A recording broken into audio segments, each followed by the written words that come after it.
Good morning. Sorry I'm late. I meant to start at 10:30, but this day has already gotten away from me, which is sad because it's only not even noon. So, I am Debbie, your host at Alternate Juror, and we're just going to get right into it because it's another, looks like a long day. We are covering the Matheau Moore trial. Hopefully my sound is good. Let's hope I'm not just sitting here talking and nobody can hear me. Anyway, back to the Matheau Moore trial. This is a trial out of Ohio. Matheau Moore has been accused of unaliving his wife and then staging it to look as if she chose self-deletion, or like I generally just call it chose to exit. We are on day 6 of the state's presentation of their case. So far, I don't have anything really connecting him to this. I have a lot of questions about what the police did not do. But as far as saying he did this, I'm not there. So they have 2 witnesses today, and then they're going to rest. So if they don't, I guess, convince me by the end of today, they're not going to convince me. Now, I'm not sitting on that jury, so I don't know. If you haven't been watching this trial, the jury gets to ask questions after the state does their direct, redirect, and the defense does their cross and recross. Then the jurors get to ask questions if they want to, and that's been really interesting. They've asked some really, really good questions, especially of the last witness that we did on Monday. So it's been interesting. So we are going to go right into, I've got it queued up. The jury's in. Sounds all boosted. Everything should be good there. Hopefully everything's good over here. And let me, I've been rushing, so let me figure out what I'm doing, which may be harder than it sounds. All right.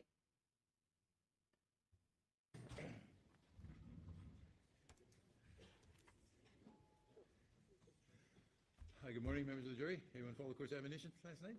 Ready to go? Thank you very much. State ready to proceed? Yes, Your Honor. Defense ready to proceed? Yes, Your Honor. All right, may I call your next witness? State will call Dr. Richmond.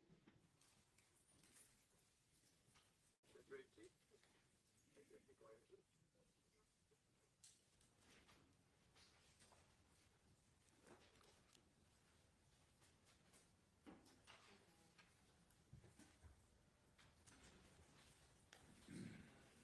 And if you haven't seen him, that's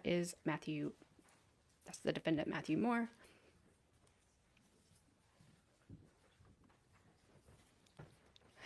Sorry, I had to make sure my audio was going out. I do, thank you.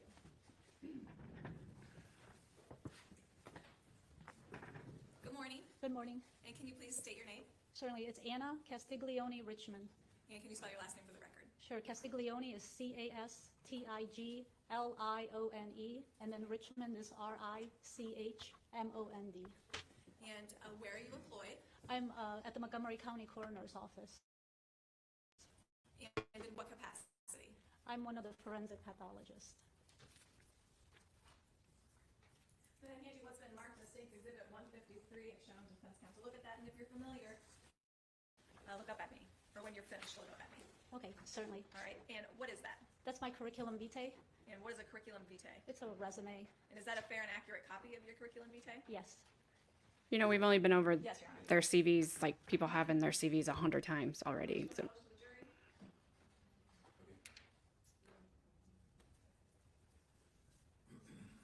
going to start down here, Dr. Richmond, on your curriculum. I'm just going to say CV.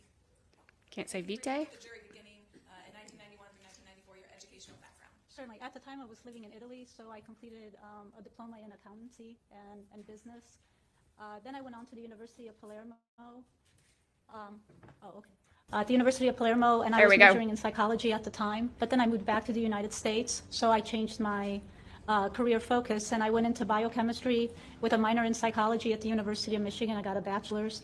Then I went on to medical school at Wayne State University, and that was a 4-year program.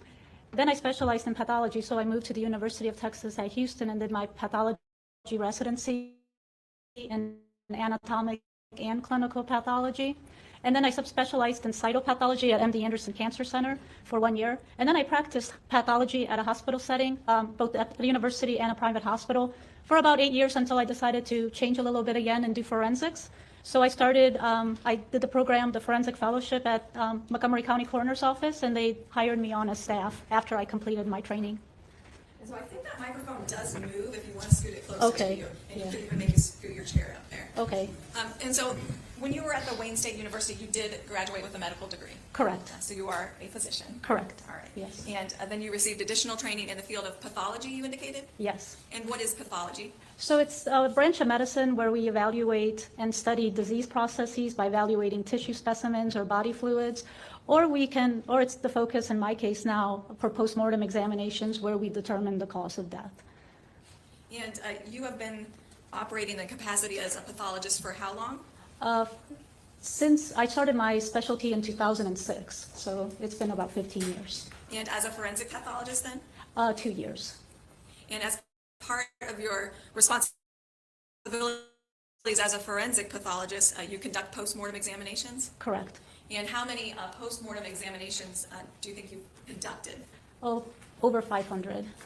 And is the common term for postmortem examination an autopsy? Correct. All right. And what was that number again? It already escaped me what you just said. Certainly over 500. All right.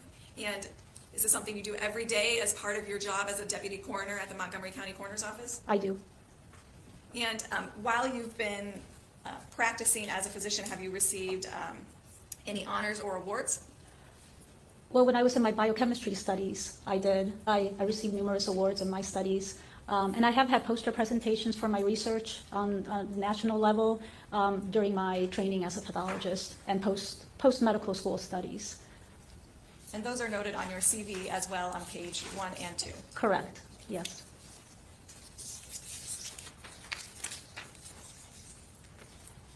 Your Honor, at this time I would tender the expert as a medical physician in the field of forensic pathologist. No objection. Please proceed.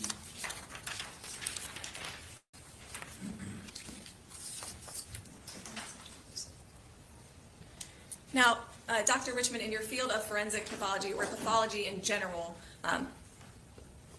what are the qualifications to be a forensic pathologist? Well, you have to have a medical degree, and then in my case, I have special additional training, not only in pathology in general, but in forensics specifically, to be able to evaluate postmortem bodies, because the pathology is different, the tissue looks different under the microscope. And let's talk about those post-mortem examinations. You indicated you've been a part of over 500, Correct. and that's in the last 2 years at the Montgomery County Coroner's Office? Yes, and also in a hospital setting, because as a pathology resident, we do have to conduct autopsies as well. So I've had experience in a hospital setting. Most of those are natural deaths, but also from a forensic standpoint. Have you performed any post-mortem examinations on hangings? Yes, Have you performed any post-mortem examinations on strangulation? yes.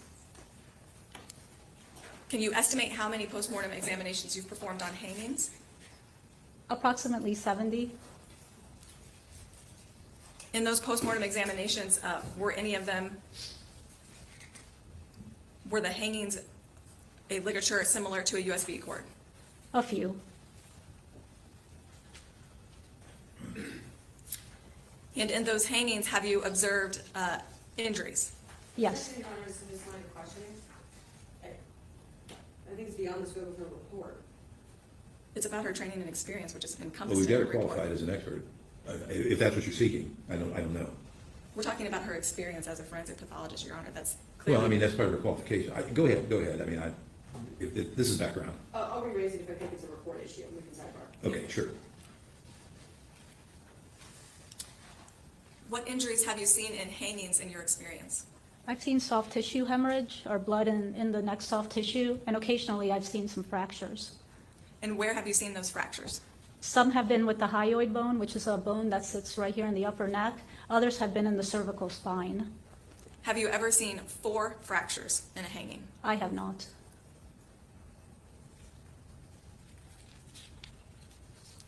Can you talk now generally about the process of conducting a postmortem examination at the Montgomery County Coroner's Office? Certainly. So initially, we received the body in a body bag, and once we remove the body from the body bag, we photograph and document how the person looks. What are they wearing? What condition is their body?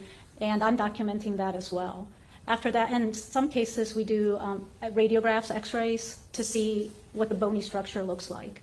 Once that's complete, we will remove the clothing so we can look at the body more thoroughly and without anything obstructing the body. And we'll do the same thing. We'll repeat the photographs, and I will continue documenting my findings of any injuries or any natural disease processes, or depending on the case. And then from there, that completes then what we call the external exam. Then we move on to an internal exam, and that's when we actually perform an autopsy and examine the organs internally. And similar process, I document what I find, and we photograph any significant findings. Now, you do that as in Montgomery County, is that correct? Correct. And then does the Montgomery County Coroner's Office contract with other counties in the state to conduct postmortem examinations? They do, yes. And one of those counties is Delaware County? Correct.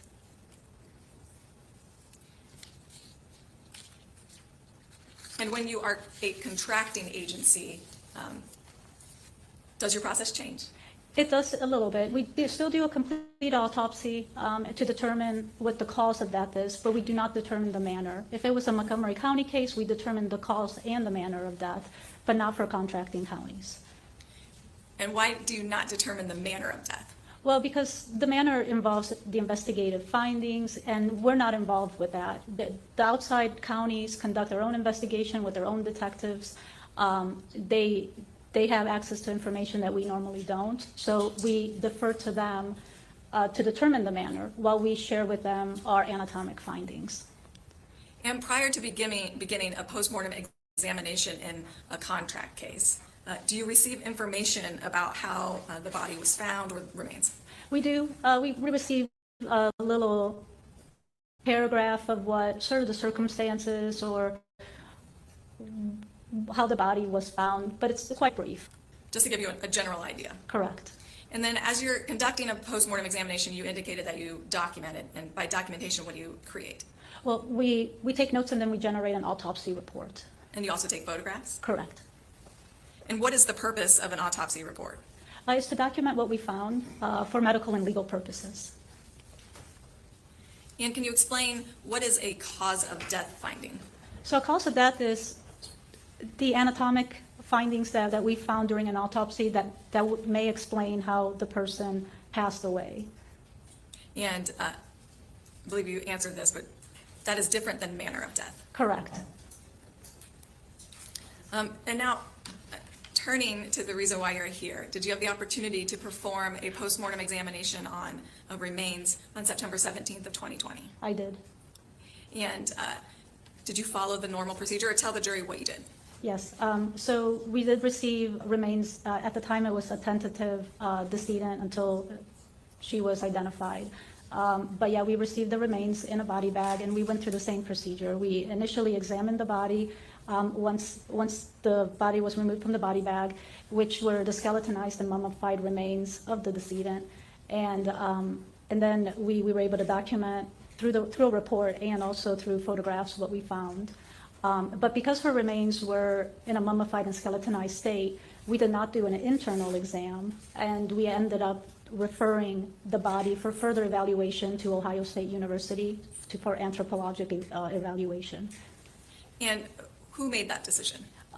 We all did. I, at the time, was a fellow, so I was working under the supervision of Dr. Lehman. So it was our office, Dr. Lehman, our coroner, Dr. Harshbarger, who we all coordinated the care of her remains to Ohio State University for higher level of care, pretty much, and for further evaluation.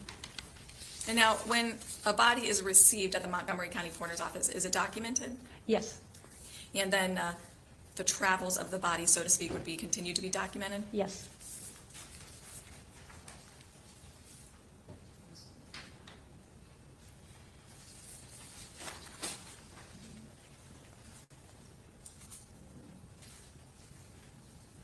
I'm going to hand you what's been marked as State's Exhibit 155, 152, and 154.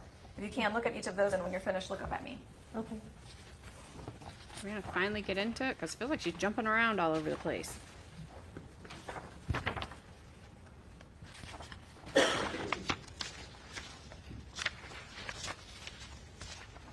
Okay. And let's start with State's Exhibit 155. Are you familiar with this? Yes. And what is it? It's one of our intake outtake type of documents where we document when the body was received and then when the body left our building. And is this a fair and accurate copy of the documentation created for Ms. Noble's case? Yes. And State's Exhibit 154, are you familiar with that? I am, yes. And what is that? That's a chain of custody form. And it's approximately 5 pages? Correct. And is this a fair and accurate copy of the chain of custody form for Ms. Nobles? Yes. All right. And then finally, State's Exhibit 152, are you familiar with that? Yes. And what is it? That's a copy of our autopsy report. For Ms. Noble? Correct. All right, and this is a fair and accurate copy of your report? Yes. Your Honor, permission to publish the jury? No objection, Your Honor, thank you. I'm placing State Exhibit 155 on the overhead. We'll zoom out for an overhead view. And again, what is this? That's sort of our intake outtake form. That's how when Ms. Noble's remains were received and then when they were released from our office.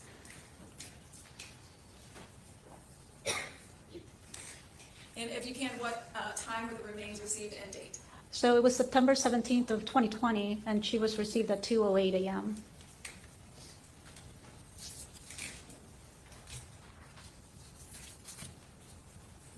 I'm just going to put the first page of State's Exhibit 154 on the overhead.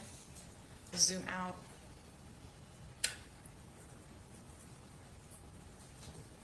So there's nothing, just so you see, there's nothing below this portion of the page, right? No information?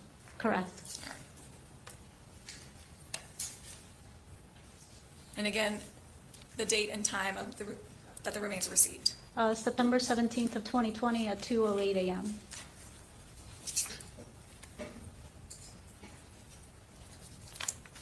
Now, Dr. Richmond, I want to walk through State's Exhibit 152 with you, which is your postmortem examination or autopsy report. Yes. All right. And do you have a copy with you? Do you need me to provide you a copy to refer to? I do have a copy. All right.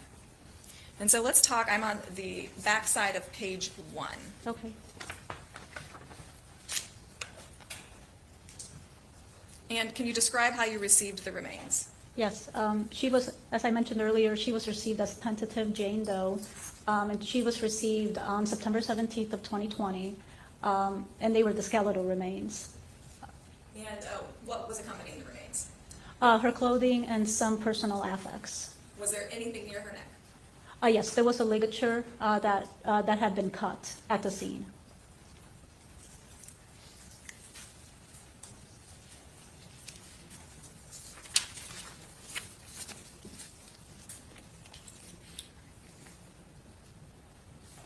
I'm going to approach the witness and show her what's been marked as State's Exhibit 150A through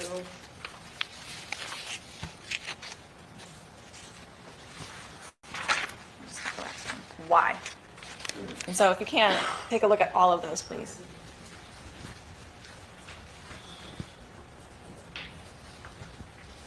And this seems like they are just dragging out. Come on. I don't know why. It seems like they're just not asking good questions yet. Or any relevant questions. Like, we get it. You got chain of custody. Yay. We know. We gotta show it. That's kind of what I feel like too, Judge.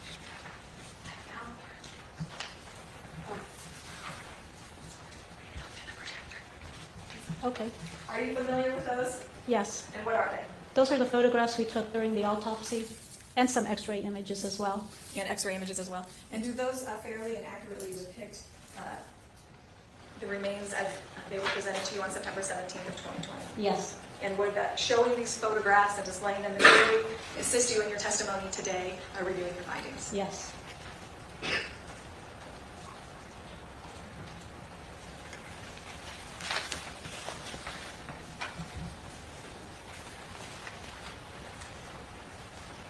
And one thing she kind of And threw you're on in there right permission at the to publish, beginning various was, photographs. have you ever seen 4 fractures in a hanging?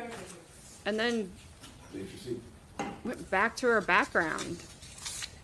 Well, just because she hasn't seen it doesn't mean it hasn't happened, right? There's And plenty of Dr. other Richmond, people when the that remains do her arrive at the job. Delaware, or excuse me, Montgomery County Coroner's Office, but what are they contained in?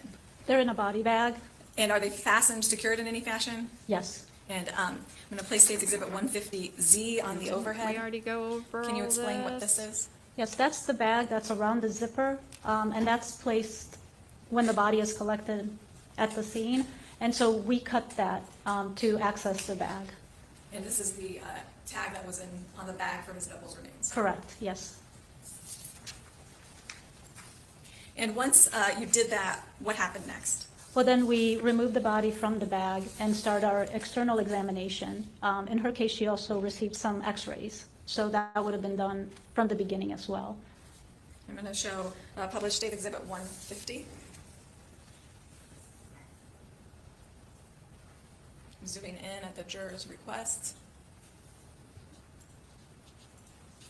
And can you explain for the jury what this? Yes, so here we have the skeletal remains of, at the time, Jane Doe, but of Miss Noble. So the head is on the left. What we're looking at is the bottom part of her head. And this is her hair here. And then her legs are bent, which are on this side here. And the body is mummified and skeletonized. And does this picture depict clothing still? It does, yes.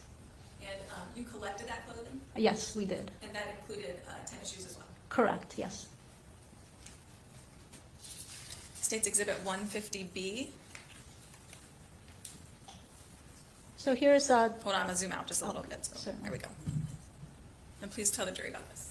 so yes, so here we're looking at the left side of Miss Noble. Here's her head, and her feet would be here. So we're looking at her hair and her shoulder here. And here we're starting to see some of the ligature, the USB cord that was received on her neck.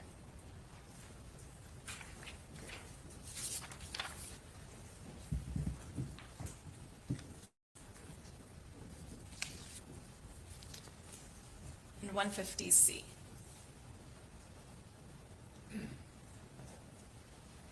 So here, we're still viewing the left side of her body, but now we have a view of her legs and her shoes. And here's her head, and here would be her feet. And so we're still viewing, here's a portion of the ligature, and here are her tennis shoes. And this here is her case number that we see, so it, Marking on the screen, okay, sorry. okay. Continue. Oh, I'm sorry. No. Yeah, so 4941 is her autopsy number, and then 20 is the year 2020, and MV are the initials of our photographer, Miles Warren.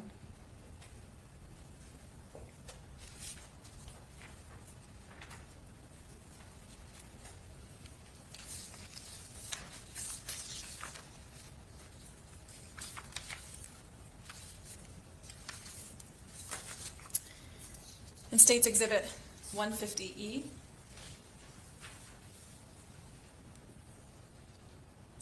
So this photograph is to show a portion of how the ligature was on the remains of the neck. So here's the ligature here, and it gets lost in her hair. This here is all of her hair, and here's a portion of her. I believe that's her mandible that's been sort of displaced. And when you were examining the ligature, did you find a knot? Not in the portion that we received, no. 150F, publishing it to the jury.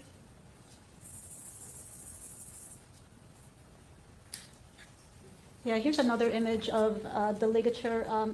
It would be here. Here's a portion of it, and here's another portion.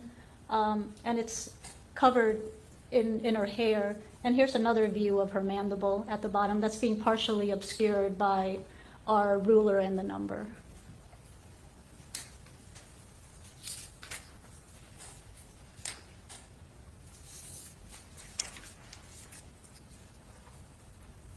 One 150H, I'm placing 150H on the overhead. So here's a clear photo of the ligature around the remnants of the neck.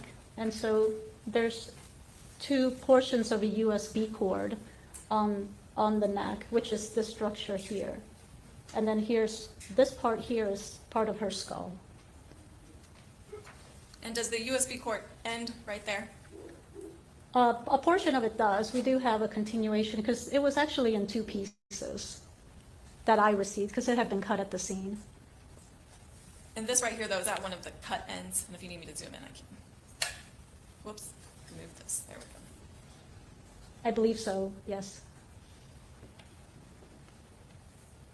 Oh, it's not touching it. All right. But then the other end continues off to the right. Correct.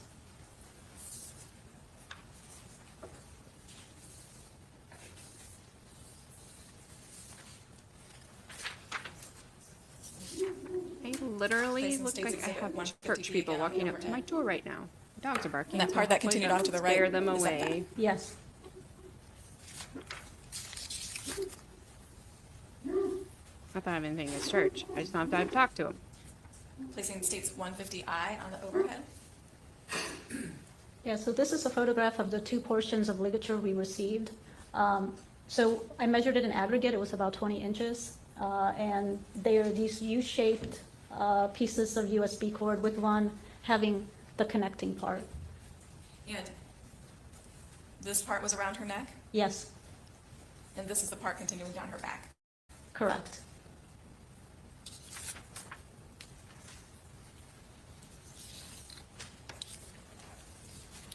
States Exhibit 150X.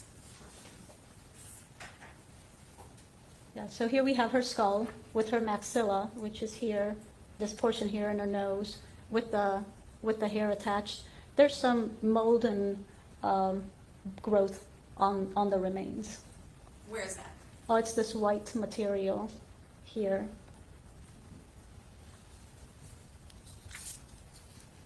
And while you were conducting your post-mortem examination, did you observe any fractures to the neck area? Well, the fracture I observed was to the hyoid bone.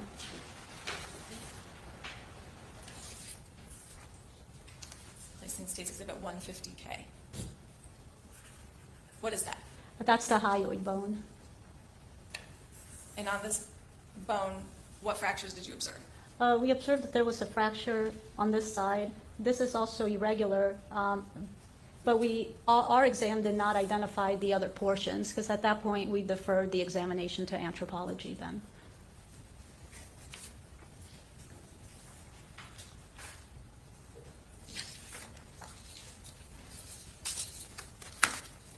Then you indicated x-rays were also taken? Yes, And is that part of the standard procedure at Montgomery County Coroner's Office? yes. Placing States Exhibit 151.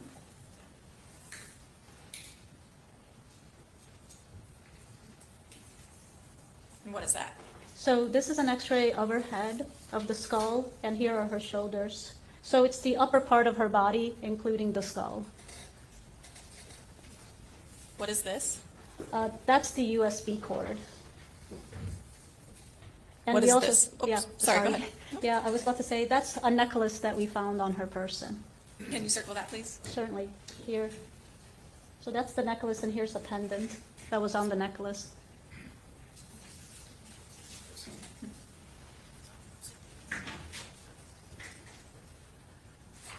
Those people were kind of funny because they were staring up at my camera and I was staring back at them. I was like, I hope they can't see me. I know they can't see me, but What is that? I believe that's still a portion That's of the weird. USB cord. felt weird. Usually people don't come up to my door. States I have Exhibit like 151A. 400 pounds of dog barking at them. They just stood there for a little bit. It's like, please go So away. this is an x-ray of her torso from mid-chest down, including part of her pelvis and part of her right arm. What is this? That's some, probably from a tank top. They're just some clips, probably from her clothing.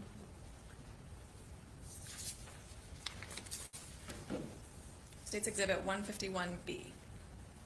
What is this? So here we're x-raying the bottom portion of her body, including her pelvis and her legs, and this is one of her feet. We do have an e-cigarette being x-rayed here as well. It's this stick-like figure. And then what is that? That I'm not sure. It might be just some debris.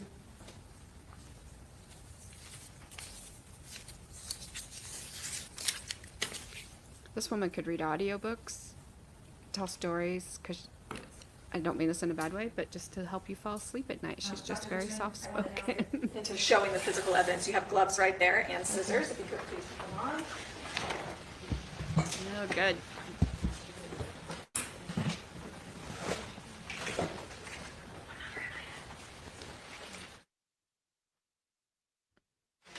Just want to make sure I had it sped up because it sure doesn't feel like it.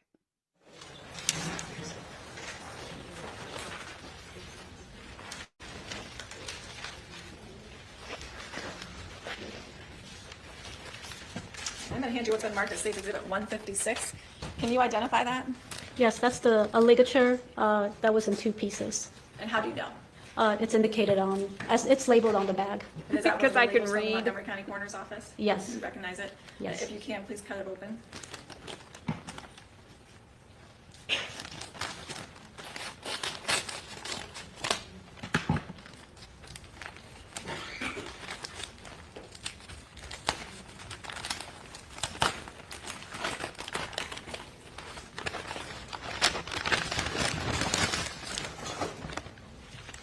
And looking at that, does it appear to be in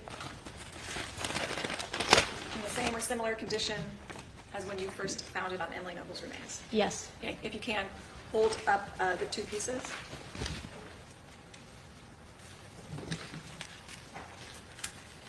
And that piece that you're holding up over there,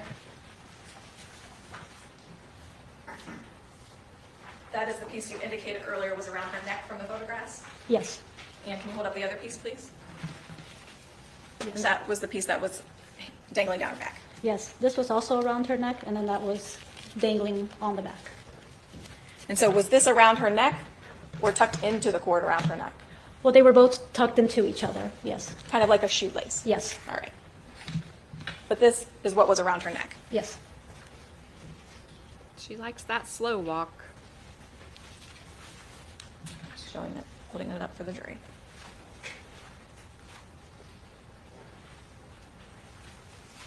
All right, I'll let you put those back in the bag, please.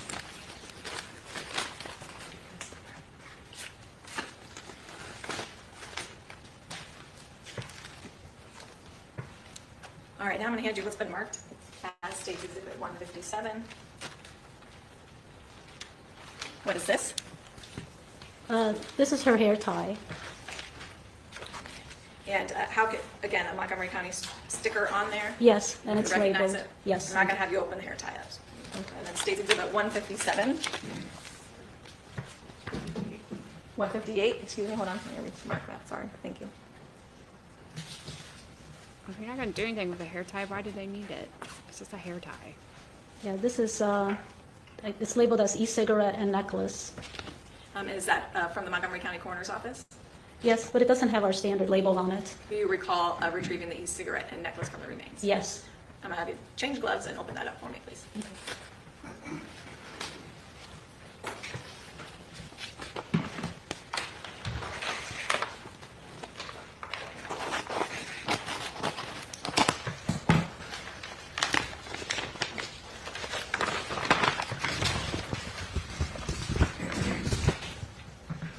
That sneaky camera we haven't seen yet. Can you just hold them up to show to the jury? What is that? So here's the e-cigarette, and here's the necklace with the purple pendant that was around her neck. And those were both visible on the x-ray. Yes. All right, I'll have you put those back in there.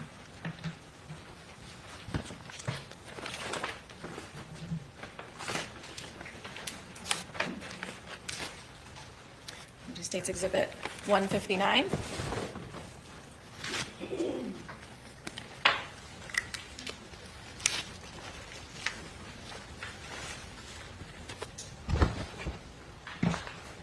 Are you familiar with that? Yes. And what is it? It's clothing from Miss Noble, Old Navy leggings. It's labeled. All right, if you could please open that up.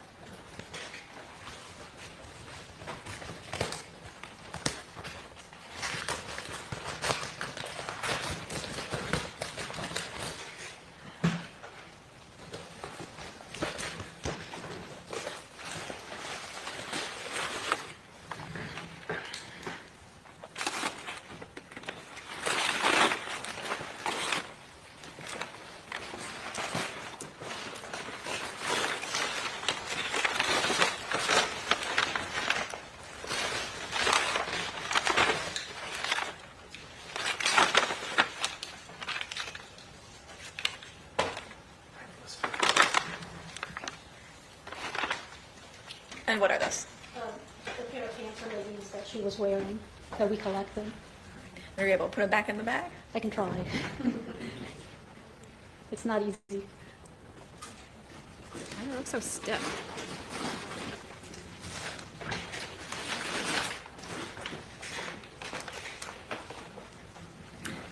Can you read that exhibit label and tell me what number I'm on, please? It says 159. Okay, that's what I thought.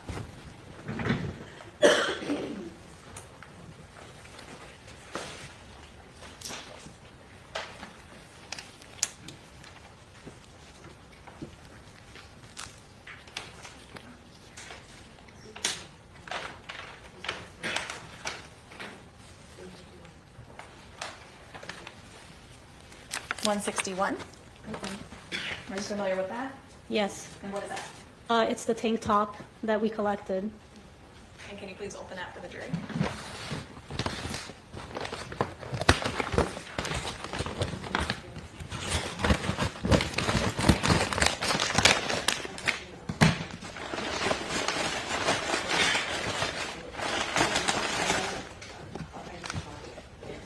Yeah, it's in a second bag with our label on it as well.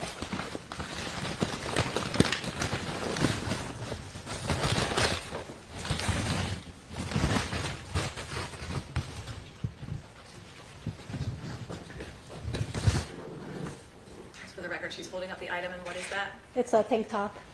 And you recognize that from the remains of Ellen Noble? Yes.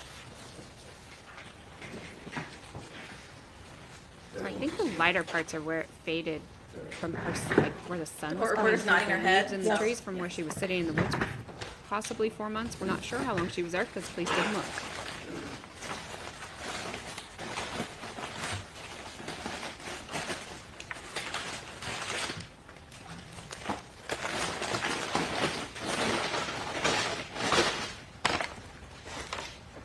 And now I'm going to hand you what's been marked as State's Exhibit 160. Oops. Try that again. Okay, sorry. You want to throw your dirty ones in there? Yeah, that'd be great. Thank you. Yeah, so this bag is labeled Old Navy shirt. And what is that? A portion of her clothing. She had a shirt on. And please open it.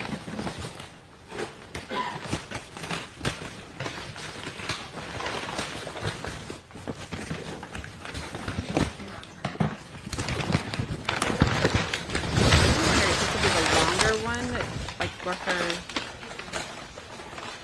her hand is through and around her, grabbing her. It looks like her leg. But she had all black clothing on all the time. But this is, like I said, I Here we think have this her is shirt. faded. No, I don't. It's mostly intact. It is, with some defects in the fabric.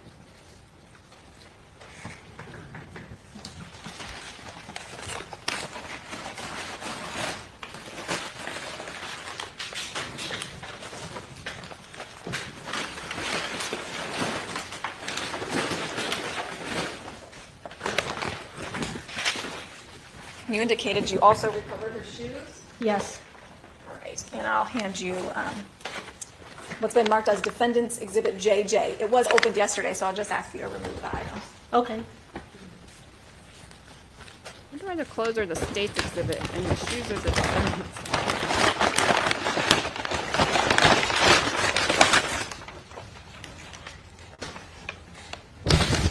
And do you see one of your labels there? I do. And Yeah. what is in that bag then? It says it's a left shoe with our label on it.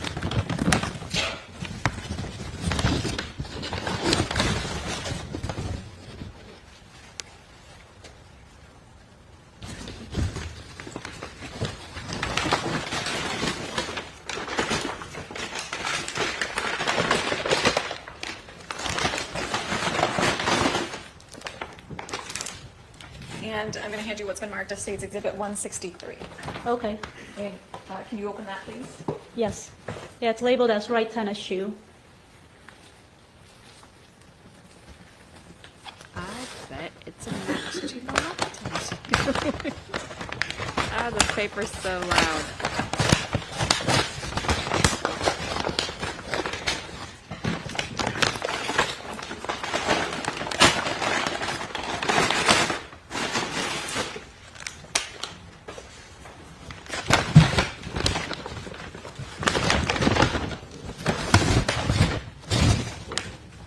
So it's a right tennis shoe. Did you see your label on that bag from the coroner's office as well? I do, yes, from our label and with the writing our shoe. That's one of the right shoe of Ms. Noble's. Yes, correct.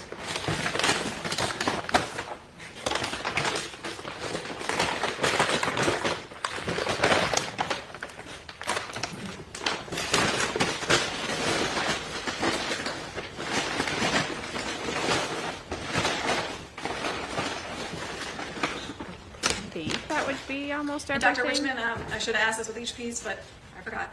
With regards to the shoes, do they appear to be in the same or similar condition as when you removed them from the remains? Yes, And with regards to the necklace and the e-cigarette, yes, same or similar condition? yes, The Old Navy t-shirt, same or similar condition? yes, The Old Navy pants or leggings, same or similar condition? yes, And the tank top, same or similar condition? yes, Now, when you collect evidence like that, is there a document created at the Montgomery County Coroner's Office? yes, And I'm going to hand you what's been marked as State's Exhibit 164.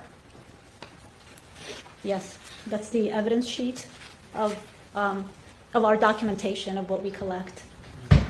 Set the trash can there. Okay, thanks. This is a fair and accurate copy of the evidence collection sheet for the items you received from Ms. Noble's remains. Yes, Permission to publish on the jury?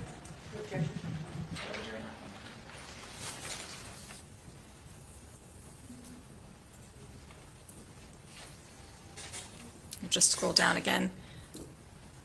What were the date received? September 17th of 2020. And those items were given to whom? Detective Steve Grubbs. And again, a listing of those items. Yes,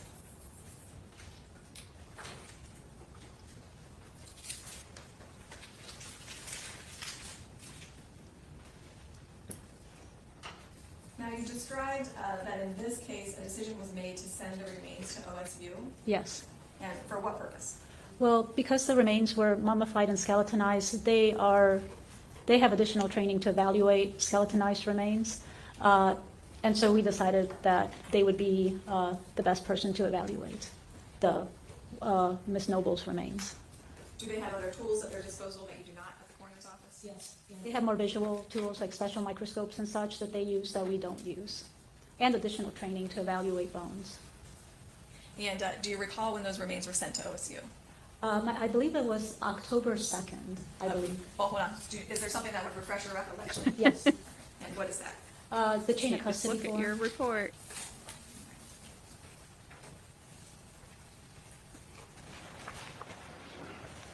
Yes, yes, so they were released on October 2nd to a representative of Ohio State University at 12:22 p.m. p.m. I'm always And just then waiting for after the they were defense released to OSU, attorneys' questions. Did you They're have the best. any further involvement while you waited for their conclusions? No, we just awaited their conclusion, and then they took custody of the remains. We never received them after they were sent. At some point, though, did you receive a report from a Dr. Agnew with the Ohio State University? Yes, And after reviewing Dr. Agnew's findings, did you then author the post-mortem examination report for the remains of Emily Noble? yes, And did you include a cause of death? yes, Now, were you able, after reviewing not only your own examination of the remains as well as Dr. Agnew's report, able to give an opinion as to the cause of death for Emily Noble? yes, And that opinion is rendered to a reasonable degree of medical and scientific certainty? yes. And I'll place your report on the overhead.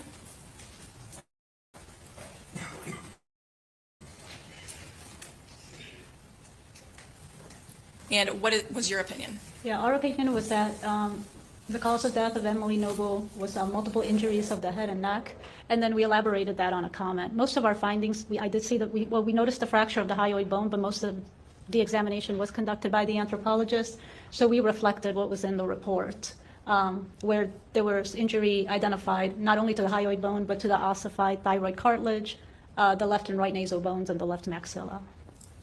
And you indicated you reflected the findings of Dr. Agnew, but you Yes. reviewed the findings, correct? Correct. In conjunction with your own review of Emily's remains? Correct. And formed your opinion therefrom? Yes, And this, is your signature contained here? yes, And what was the date of this report? It was January 22nd of 2021. And who is this individual? Dr. Lehman, he was my supervising pathologist, forensic pathologist at the time. And he also assigned his signature to this report. Correct.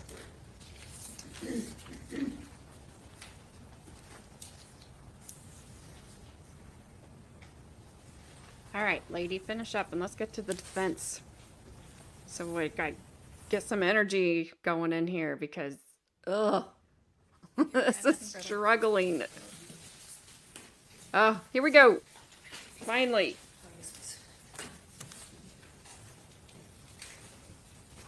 One moment, Your Honor, if I could.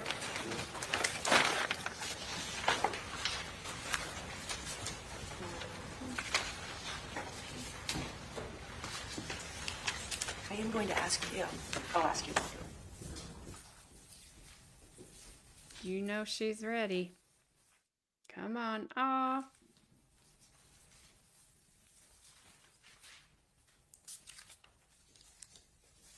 Good morning. Good morning. Diane Nash on behalf of Matt Moore. Hi. Got some follow-up questions with you. Okay. Just want to, let's begin with one thing you said. You were asked, do you render those opinions to a reasonable degree of scientific certainty? You would agree with me as a forensic pathologist that there is no absolutes in science. Yes. And so we use the term reasonable degree right, to scientific certainty. Correct. And I am assuming in, and tell me if I'm wrong, but in your expertise, and I know you've just been tendered as a forensic expert, that you would never testify under oath and say anything is an absolute. Correct. Would you mind opening the hair tie bag? Okay. And tell me if you, I think you can tell me. Interesting.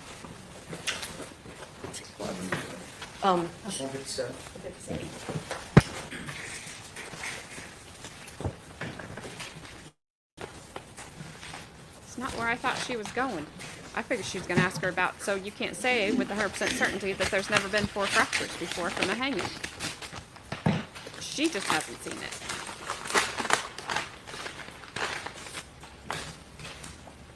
And that hair tie was found around which wrist? Does it note?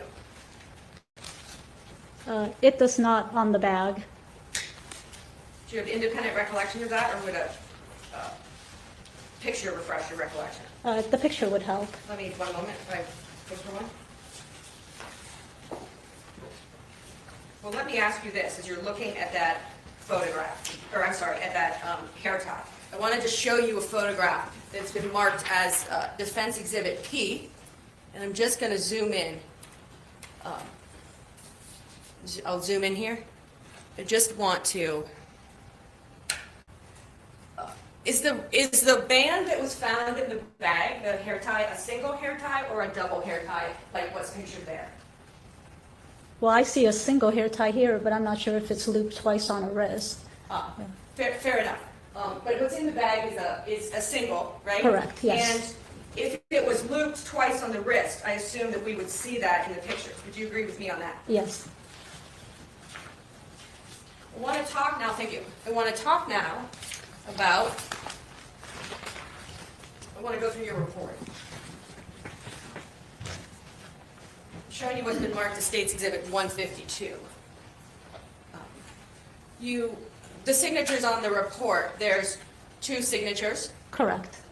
Yours appears as the first signature. Yes. And it's, and as you testified to, it's because at the time you were a fellow, and Dr. Lehman essentially was he doing a peer review of your work? Is that what you would call it? Well, he was present at the autopsy. He was supervising the entire case with me. And so his is the second signature on the report. Correct. But you were the one that was actually performing the majority of the work in this case. Yes, in conjunction with Dr. Lehman, he was there the entire time. And we're not So it going was to hear the two from of him us at all. together. Which is weird. So I want to go to the remains received. Remains received right here includes the date, and it says skeletal remains. Do you see that under remains received? Yes. And then I want to go down to the external examination section. You would agree with me that the remains received, that is, the bones, there is not an inventory or itemization of the bones that were received in your report. Is that fair to say? Correct, yes. And the only thing that you note in that paragraph as missing is where you say some teeth absent. Correct. And you know, despite you being shown this picture, one moment.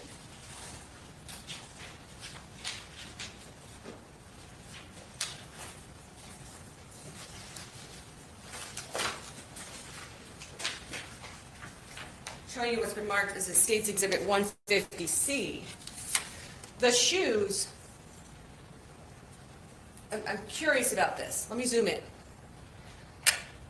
When the remains arrived at Montgomery County, were the shoes off the feet? Yes. So That's, they had been taken off the feet. well, they were in the bag with the remains, but they were not attached to the body.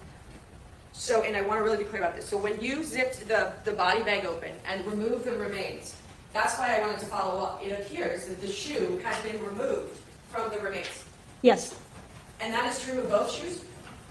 Well, in that, I believe, I can see it on that shoe, but I'm not sure of the other one. Let's see if there's a different picture you weren't sure. I wonder if One she's moment while I asking look this. through the other photos that you weren't shown. You see if there's a Because picture of when the other they shoe. had the whole skeleton up there, she was missing some toes, I believe. But Doesn't where'd they appear. go? Because her shoes were on when they found Let me show her. you 150. I don't know that it matters, but 150C has the shoe in it, and 150 appears to have neither shoe in it. Would you agree with me on that? I can approach if you'd like it closer. Yeah, that would be good, if I Okay, could see it. absolutely. May I, Your Honor? Showing what the witness has been marked as State's Exhibit 150, and for orientation is 150C. Yes. Yeah, I don't see a shoe in 150. Yeah. And this is how you got the remains, like this. Correct. Now, the shoe may have fallen off the body with the bones in it. That's the part I don't remember 100%. Sure. But it was received, it was not connected to the body. And so you don't know how it became unconnected, but it was unconnected in the body bag. Correct, yes. So then, returning back to your report with respect to the external examination, I know that you note that the body at current weight when it came in for autopsy was 18 pounds. Correct. Teeth in good repair with some teeth missing. And then here with respect to the clothing, you've got the black shirt, which you held up, and you said that it was still intact. I think that was the word that was asked of you. Yeah, with some defects, yes. And defects in the actual material itself. Yeah, it looked frayed, yes. And then there was the tank top. Fair to say that as you recall collecting that evidence, that as those items were layered, that the shirt was over the tank top I believe so. and was down below as the body, I forget the word now, but condensed or, well, I forget the word. But the shirt had fallen down and was collected from sort of the mid-waist section. Yes. she's trying And to then think of tank like top in the collapse. x-ray, you saw that little clasp. Now that you've seen that tank top, does it appear that that was the clasp of the back of the tank top, or you would adjust it? Yes.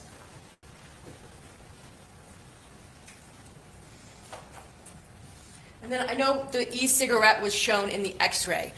The e-cigarette is actually shown in the x-ray because it was in the pocket of the pants. I believe so. I just want to show you that picture. If you can tell, and I believe you can, showing you what State's Exhibit 151B, let me zoom out. This would be the, what body part?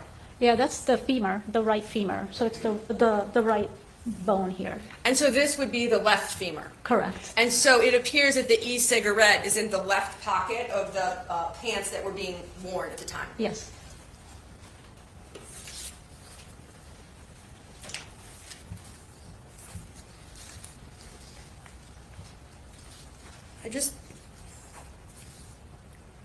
You were asked some questions about the cord and shown a number of pictures.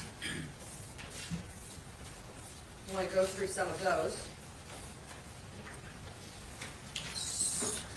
showing you what's been marked as State's Exhibit 150I. Just so I'm clear, you or anyone from your office did not make those cuts. Correct. So if you could hold up that cord again.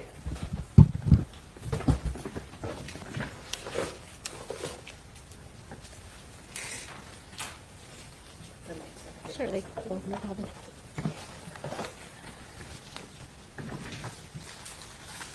It'd be interesting to see if she connects these how they were, because the way the state did it, it's like, oh, look at this little tiny thing that was around her neck, thinking, making it like super tight. With Thank two you. And if I may, shirtwaists. and I have a fresh set of gloves on. So this was your testimony that this was what was around the neck.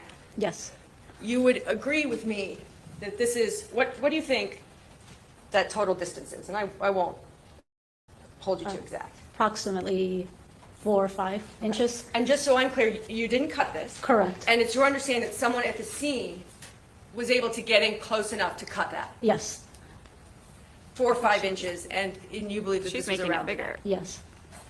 We don't, there are no pictures of that from the lower portion, right? The pictures that you were shown are from the back of the neck. And let me show you those again. For instance, State's Exhibit 150H. Now, help orient me, but I believe this is the neck. Correct. And is this is the back of the neck? And you can also use your screen. I believe so, yes. Yeah, this is the back of the neck. Okay, so that picture is looking from like this perspective. Correct, yes. And this, showing you what's been marked as 150F, that would help. And I know the placard or the tag is seemingly in the way. Yes. But is this the back of the neck again? Yes. So I'm curious because this is essentially the jaw. Yes, the had turned. Like it was in the main photo, you can see the head is a little bit turned. So let's go back to that. In the main photo showing you 150 State's Exhibit. Is this the photo where we can tell it's turned, or I'm happy? Yes. Okay. And tell the jurors how it's been turned. Well, we're looking at the bottom of the skull here. So the head is sort of turned in this direction, at least in this photo. And this direction would be To the left. to the left. Yes.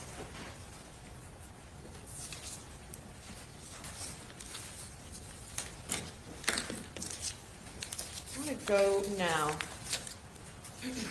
How many photographs were taken in all by the photographer at the coroner's office? Do you know? I'm not sure of the exact number. But certainly all of those photographs were turned over to the state of Ohio through the course of your work. They should have been, yes, with the request. Sure. Showing you what's been marked as State's Exhibit 150K. Yes. This is a hyoid bone. Yes. Now, I want to talk about a little bit about just anatomy. So obviously you're a forensic pathologist. Hyoid bone is above the thyroid cartilage. Correct. Is that right? Yes. You took this picture because your testimony is that the only fracture you saw was the hyoid bone. Yes. And this exactly why you, I'm assuming, inventoried that and took a standalone picture of that. Correct. You would agree with me, and I presume that you had an opportunity to review all of your photos today. There is no standalone or other picture of the thyroid cartilage. Would you agree? We did not examine the thyroid cartilage. At that point, we decided to have the anthropologist conduct their exam, so we never examined it. No, just question though, is there isn't an independent photograph of the thyroid cartilage. Correct. So the only photograph we have in your collection of photos is of the hyoid bone. Correct. Which takes me back to your report. You would, when you would consider the hyoid bone in the neck, Yes. you would consider the thyroid cartilage in the neck as well, would you not? Correct. So I want to go to your findings and conclusions in this case, which are multiple injuries to the head and neck. Yes, So let's separate those. The only fracture that you personally saw was of the neck. correct, If there were also fractures to the thyroid cartilage, that would still be the neck. correct. So your opinion with respect to any injuries to the head is exclusively relying upon Dr. Agnew's findings. Correct, and of the thyroid cartilage. I did not examine that. So let's break those up. Okay, You didn't examine the thyroid cartilage. correct, So you're relying on her findings as to the thyroid cartilage as well. yes, And you're aware of the, I know you don't have the technology, but you're aware when you sent the bones off for forensic processing that there is a process yes, which the tissue can be removed from the bone, and then the bones can be more closely looked at once the tissue is removed. correct, And it was your understanding when you had the bones sent to OSU that that was the work that they would engage in. yes, Tell me if I'm wrong, but it's very important to capture bones, let's just use bones, when you receive them, just like you did. You really captured a detailed snapshot of the remains as you saw them from all angles. You captured several photographs of the ligature, right? Yes. Because you know that this day might come when you come to court and you have to testify. And of course, not only are you giving the jurors a visual of what you saw, but it also helps to refresh your recollection. correct, So in terms of best practices, you want to make sure that you photograph everything, do you not, before you manipulate. correct, So let's just say hypothetically, in an autopsy of a human who has recently died, you would first take the photographs of the body without any cuts whatsoever, would you not? correct, You would take it so that the viewer could see the full integrity. And then as cuts were made, right, then the layering of work would be captured on photographs. correct, And that process of capturing that work is important, is it not? yes, So going back to your report, I know that you reviewed Dr. Agnew's report as to the thyroid cartilage fracture. yes. There is not a picture of the thyroid cartilage in your stack. No, we couldn't see it because there was soft tissue over it, so that we did not examine it. You did not examine it. Correct, And her report was dated January 11th of 2021, and I see that your report is dated 11 days later. yes. Tell me the day you received her report. I don't recall the exact day, but it must have been during that interval. So you received her report at some point, and we know that from the date of her report being issued to the date of your report, there's 11 days of time. Yes, And you're essentially waiting for that report, are you not? correct, And then, and that is the conclusion as to the multiple injuries of the head, is her finding as to perimortem fractured on the left maxilla. correct, Absent that finding, there's no multiple injuries to the head. correct. We relied on Dr. Agnew's report and findings, yes. I also just want to make sure we know, because it's included in your report on page 2, where you literally copy her report, do you not, into Correct. your report? Yes, It's even, there's a quote there. Do you see that? Yes. And then at the end, you're end quoting. Yes. So you've literally taken this whole thing from her report and put it into your report. yes, Because the only perimortem injury that Dr. Agnew identifies is the left maxilla, correct? well, my understanding is she found a perimortem trauma to the nose and the left maxilla. Tell me which sentence you're reading it. Let me see. Sure.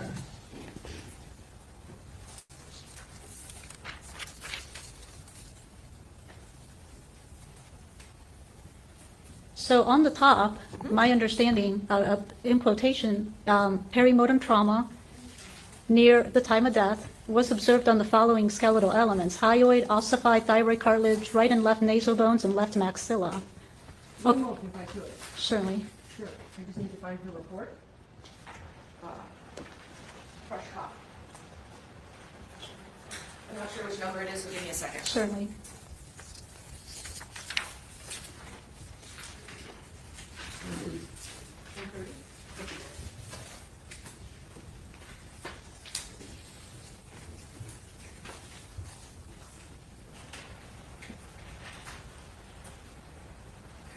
If I may approach, I want to, well, I'll just do it on the overhead. Show you what's been marked The State's Exhibit 130. And this is important and thus me asking you about it. That section that you just read Correct. is this section right here. Yes. Okay. Would it's right and left nasal bones and left maxilla? Do you see that? Yes. Correct. 1 second. I don't have my marked up copy. 1 second.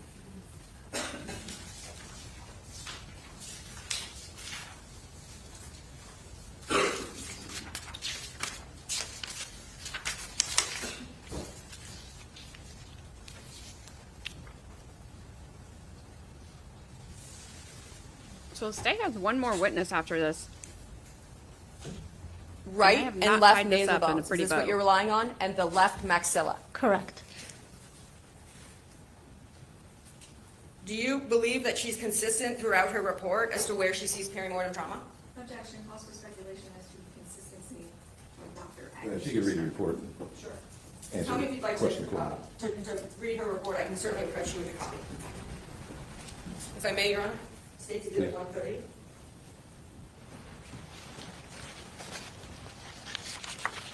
Just to orient you, Okay. this is the trauma section. Sorry, let me do it.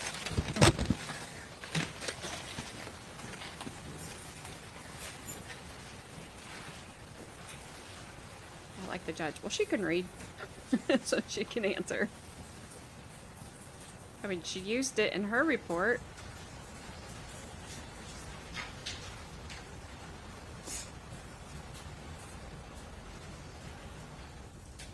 In my opinion, it seems consistent. Okay, let me show it to you. Let me approach again. Okay.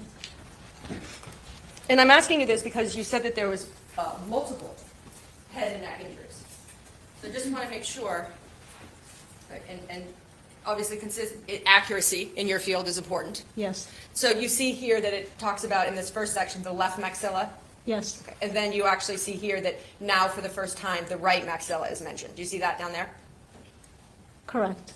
And with respect to your findings, and I know you copied the portion of her report into your report. The portion you copied, shown on page 3 of your report, this is what you relied upon in your findings as to the multiple head and neck injuries? Yes.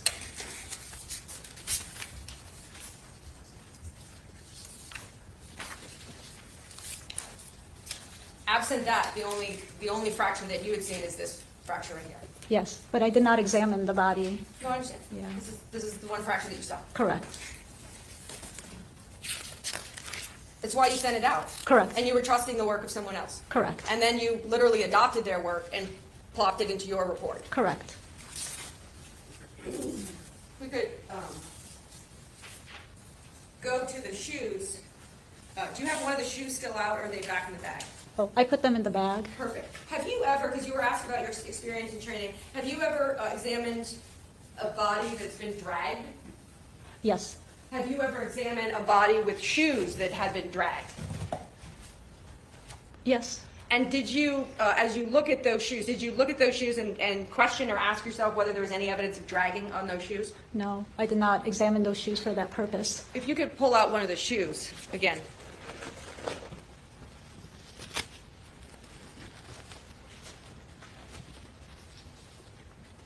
Yeah, and it would have been nice to know if she needed to examine him for that purpose, but we don't know because the police didn't go into the woods. So we don't know how long she was there. Super loud. That's an issue. And Doctor, when I say dragging, I mean, through the course of your experience and work, you're certainly familiar that there are instances where a body is dragged by another person. Correct. And I'm more trained in examining the injuries secondary to dragging on the person, not so much on their personal items. Fair enough. But you've seen dragging, certainly abrasions, that kind of thing. If someone was dragged without shoes on, you would expect to see that. On their skin? Yes. Yes, yes.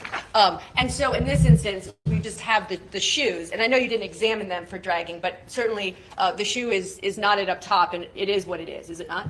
Correct. Yeah, that's beyond my level of expertise. You were asked questions about, in your experience in autopsies you performed with respect to hangings. I'm sure that you are, as a forensic pathologist, aware of the American Journal of Forensic Medicine and Pathology. Yes. And I'm showing you what's previously been marked as Defendant's Exhibit II. Outside of your own experience with 70 autopsies, and let me approach, Your Honor, if I may. This is the actual marked copy. Okay. And are you familiar with that article that's been published in the American Journal of Forensic Medicine and Pathology? No, I'm not. And I understand in your own experience, but if you go to page 3 of 6, there is a chart at the top of 3 of 6. Yes. Objection, Your Honor. She's indicated she's not familiar with this article, so I'd ask that the witness be given the opportunity to thoroughly review the entire article before asking her to testify to one part of it. I'll give the witness the opportunity if she wishes to do that. Okay.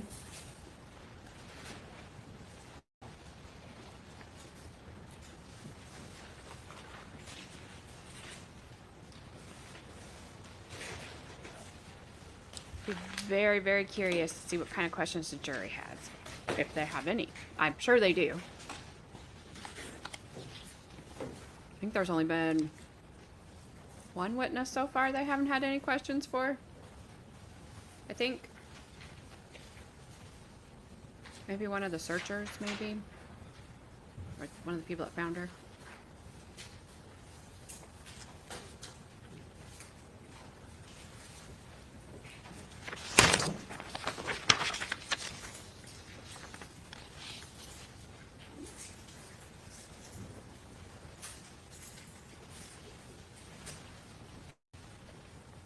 She's like reading the whole thing.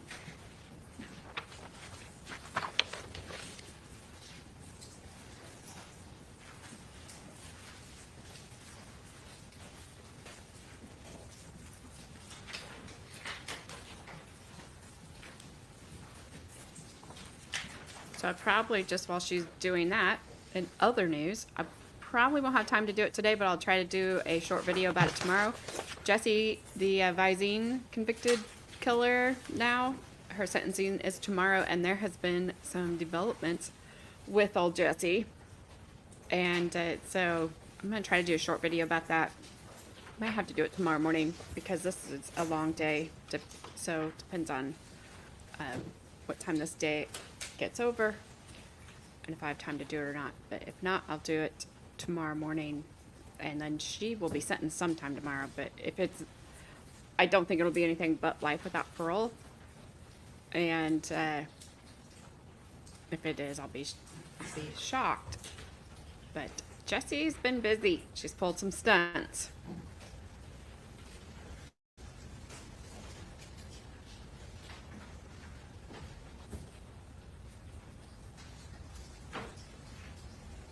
And when I was kind of on the fence about maybe she did the whole Visine thing because I didn't take pictures of the trash can, I am no longer on the fence at all.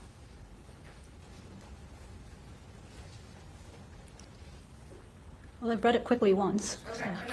And I won't get into weeds with it, but it is Okay. marked as an exhibit, so the jury will certainly have an opportunity to see it. Okay. I just want to ask you, because you were asked about your experience, but certainly your testimony is not, that it's not possible, because would you agree with me that this literature actually indicates that in 109 cases, let me go back so I 109 cases of suicide or accidental hanging, we have 7 individuals, so 10% where there's the 4 fractures. Yes, according to the article. That was published in the American Journal of Forensic Medicine and Pathology. Yes. And then we have here this chart. If we add these numbers up together, of course, we get to the 7 of the 109. Yes.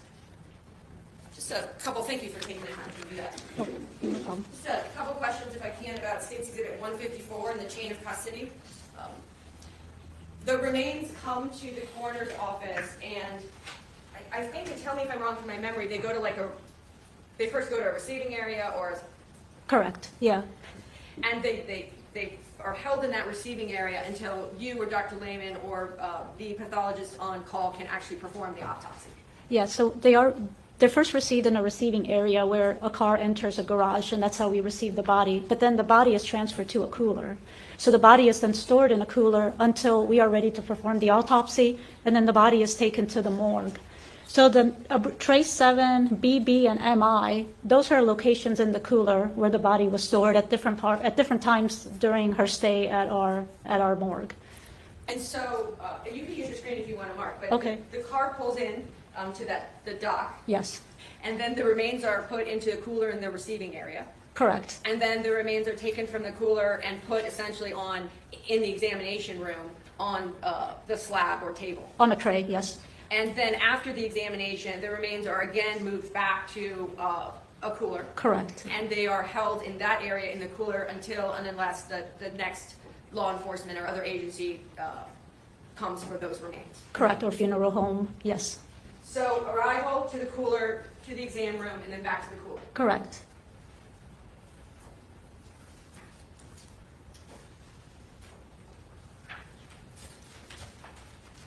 I want to ask you about your reliance on photographs. You testified, just as an example, that the placard that's seen, showing you what's been marked as 150A, just as an example.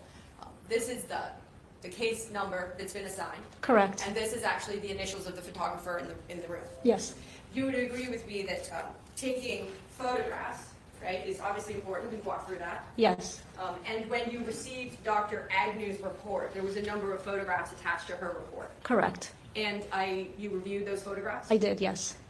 And I'm assuming that you looked closely at them? I did. And those photographs alone were sufficient for you to incorporate her findings and conclusions into your report? Correct. At no point in time after the bones were processed or at OSU did you personally go back and look at the bones to see if you saw the same or similar fractures? Correct, I did not.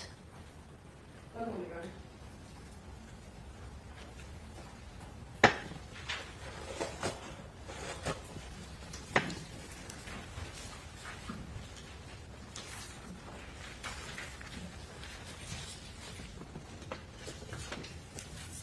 Just ask about it.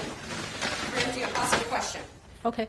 With respect to toxicology, was there a toxicology exam done in this case? No, we were unable to do the toxicology on the remains. And a toxicology report, had there been a specimen that could have been taken, what types of things could a toxicology report show?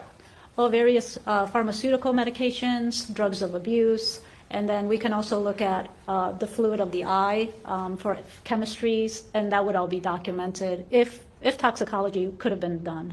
And in addition to drugs of abuse, toxicology could also test or determine whether there's like nicotine or alcohol. Alcohol, yes, we don't look for nicotine, but certain labs do. Yeah, they actually look for cotinine. Cotinine, that's Yes. right, that's right. Yeah. Regret, please.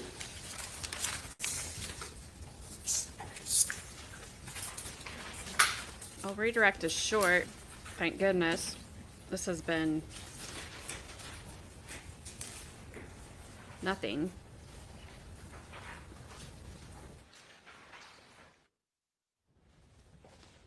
Thank you, Your Honor.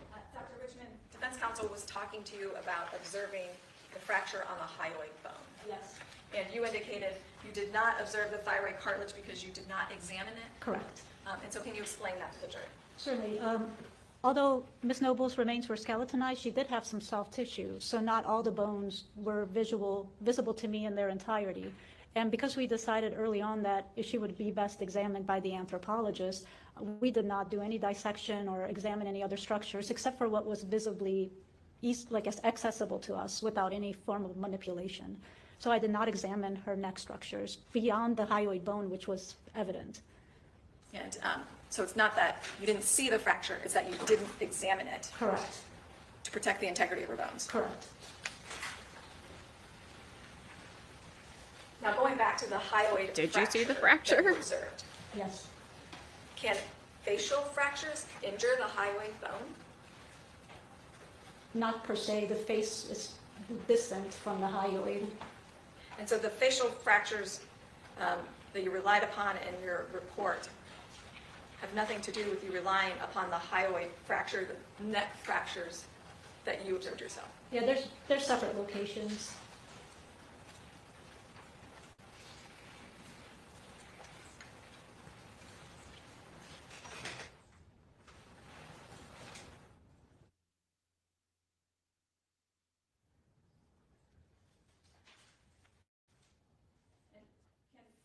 nose fractures like you noted in your report cause death?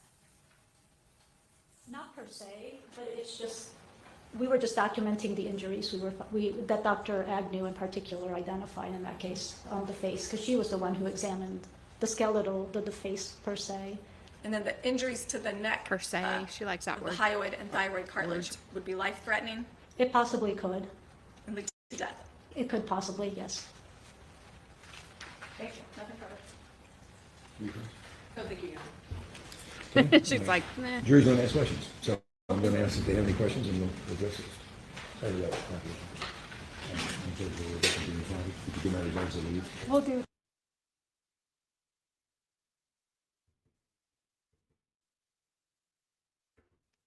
They have one witness left. This one did nothing. At least not for me. There's too many open questions about when she get to the woods. How long had she really been in there? Was she there when you guys didn't just walk in and see? What happened in that driveway? Too many unanswered questions. Well, they must have had a lot. All right, here we go.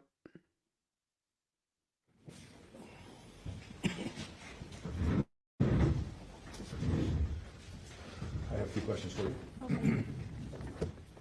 From your training experience knowledge, do you know how long it takes for a body to be mummified or become skeletal? Yeah. That varies.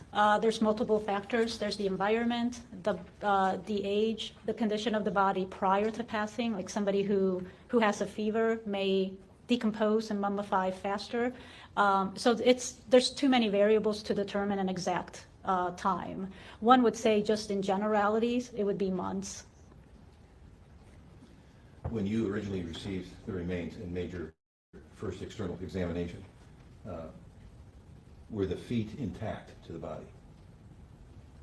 I do recall the feet were per se intact. Per se? The bones were present, most of the bones, some of them, but they for the most part were intact.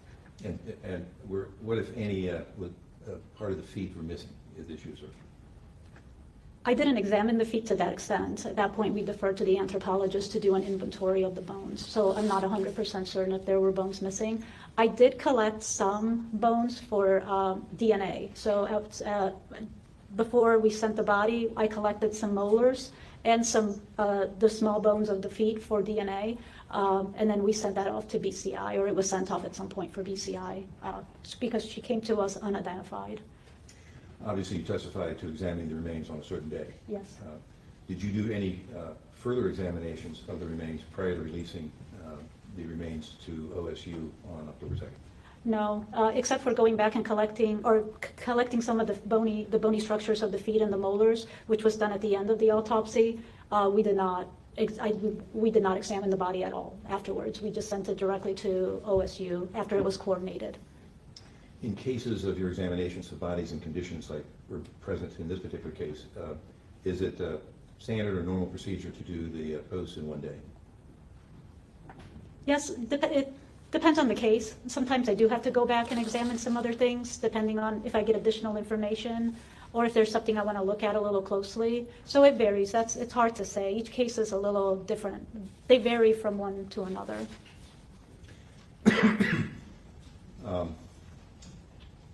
From your observation and examination, did you note whether or not the USB cord was across the front of the neck once or twice? Well, the cords were somewhat intertwined, and I could see it at least once. The head was Obviously. tilted, but we saw it once, and the cords were, as I say, a little twisted.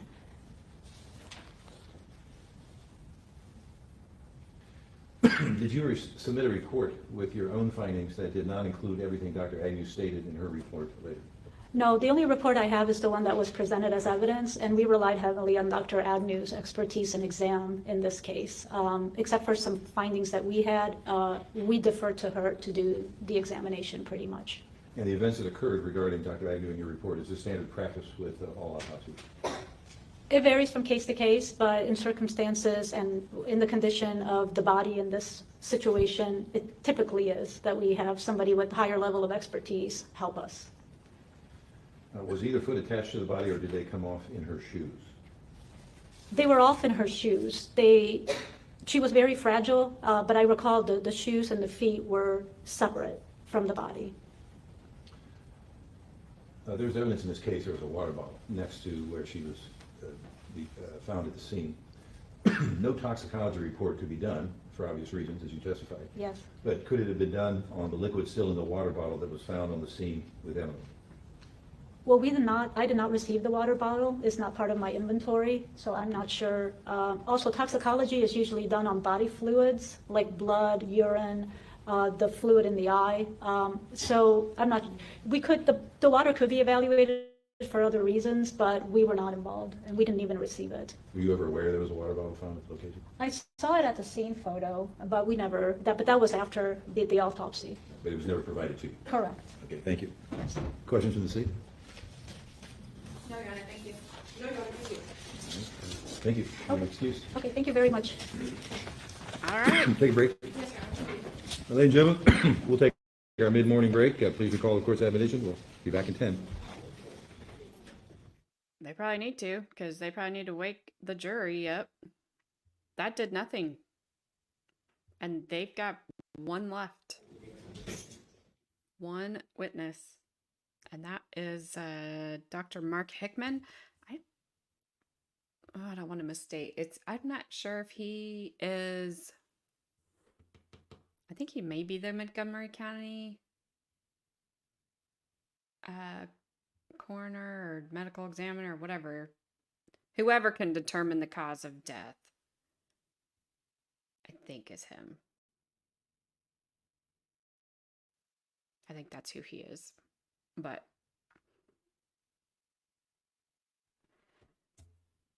just looking at the timestamps,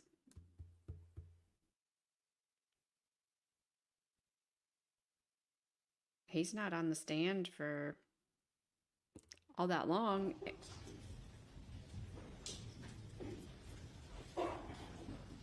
So guess he'll bring us what he has rather quickly, if it's anything, because so far today is the big nothing, and then they rest.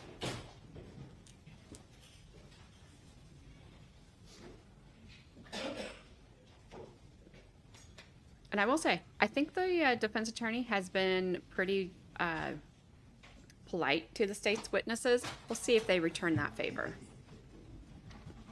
Thanks, have a seat. All right, let me call you next witness. We're missing the other half of the aisle, Your Honor. I think you're ready to go. Thank you, Judge. Apologies. Your Honor, the state will call Dr. Mark Hickman.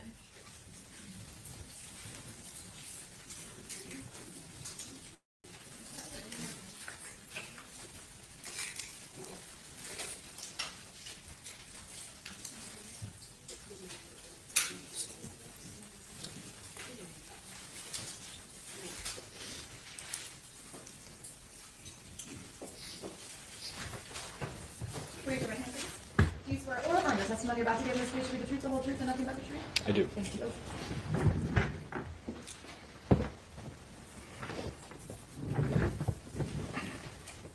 Good morning. Good morning. Can you please state your name? It's Mark Hickman. And can you spell your last name? It's Hickman. And how are you employed? I'm currently a family doctor in the Delaware County coroner.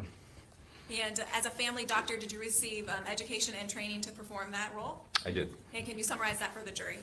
I went to Miami University for Sorry, undergrad, got the wrong Ohio county. State University for medical school, and did my family practice residency at Grant Medical Center in Columbus.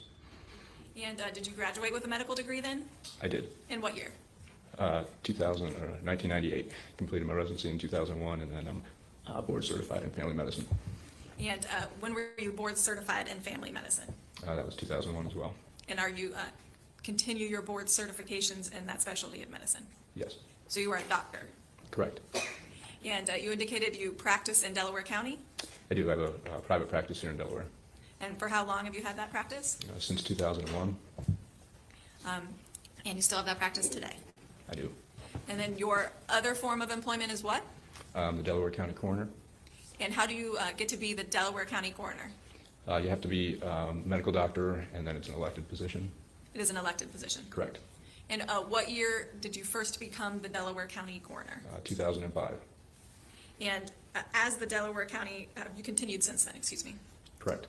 And as the Delaware County coroner, do you perform postmortem So in other examinations words, or she wants- autopsies? I do not. The jury to know And, people why like is you. that? That is done by a board certified forensic pathologist, so there are like 4 autopsy centers in Ohio. We currently use the Montgomery County coroner. But you obviously review the findings in your role as a coroner. That is correct.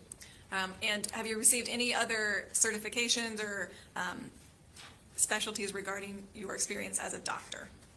From a coroner standpoint, I'm certified with the American Board of Medical Death Investigators. And what does that entail? It requires over 600 hours of scene-related and death-related investigation. And is that continuing, do you have continuing education requirements? We do. And what are those? You have to maintain so many hours, I think every 5 years to get recertified. And that includes re-attending training?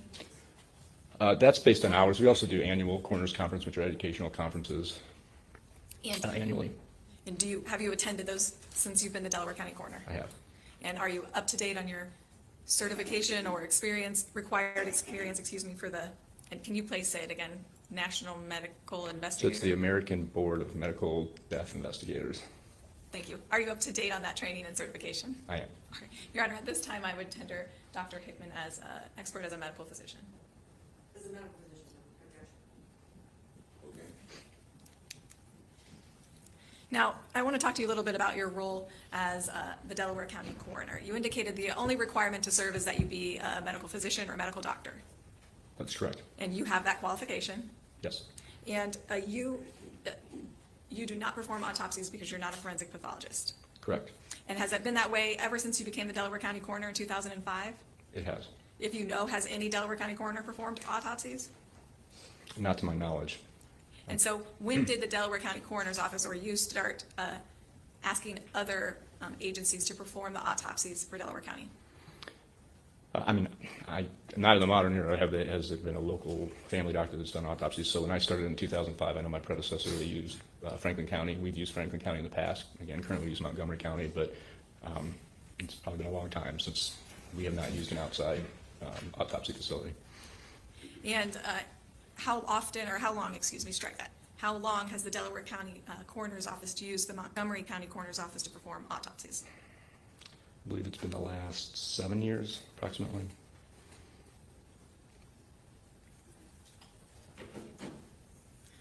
Now, who determines if a postmortem examination on a body in Delaware County will be done? Do you mean an autopsy? Yes. Yes, I do. You do. Correct. And when there is a dead body in Delaware County, does your office respond to the scene? Yes. Do you personally? Not always. We have a team, so we have investigators. Sometimes it depends on who's on call. Sometimes it's me. A lot of times it's an investigator. Someone from our office will go to the scene.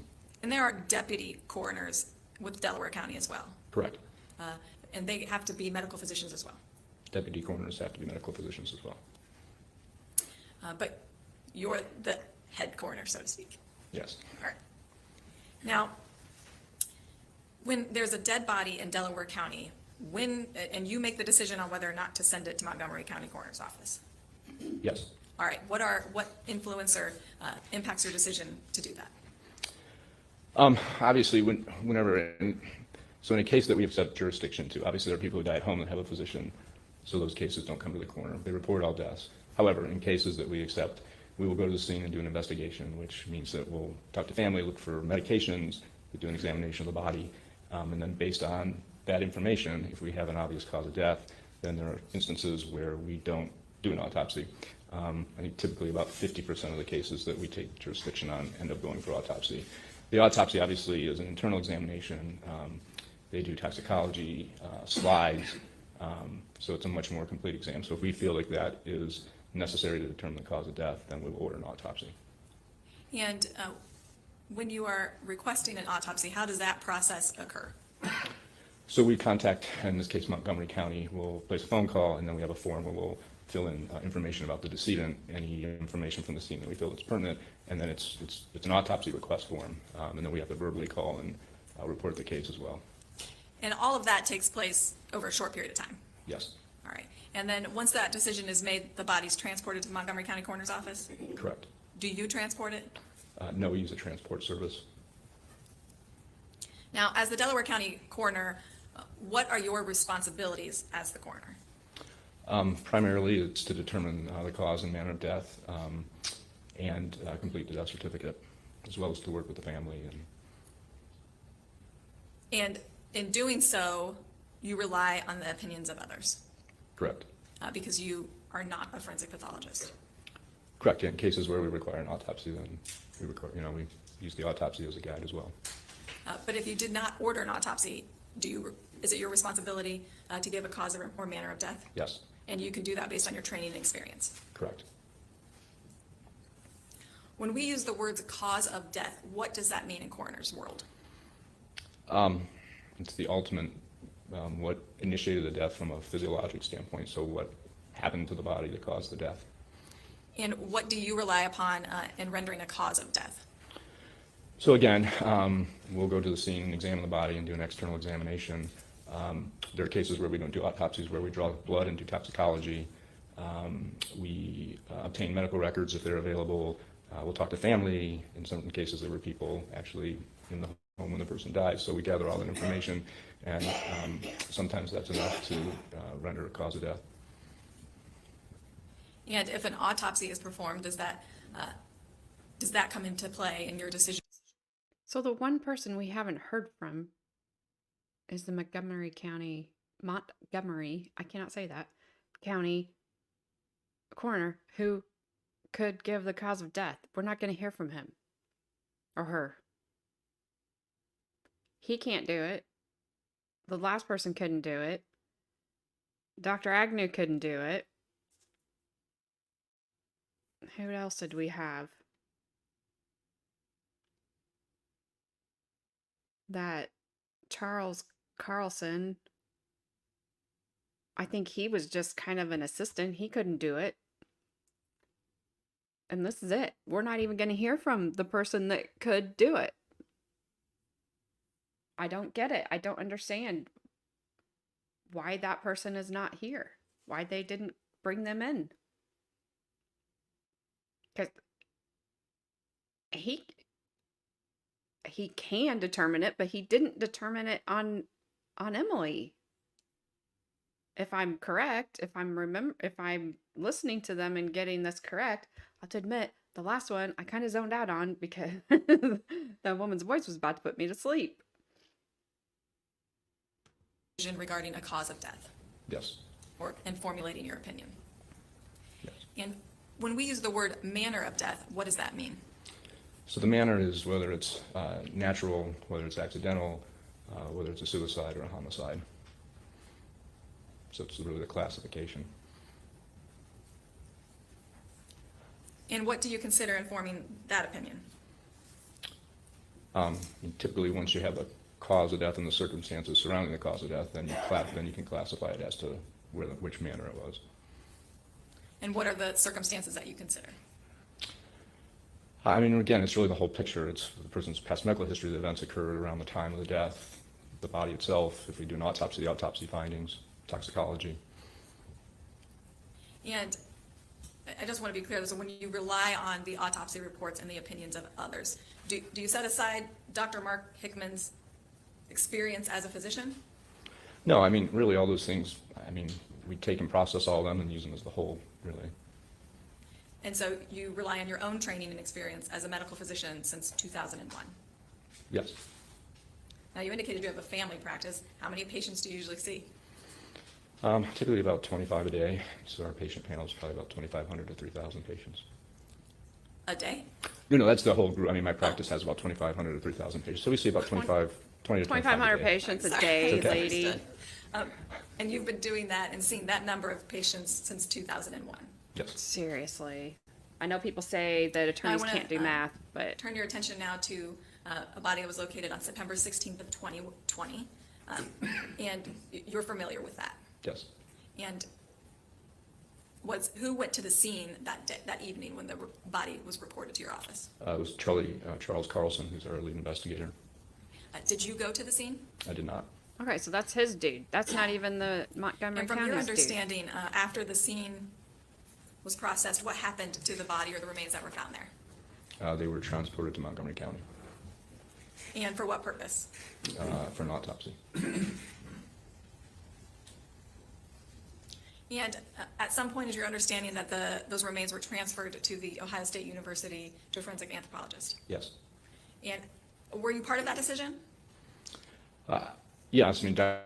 Harshberger, who's the Montgomery County coroner, based on the condition of the body, felt that a forensic pathologist would be helpful and had a relationship with Ohio State. And so he asked us whether it would be okay to use them, and I was fine with that. And while the remains were at Ohio State University, did you have contact with the Dr. Agnew or Amanda Hardin while they were there? We did. And what kind of contact? We actually visited the facility as they were in the process of evaluating the skeletal remains, and spent, I think we were about 2 hours one day there. Do you remember when that was? I believe it was early December of 2020. And did you get to see any of the remains yourself? I did. And did you observe anything about the remains while you were there? At the time, they had found fractures in the hyoid bone of the neck and evidence of fractures in the thyroid cartilage, which is in the same area. And those were the two main things, I believe. And so when you learned in December of 2020 about the hyoid fractures, at that time, did you observe where they were? I mean, they had the bones displayed, and you could see where the fracture sites were. And how many fractures to the hyoid bone were there? I believe there was one on each side. Would you call that bilateral? Yes. And then in December, did you get to observe the thyroid cartilage as well? I don't remember. I know the hyoid bone was the main focus at that time. And then after that time in December, did you have any more conversations with the forensic anthropologists until their report came out? I don't believe so. And then did you receive a copy of their report at some point? Yes, I believe that was in January of 2021.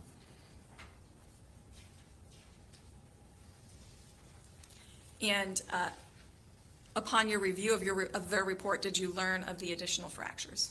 Yes. And where were those reported? So I believe those were the superior thyroid cartilage, as well as the hyoid bone was reported as well. And what were the fractures reported, or the number of fractures reported to the thyroid cartilage? There were two, one on each side. And so a total of 4 fractures. What was the total number of fractures? 4.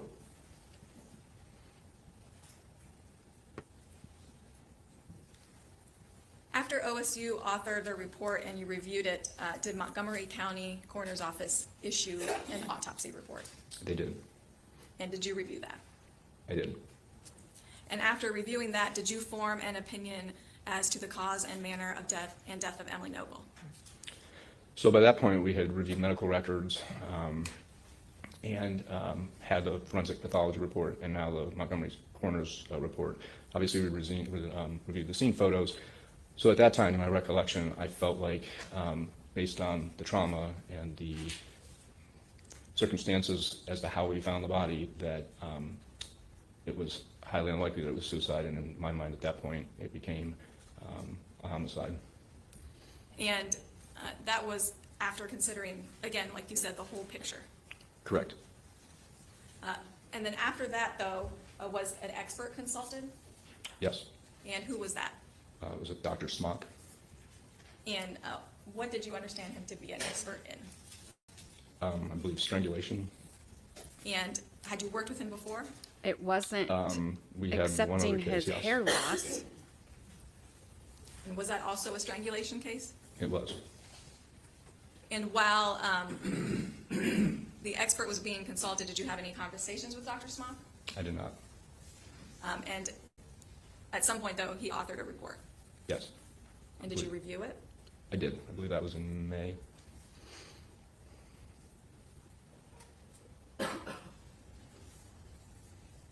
Now, going back to January and indicating that you believed it to be a homicide. What was it about the observations, either from the scene or the injuries? I'll give her this. I'll give him this. It may be an unaliving. Maybe. I'm kind of leaning maybe that it was. I wish that we could have had a toxicology report on her to see how much alcohol she had in her system, because if she had that bottle that was full of 6% of whatever that drink was, I don't remember what she called it. Why'd she have that with her at 9:30 in the morning? You know, I guess if that's what she was going to go do, maybe she needed some alcohol to help her do it. But we don't know. We don't know if how much, if any, that she drank out of that water bottle. Again, we don't know how long she was there. We don't know what happened in that driveway. But none of it connects back to the defendant so far. None of it. And this is it. He's it. And both our last witnesses, I'm trying super hard, and I don't know where my patients went today, but they're driving me nuts. I just want them to hurry up because they're not saying anything. I feel like they're not saying anything. They're just saying what we've already heard. They're not giving anything new. They're not wrapping this up in a like I said earlier, tying it in a pretty bow and right around the defendant. They're not even close. They have to know that. And from the looks of the timestamps that the person did on these, the defense does not even ask for a directed verdict, which is good. I'm kind of glad we don't have to go through that because those are rare. But so far, what's he adding? I don't disagree that this may be an unaliving and not a self-deletion, but I don't think it was him, and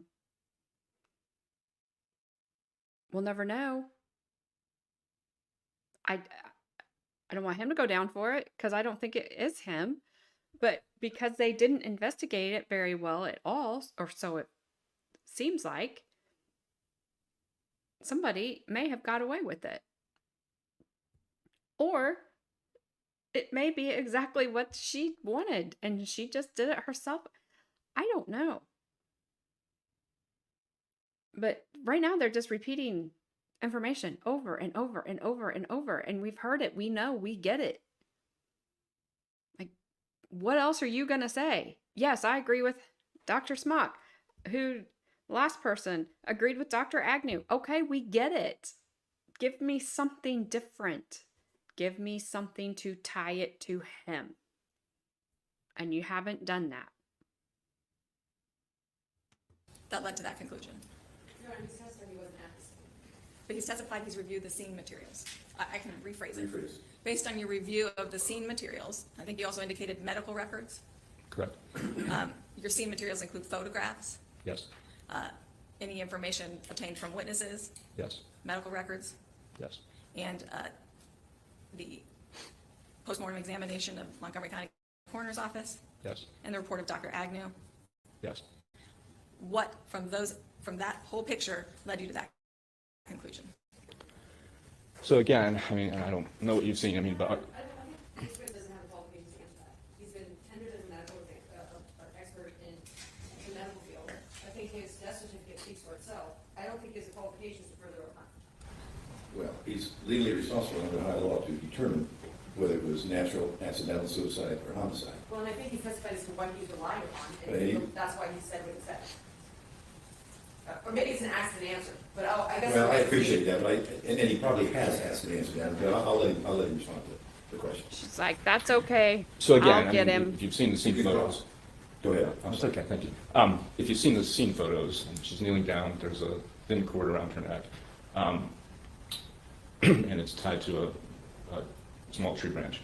So once we have bilateral fractures to two areas of the neck, I believe that was not consistent with leaning forward on a cord in the position of the body. So at that point, my belief again was that there had to be significant force placed to cause those fractures in the areas that they were in that were not consistent with how the body was found. And so since it wasn't suicide at that point and it wasn't clear it wasn't accidental, I believe, again, that the amount of trauma that would have to happen to to cause the fractures and death would have to be inflicted. Therefore, it's a homicide.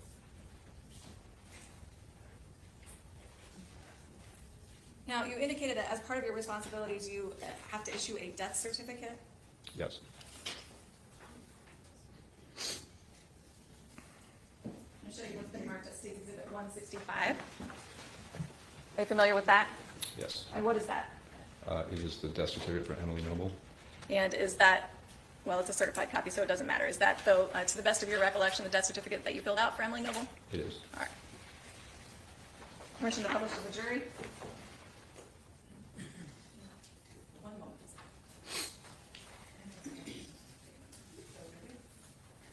May I borrow your file out, please? I'm sorry. Over here. Thank you.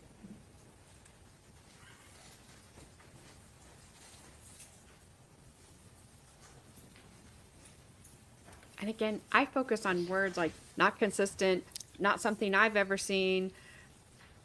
All right, again, the name at the top of the death certificate? Doesn't mean it's not possible. Emily Ann Noble.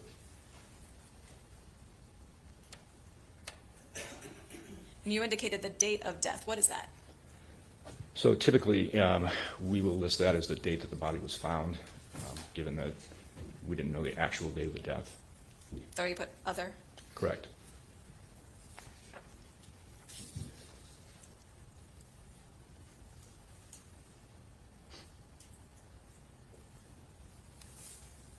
What is this?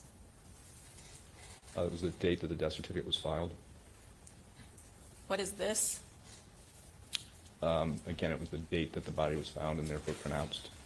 So it was a year to the day that you issued the death certificate from when her remains were found. Correct. Did you do that on purpose? No. And what took so long to get the death certificate issued on September 16th of 2021? So once the reports were in January, and then the final report was Dr. Smock's in May, at that point, I, in my mind, knew I was going to fill this out. The problem was, and this is a technicality, but basically because she was at Ohio State, for us to file the death certificate, it actually has to be initiated by a funeral home. And so, again, because she was at Ohio State, there wasn't a funeral home involved, and what it boiled down to is we couldn't find anybody at Ohio State that would initiate the death certificate. So it took from end of May, early June to September to actually get the okay for our office to initiate the death certificate, which we've never done before. So it was really more of a procedural problem. So when you say you've never done before, meaning you've just never had that paperwork nightmare before? Well, in the past, I mean, we've always had a death certificate initiated by a funeral home, and in this case, there wasn't a funeral home, so we had to work through the channels at Ohio State, and they just couldn't find anybody who would do It's that. So the finally, Ohio State. long story short, they said, well, in this case, the coroner's office can actually initiate the death certificate. And once we knew that, then we filed it. Let's review the findings. Let me guess what they are. What is this? It's the manner of death listed as homicide. And that's the one you indicated where you have 4 to 5 options? Correct.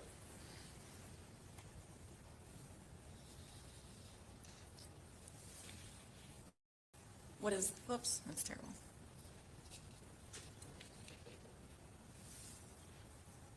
What is that?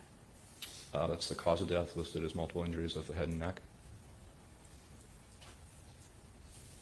And this, box B. Again, it says manual strangulation, which is, again, the manner or the cause of death due to, so it's multiple injuries of the head and neck due to manual strangulation, and that comprises the cause of death.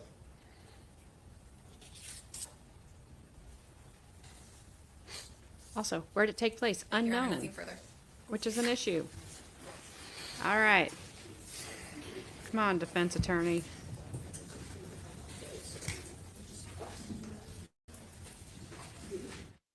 Waited for her to bring some energy to the last witness because, my gosh, and she did not.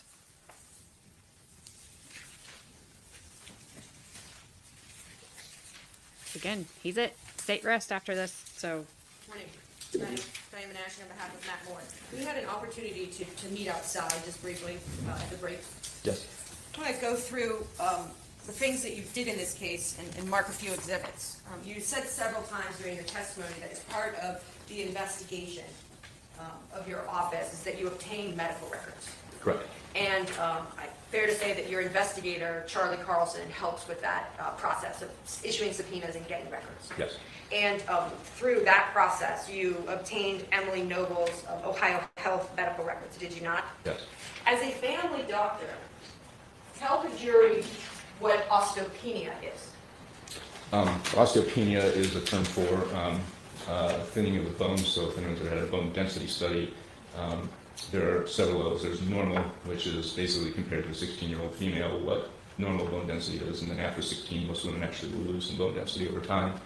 Osteopenia is the first level of not normal, and then there's osteoporosis, and it's based on standard deviations from the norm. So osteopenia is kind of that between normal and osteoporosis. And it's a condition with respect to bone density or bone strength, is it not? Correct. And you talked to the jury in your direct examination about how you reviewed the medical records that were obtained in this case. Correct. And so I'm showing you what I've marked as Defendant's Exhibit LL, her Ohio Health records. Let me make sure on top here, just so you can identify it. There's an affidavit on top here. Through the course of your work, are you familiar with this process of when you subpoena records, the medical entity will send the records with an affidavit attached, such as this? Yes.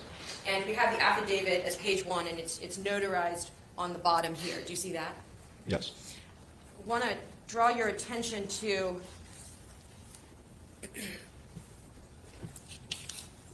it's technically page 68 of 71 in the records, but it's marked as page 1 here. Let me zoom in. Would you agree that this record is from 2008, November of 2008? Yes. And so if it's 2022, this, let me measure from 2020. 2008 would have been 12 years before 2020. Correct. So if a woman was 52 in 2020, she would have been 40 when she presented to the doctor's office in 08. Correct. I want to scoot it up here. In 2008, Emily Noble's medical records indicate, do they not, that she's there for a follow-up bone density test and that she was found to have moderated osteopenia. You see that? Yes. She's taking calcium and vitamin D, and then her risk factors are her small frame. And what are those 3 letters for? I'm sorry, which 3? I believe it's family medical history, but I was deferring to you. Sure, I think that sounds At her reasonable. age, and it indicates that she's a smoker. Correct. Those are increased risk factors for the bone issues that she's diagnosed with Correct. there. And you're aware, I presume, that the bone density test in 2008 followed, and you're aware from the medical records that you reviewed in this case, followed from a break of her ankle, which required surgery. Correct, I believe that was in 2007. Yes, and then after that break in her ankle in 2007, she had another break in her elbow. Do you remember that from the medical records? I believe she had a rib fracture. I don't remember the elbow. She had a rib fracture. Correct. And in the surgery for the ankle, if you recall, she had pins. Actually, she had to have some hardware put in there. Yes. And then also, as a result of your work in this case, and I'll just show you, you obtained, was it your office that obtained the mental health records, or was it Westerville Police Department? I believe we obtained those. Okay. And just showing you what's been marked, if I can, I'll just have you identify those as well. Defendant's Exhibit S. There's an affidavit on the top. Sorry to crowd the box. Oh, that's okay. Do you recognize that back cover sheet and Yeah, from Serenity. Yes. Serenity? Mhm. And I asked you this question because you talked about the work that you did and how you came to the conclusions that you did. You know, do you not, that Emily Noble was going to counseling as of August of 2019, Yes. and that her presenting problem was that she had recently suffered a tragic loss and was traumatized by the death or loss. The presenting problem went on to say, Objection to reading from the records, Your Honor. sure, let me show the records. Sure. Well, you reviewed them in the course of your findings and conclusions. I did. So I just want to go over that. This paragraph, Objection, may we have a sidebar, please, regarding these records? I figured something was coming. I figured something was coming because they had a big argument about these records.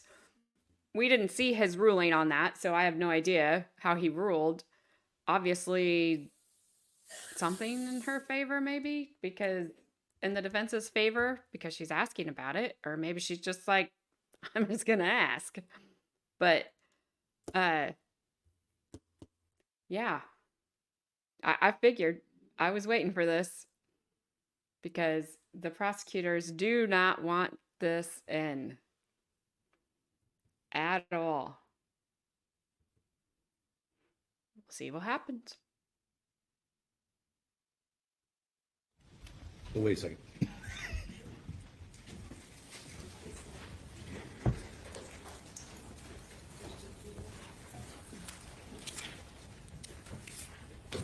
let's go back to where we were. I guess she won whatever it was. Her counselor, based on your review of the records, and tell me if you recall, her therapist, her clinician was Angel Kessler. Correct. And this is the first record as 2 of 43. Do you see that on top? Yes. And presenting problem is it not, that the client reported she'd recently suffered a tragic loss and is traumatized by the death loss. The presenting problem goes on to say she reported she has difficulty focusing, making decisions, feels sad, empty, guilt, has sleep disturbance, early waking, trouble falling asleep without medication, strange lucid dreams, easily startled, intrusive memories, loss of interest in activities, loss of energy, and is paranoid about her husband's well-being. Do you see that? I do. And then the counseling records go on. She goes to counseling a number of times between August and then let me get to this. She stops counseling altogether, does she not, at the end of 2019? I believe January of 2020 was her last visit. Is that right? We were discussing this earlier, we being counsel. The last record in the group of papers indicates January 8th, 2020, and it says patient discontinued services. Is that right? It does. I just want to make clear, though, for the jury when they have it, that it appears the presenting problem, right, is the same presenting problem on August 16th of 2019 and on January 8th of 2020. Do you see that? I do. Happy to approach if you ever want me to. And those records were 43-page facts. I reviewed all those visits, yes. You what? I said I read all those visits, yes. Okay. And then I just want to make sure then that you also read the counseling notes from August 16th, where she stated she was depressed in 2021 and had counseling and didn't find it helpful. She attended grief counseling after her first husband died in 2011. And then the trauma history. Client's son died by suicide in July of 2019 and is still in shock, starting to experience depression. And you remember reviewing that in the work that you did in this case? I do, yes, and I think there were also, her family doctor had records that kind of alluded to that and talked about treatment as well. And those were in her medical records. I think of Dr. Renna. Does that sound right? I believe so. Renna Henriquez.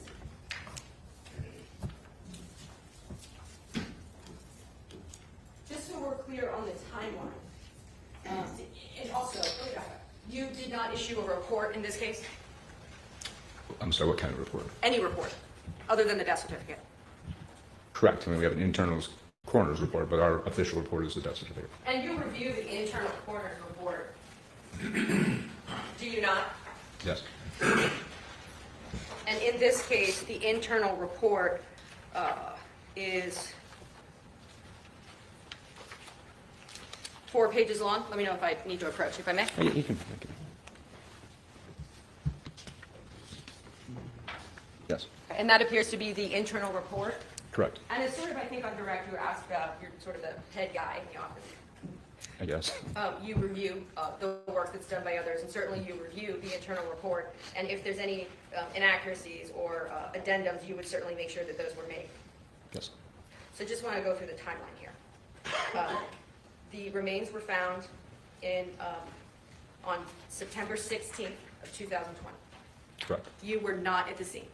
I was actually out of town that week, so I was not physically in Columbus. So the whole week you were gone. Charlie was there, though.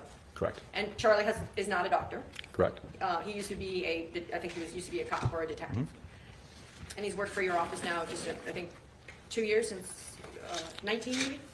I think it's more like 3, but yeah. Okay. September 16th, remains are found.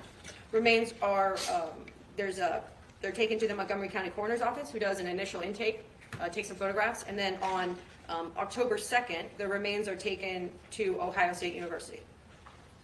That sounds correct. And then you testified that sometime in December, you went to Ohio State to look at and you met with Dr. Agnew and Dr. Harding. Do you remember that exact date? I believe I have it written down if I'm able to look at. Absolutely. I believe it's early December, like I said. Was it on here? Well, you tell me. I have a sticky note copy. Yeah, if you don't mind me looking here, I have it written down on that. Sure. Thank you. She's like, you tell me because I want to see if our dates match up. I believe it was December 2nd. This is what my note says. Okay. And because I don't see a date in the report. Oh, see? Oops. Yeah, What are you missing? no, I mean, I know that it's in here. Okay. Well, that was a significant event, going to Ohio State to meet with the oncologist, I presume? Let me look at this. I don't know that it's not in here that we went, but I don't know that it's not in here, even though you didn't find it. I'll find it. yeah, it's not in our timeline. I mean, Oh, really, we had never been to the lab, and part of it was to go down and see the lab, and then at the same time, they were in the process of processing the body. There was no official report done yet. So it was kind of a tour and a preliminary look at what they were doing with Miss Noble's body.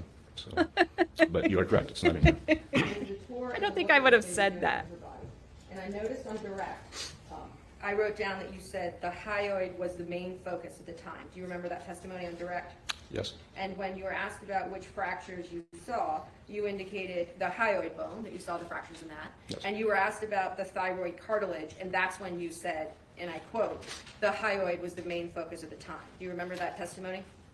I do. And I don't remember whether at the time they pointed out the thyroid. I don't know if they hadn't been there yet, but at the time, that was the first time that the hyoid bone was clearly broken in 2 places. That's what I remember of the visit. And I'm just going to go from December 2nd, because that's your testimony today. So that was on December 2nd. You would agree with me that at no point when you were asked on direct about what fractures you saw or didn't see, you didn't mention the left maxilla in your testimony on direct, correct? Again, I mean, the whole body wasn't processed, and I don't recall that one either. And so that is in December, your memory is early December, and then about 30 days later, specifically, on January 11, 2021, Dr. Agnew issues her report. Do you remember that date? That's the date on the report, yes. Yes, it is. And then after that, 11 days later, the Montgomery County Coroner's Office issues their report incorporating Dr. Agnew's report. Is That's that fair to correct. say? Yes. And the January 22nd report from the Montgomery County Coroner's Office indicates head and neck injuries as the, let me get the report. Corners. One moment. Thank you. Showing you what's been marked, the state's exhibit 152. They list in their report as the cause of death multiple injuries to head and neck. And then in the comments, they're quoting and relying upon Dr. Agnew's report. You would agree with me? Yes. And in fact, again, on page 3 of their report, the entire page is just a cut and paste from Dr. Agnew's report. Correct. And then, on March 9th of 2021, I'm sure that you're aware that your investigator, Charlie Carlson, attended a Zoom call with Dr. Smock.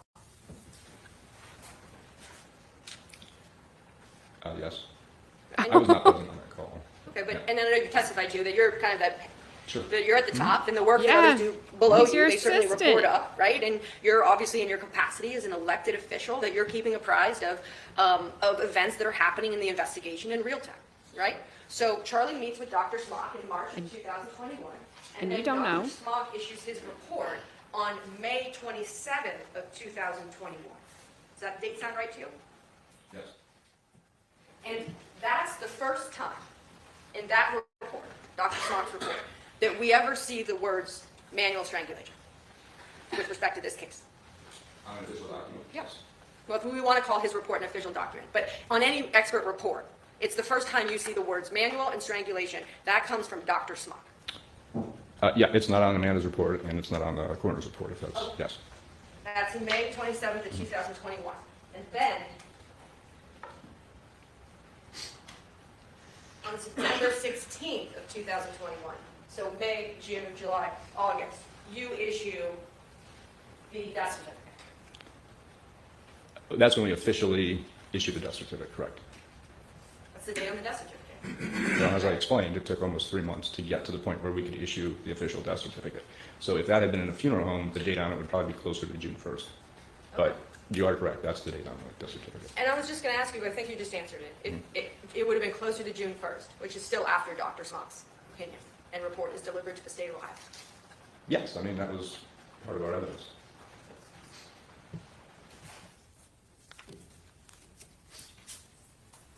I want to mark an exhibit, off topic, but it's what you and I talked about outside. Sure. Showing you what's been marked as Defendant's Exhibit KK. I just want to show it again to you. Do you recognize that as well, what we talked about in the hall? I'll show it up on the screen then. Oh, thank you. Oh. That's okay. Your Honor, there's no objections from the state regarding this document. Thank you. Thank you. Defendant's Exhibit KK. It's a document, and I gave you the opportunity with the prosecutor there to review this prior to your testimony. This is a controlled substance examination. Would you agree with me on that? Yes. And it indicates on the report that one sealed plastic tube containing a peach liquid was submitted for testing. Correct. And then if we go to page, it's actually one of two, but it's technically the third page. That peach liquid, the results are what? It says the specimen contains 6.3% alcohol by volume. The specimen contains 6.3% alcohol by volume. Correct. And then I want to just make sure if it says here is to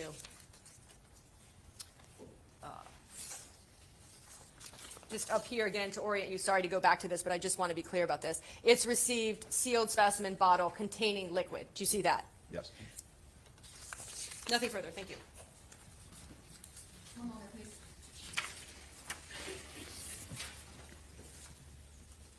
Oh, I'll keep this. And what, I'll ask it like an attorney. What, if anything, did we get from that so far? I'm still sitting at nothing.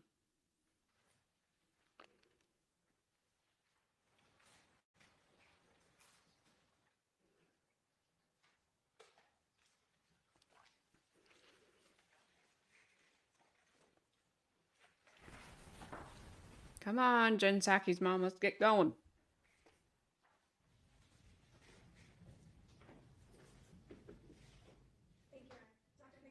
Counsel was asking you about moderated osteopenia. Is that a natural process in women? Like, over time, yes. Anything abnormal about that from your review of Emily's medical records? No, the other thing, I believe that she was actually on medication for a while, which tends to slow the process down. And she was on Bonivo, which is a bone medication, from a review of the records. And so, in your experience, what Emily was experiencing through the moderated osteopenia is something that all women go through. Yes.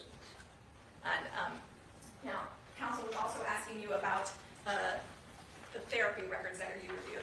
Was there anything in these therapy records that led you to conclude the manner of death was suicide? No.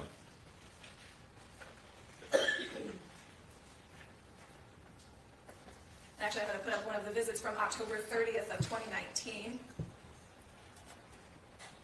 This is getting towards the end where we know services were terminated, right? Correct. Just go ahead and report what Emily told the therapist then.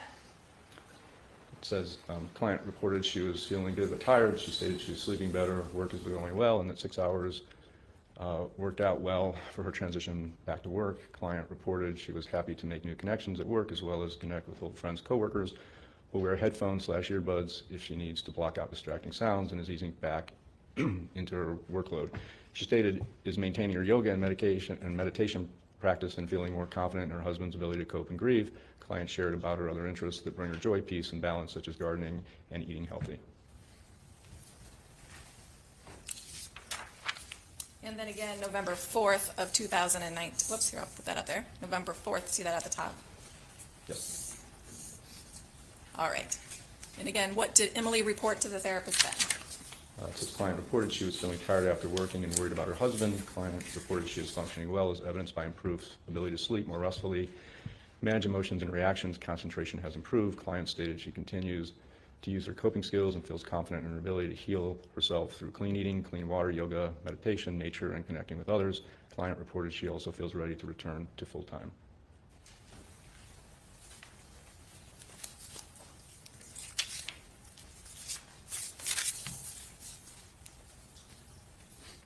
Nothing further.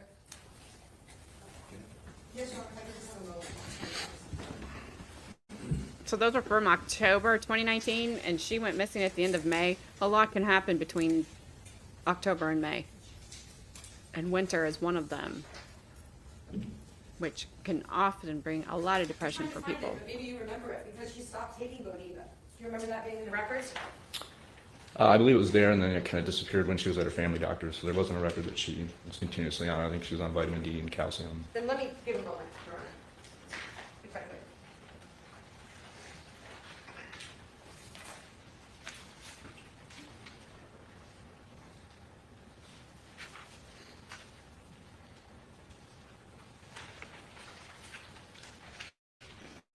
We can't search term because it's a PDF.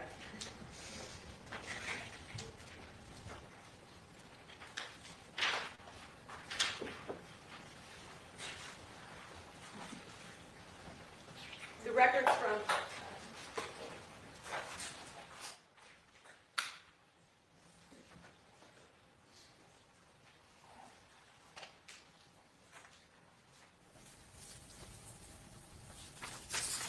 showing you, the pages aren't numbered, but do you see here? They are, Your Honor, thank you. Just to orient here, the date of the visit was October 14th, 2013. Do you see that? And removed medications at the bottom. What does it say there? Thank you. Nothing further. All right, ladies and gentlemen, any questions? All right. Please, You know the jury's gonna Follow have the some routine. questions.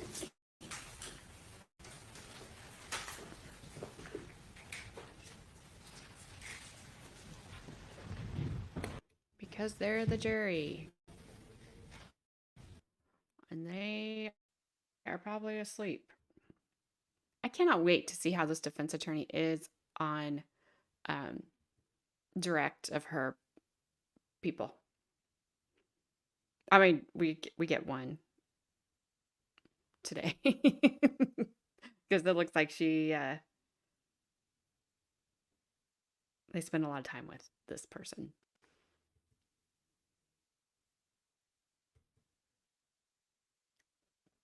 Oh, there's deputy wants to put his fingers in his nose. He knows he really does. Hope we get to see him.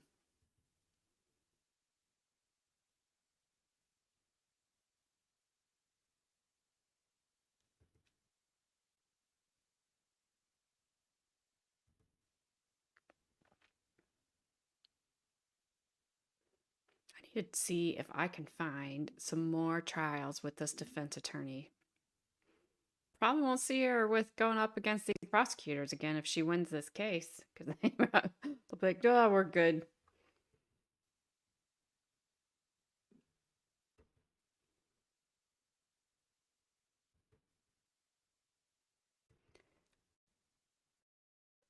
So if you see the bottom of the screen that this stream says it's 10 hours and 56 minutes, we're not going that long, because at the end of this is some legal discussion that we're going to play at the beginning of day 7. Dr. Higman, I have a few questions for you, and they may bounce around a little bit, so not in any particular order here.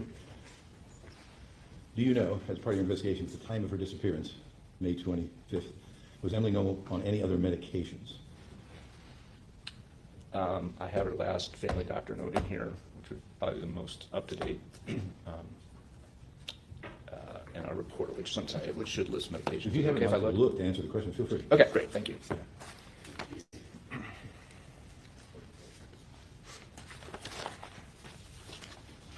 And of course, follow-up question is, if there were, could you share what they are? Sure.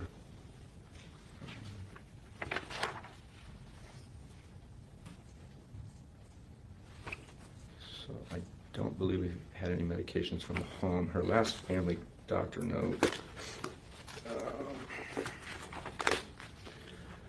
was dated October of 2019, so that would have been about 6 months prior. And at the time, I believe she was taking Klonopin, which is a sleep medication. And that was the only documented prescription medication, so essentially a sleeping pill. Sleeping pill? Correct. Okay.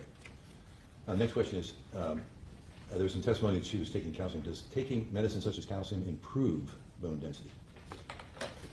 It'll stabilize it. So I think if this osteopenia is important, the one thing to understand is, so bone is kind of like, it's Suppose not that- solid. It's what we that call jurors matrix. asking for And so over themselves? time, 16 is kind of the maximum peak bone density for women. It's typically, when we measure it, it's at their long bone, so hip bone, spine, so vertebra. And then over time, that matrix will kind of thin, and it's a different process depending on nutrition, smoking, those sorts of things. So there are medications like Boniva which prevent the breakdown of bone, so it slows that process.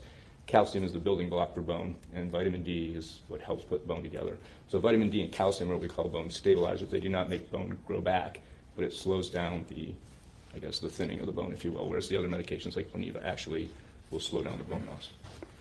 Now, you testified about the osteopenia and its effect on bones. Yes.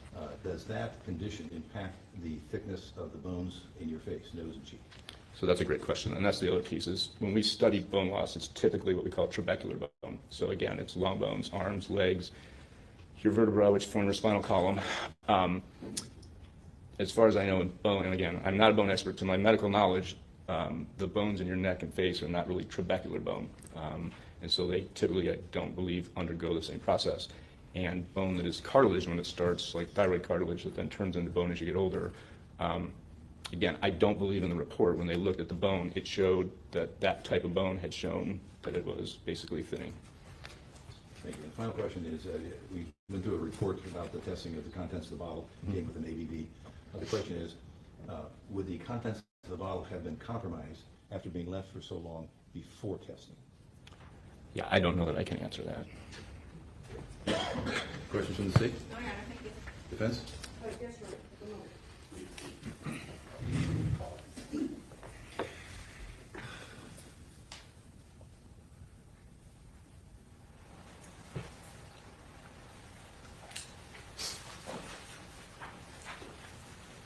If I show you what's been marked as Defendant's Exhibit LL, I believe it's the last entry in the Ohio Health Records, and this is in response to the testimony with respect to medication. Reason for visit is medication management. I'm sorry, it's page 1 of the entire group. It appears to be the last office visit documentation that you got from Ohio Health. Does that sound right? Are you okay if I compare it to what I have in here? Sure, and I'm also happy to approach. Well, let me just see, because I have these organized.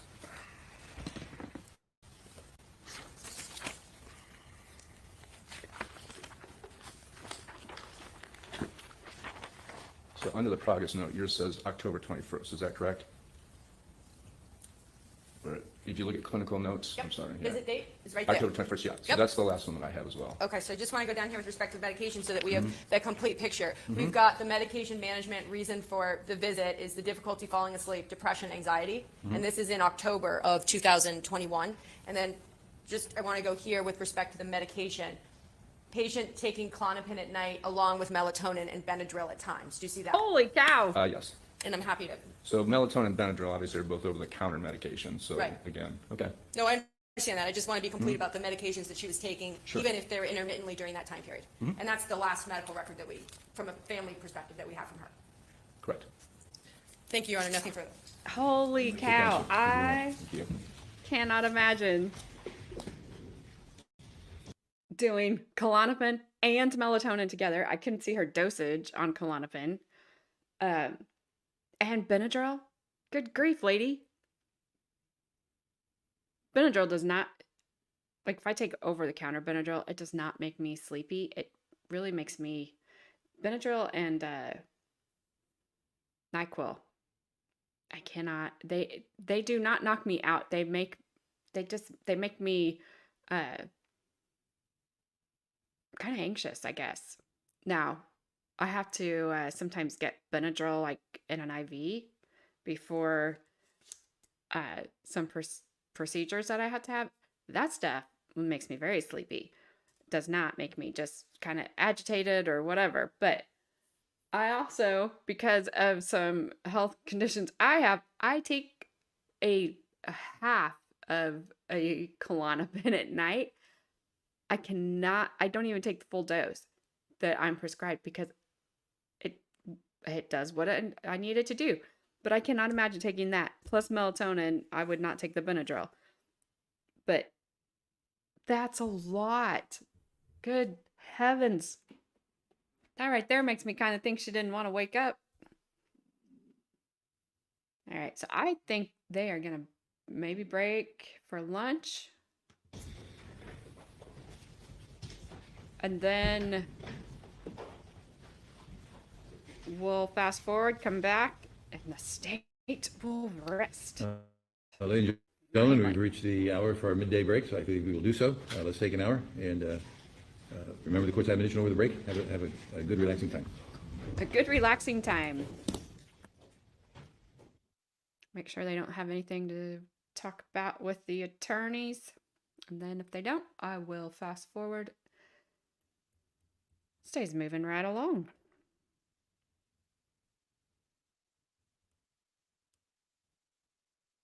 I do like the defense attorney's jacket. It's not anything I would probably ever pick out for myself, but I like it on her.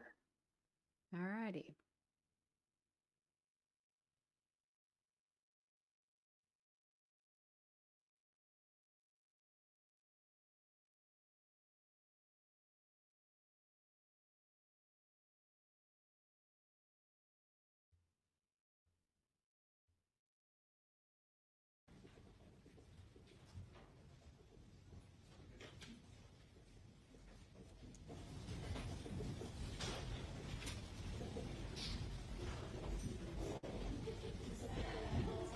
Take his name off of there.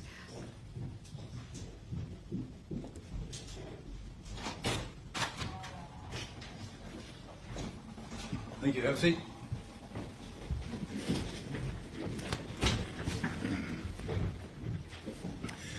How does the state wish to proceed?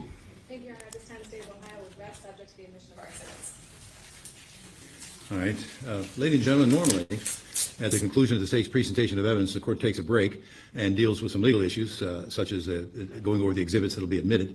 We have agreed with the parties that all motions and exhibits will be done at the end of the day, so we won't be taking your time up. We'll take care of those, and we're going to reserve that opportunity for both parties, and we're going to proceed right now. Does the defense wish to call any witnesses? We do, Your Honor. And- Call Dr. Heather Garvin. All right.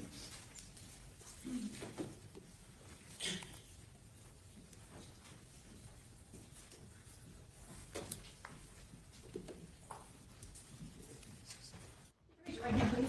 Do you swear or affirm the testimony you're about to give in this case to be the truth, the whole truth, and nothing but the truth? I do. Thank you. Dr. Garvin, please introduce yourself to the jury. I'm Dr. Heather Garbin. And where do you work? I am a full professor of anatomy at Des Moines University.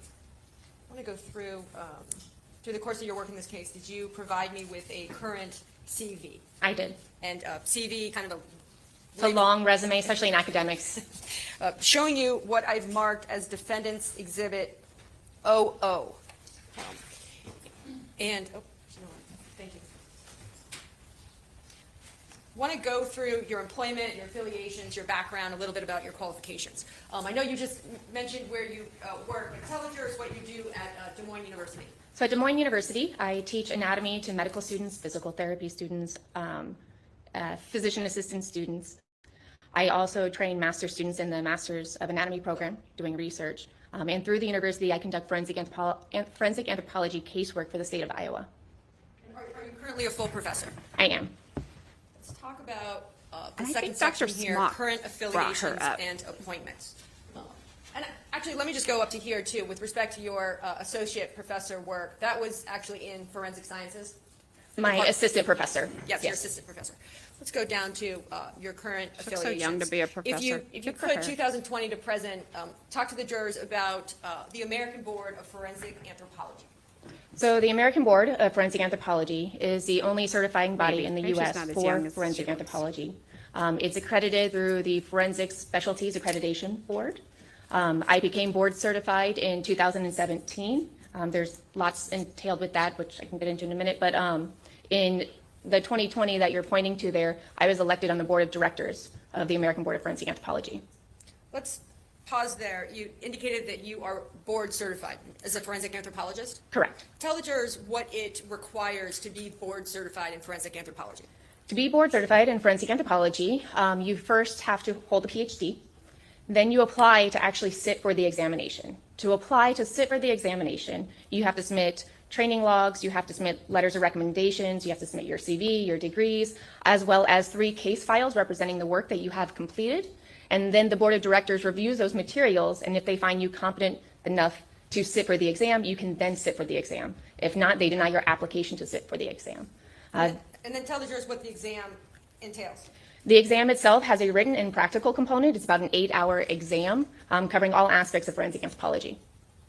And you indicated that you became board certified in 2017. That is correct. Did you become board certified and pass the test on your first try? I did. Are you? Maybe that's you rare. indicated that you're now been elected to serve on the board of directors of the American Board of Forensic Anthropology. Do you hold or are you on any committees within the American Board? Yeah, one of the roles of being on the board, you have to serve in a number of different committees. It's a nonprofit, so it's all just volunteer work. And so my role in there, I'm co-chair of the applications committee currently. I'm also chair of the exam development committee, and I serve on the medical legal outreach committee as well. As part of your work on the applications committee, tell us what you do. So the applications committee is responsible for reviewing those applications that are submitted to sit for the exam. Currently, as co-chair of that, I do not have a vote in that. I'm compiling information from the committee for votes yay or nay towards those applications. But prior to serving as the co-chair on that and as a board of director, I did review So you're case saying reports she's smart. For that purpose. What you're saying. And Since the she case passed on the reports are first submitted time. as part of the application process to even take the board certification exam. Correct. Let's move now down to 2015. I'll scoot it up so the jury can see it. 2015 with respect to your editorial board, Journal of Forensic Sciences. Tell the jury what that affiliation or appointment entails. So I was asked to serve on the editorial board for the Journal of Forensic Sciences. It's one of the major journals in the forensic sciences, particularly in the U.S. here. And that's because usually as academics, we'll do guest reviews of publications. All publications are peer reviewed by others. I was doing enough of those and I was doing a thorough enough job that they asked me to serve on that board, which means I get a lot more reviews to do during the year. Let's move to your education, if we can. I'll start from the bottom. We'll start at undergrad. Where did you go to undergraduate? I went to undergrad in the University of Florida. While you were there, did you have any experience or exposure or opportunity to do any forensic anthropology lab work? I did not do forensic anthropology lab work, but I volunteered as an undergraduate in the forensic anthropology lab there, but I was not conducting the work as an undergraduate. You were a volunteer in the lab. Correct. And then where did you next go for your education? So following my bachelor's, I went to Mercyhurst College in Erie, Pennsylvania for their master's program in biological and forensic anthropology. What was your thesis there? My thesis was on the ossification of laryngeal structures as an indicator of age. And laryngeal structures, point to the jury where that area of the body is. So those are the neck structures. It's your thyroid cartilage and your cricoid cartilage, and sometimes the hyoid is kind of included in that complex there. And when someone says, I wrote my thesis on the ossification of the laryngeal structures as indicators of age, what does a thesis mean? Thesis is a major research project you do for your master's. You have to design it, collect all the data, analyze it, and then you present it as kind of that capstone to your master's, and you have to defend it in order to get that master's degree. Then after getting your master's degree, where did you get your PhD? Following there, I went to Johns Hopkins School of Medicine for my PhD. And graduated from That there wasn't in Florida. 2012. Correct. Let's go now to, I'm Well, going that to wasn't cycle through if we can. with that taking care of my trial that Page was just 3. happening. Let's That talk was about gonna your do teaching well. experience. Holy cow. Present teaching experience, talk through the jury with that. So as I mentioned, presently working for Des Moines University. My main role there is teaching medical students. I teach them anatomy specifically. I also run a forensic osteology elective course there. And then I'm also running some master's thesis course with students doing research in skeletal variation. And you've listed here on your resume the actual course names and numbers. That is correct. And then we can go down here to the courses that your teaching experience as an assistant professor, if you could tell the jurors about that work from 2012 to 2017. And so prior to starting at Des Moines University in 2017, I was in a tenure track assistant professor position at Mercyhurst College in the Department of Applied Forensic Sciences, where I was teaching graduate students and undergraduate students, specifically in forensic anthropology and supervising casework. Let's now talk about some of your publications, if we can. Go to, there's a significant number included in your resume, but I want to talk about just a few that might be related or applicable to this case. In 2020, if I can find, tell the jurors about the case studies in forensic anthropology in 2020. So myself and a fellow board-certified forensic anthropologist created an edited volume on the case studies in forensic anthropology to help in training students, graduate students, as well as learning more about what our colleagues are doing across the country, because the more exposure you get to cases individually from different regions, the better off you are as a practitioner. And publications in 2018 in the International Encyclopedia of Biological Anthropology. Tell the jurors about that publication, which I've marked right there. Yeah, so that's an invited publication, and so me and my colleagues that are listed there, we actually created the forensic anthropology, I don't want to say chapter, but with an encyclopedia, the label and description of forensic anthropology within that volume. Turning now to 2016,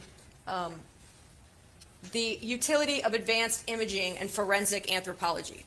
Tell the jurors about that publication. That publication is talking about how radiographs and CT scans and MRIs can be used in casework in forensic anthropology. It's published in the Academic Forensic Pathology Journal. That's the journal associated with the National Association of Medical Examiners in Maine. And going to 2012, developments in forensic anthropology in 2012. Describe that, please. Yeah, so that's a book chapter specifically on age at death estimation in a volume that's the Forensic Anthropology Companion. It's kind of a text that's geared at graduate students. Going to 2010, in your listed publications, at the top there, it has limitations of cartilage of age of death. Explain that. So this was an extension of my thesis work. With my thesis work, I focused solely on the laryngeal structures. I then also looked at cartilage ossification in the rib cage as well for age estimation. I want to talk now about turning to, I know we talked about, there's a section in your resume for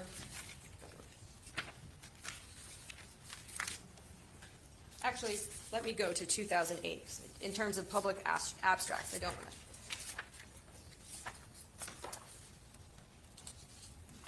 You know, in all honesty, I don't think the defense has to bring much. And this woman right here. sounds very smart and probably very qualified. Give me just for a second. whatever they're going to ask her about the throat and that sort of stuff. This one right at the bottom here, with respect to the human hyoid and its relationship to the basic cranial, and I'll let you say the rest. And mandibular morphology. Also part of my research during my master's when I was looking at the laryngeal structures, I did some studies on the hyoid bone itself. It's actually variable in its shape and size, and we don't truly understand why that is or what factors. So I was investigating whether the shape of the hyoid was somewhat related to the base of your skull shape. And then similarly with respect to that area, in 2007, the ossification, again, on that same area, tell the jurors about that work. Yeah, so this was a presentation. So all published abstracts are national presentations that you give at Academy meetings each year. They publish the abstract. You either give a poster or a podium presentation. So this was just prior to the publication of my thesis work where I was presenting it at the Academy there. I want to turn now to your forensic anthropological casework.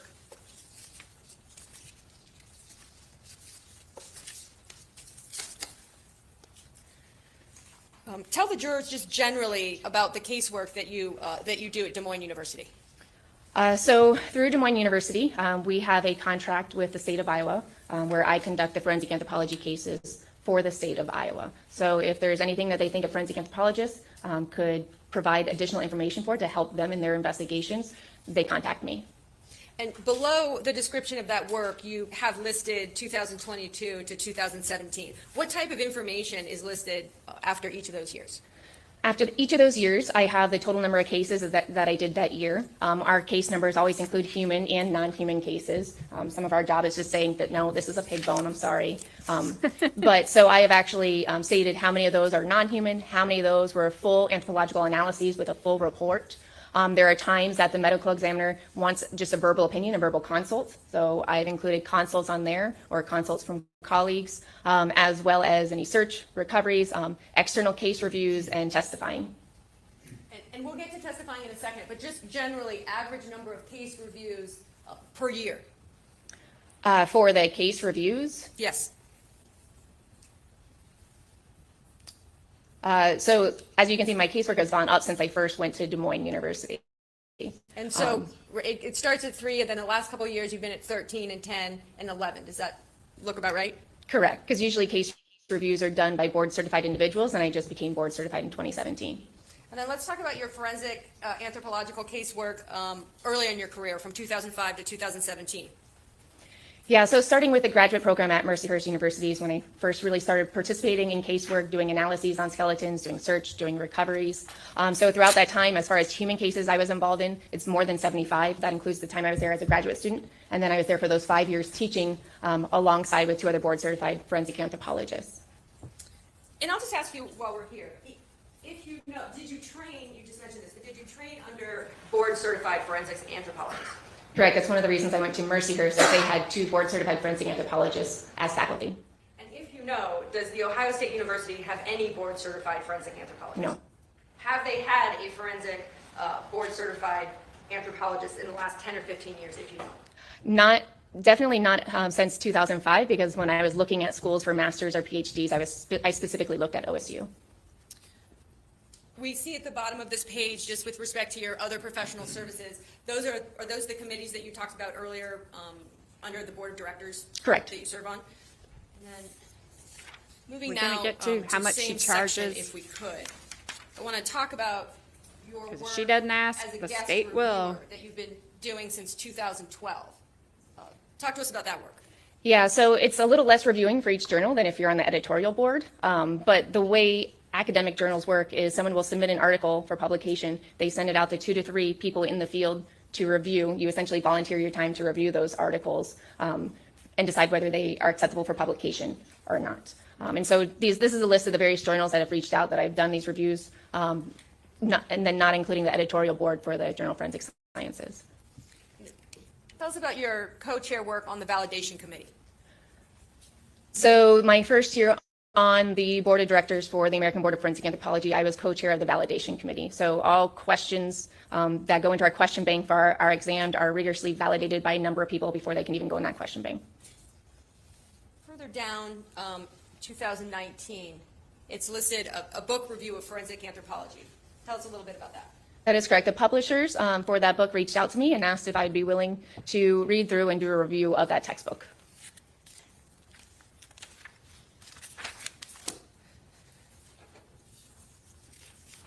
That'd be funny if Dr. Smock's book was on there. Okay, now, if we could, Didn't he have a book? 15, 16, and 17, the co-instructor work that you did. Tell us about that.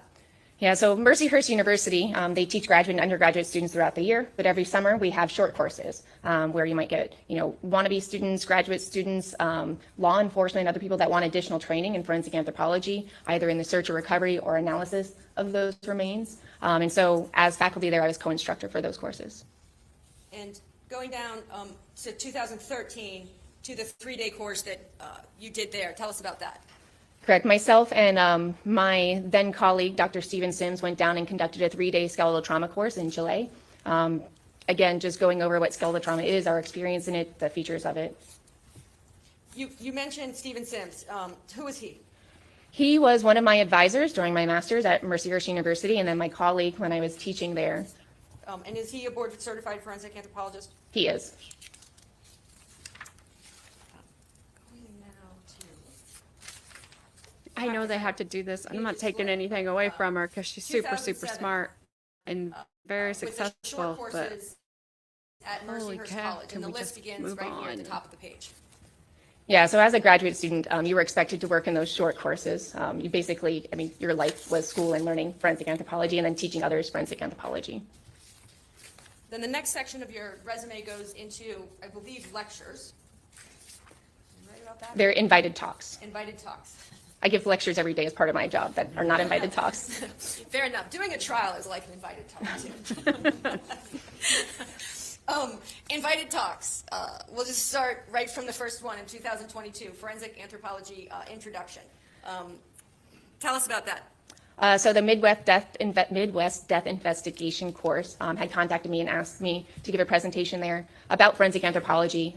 Most of the audience members were medical examiners from Iowa or death investigators from Iowa. And going down to 2019,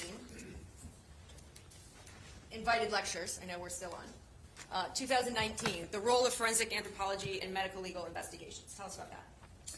Again, this is an invited lecture. Given my expertise in forensic anthropology, they reached out, the Iowa Division of the International Association for Identification, and I gave that lecture there. 2018, with respect to invited lecture invitation that begins with forensic anthropology. What did you do there? That was a talk at the Iowa Association of County Medical Examiners, again, explaining what forensic anthropology is, what we can contribute on the casework. And somewhat related to this case, we'll go to the next page and talk about the invited lectures in 2014, 15, and 16. Again, they're invited lectures. So 2014, 15, and 16, the one that says forensic taphonomy and bone trauma analysis. Through Mercyhurst, we would put on the Pennsylvania Coroner's Basic Education course yearly, where we go and teach coroners about forensic anthropology and our expertise. The other ones, again, they're invited lectures, teaching individuals about what forensic osteology is, or sometimes even the public, to make them more aware of what a forensic anthropologist is, what that career looks like, and what that role is. And we'll end here with your academic memberships. Thank you. Yeah, so as an academic, you usually belong to one or two academic memberships. And so I belong to the American Association of Physical Anthropology. It's now American Association of Biological Anthropology. They've changed their name with the time, where I'm a full member there.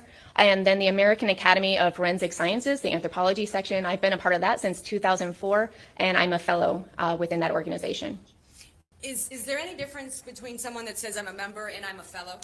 So you have to be promoted from member to fellow, and that means you have to go to a certain number of meetings each year. And then I believe you had to submit a couple of research articles showing your involvement in the field, or case files showing again that your expertise in that field. Seem to be a fair and accurate copy of your current CV. Yes. Should bring it in on a Two card. last questions with respect to your experience as a witness testifying. Have you ever testified in a courtroom before? Yes.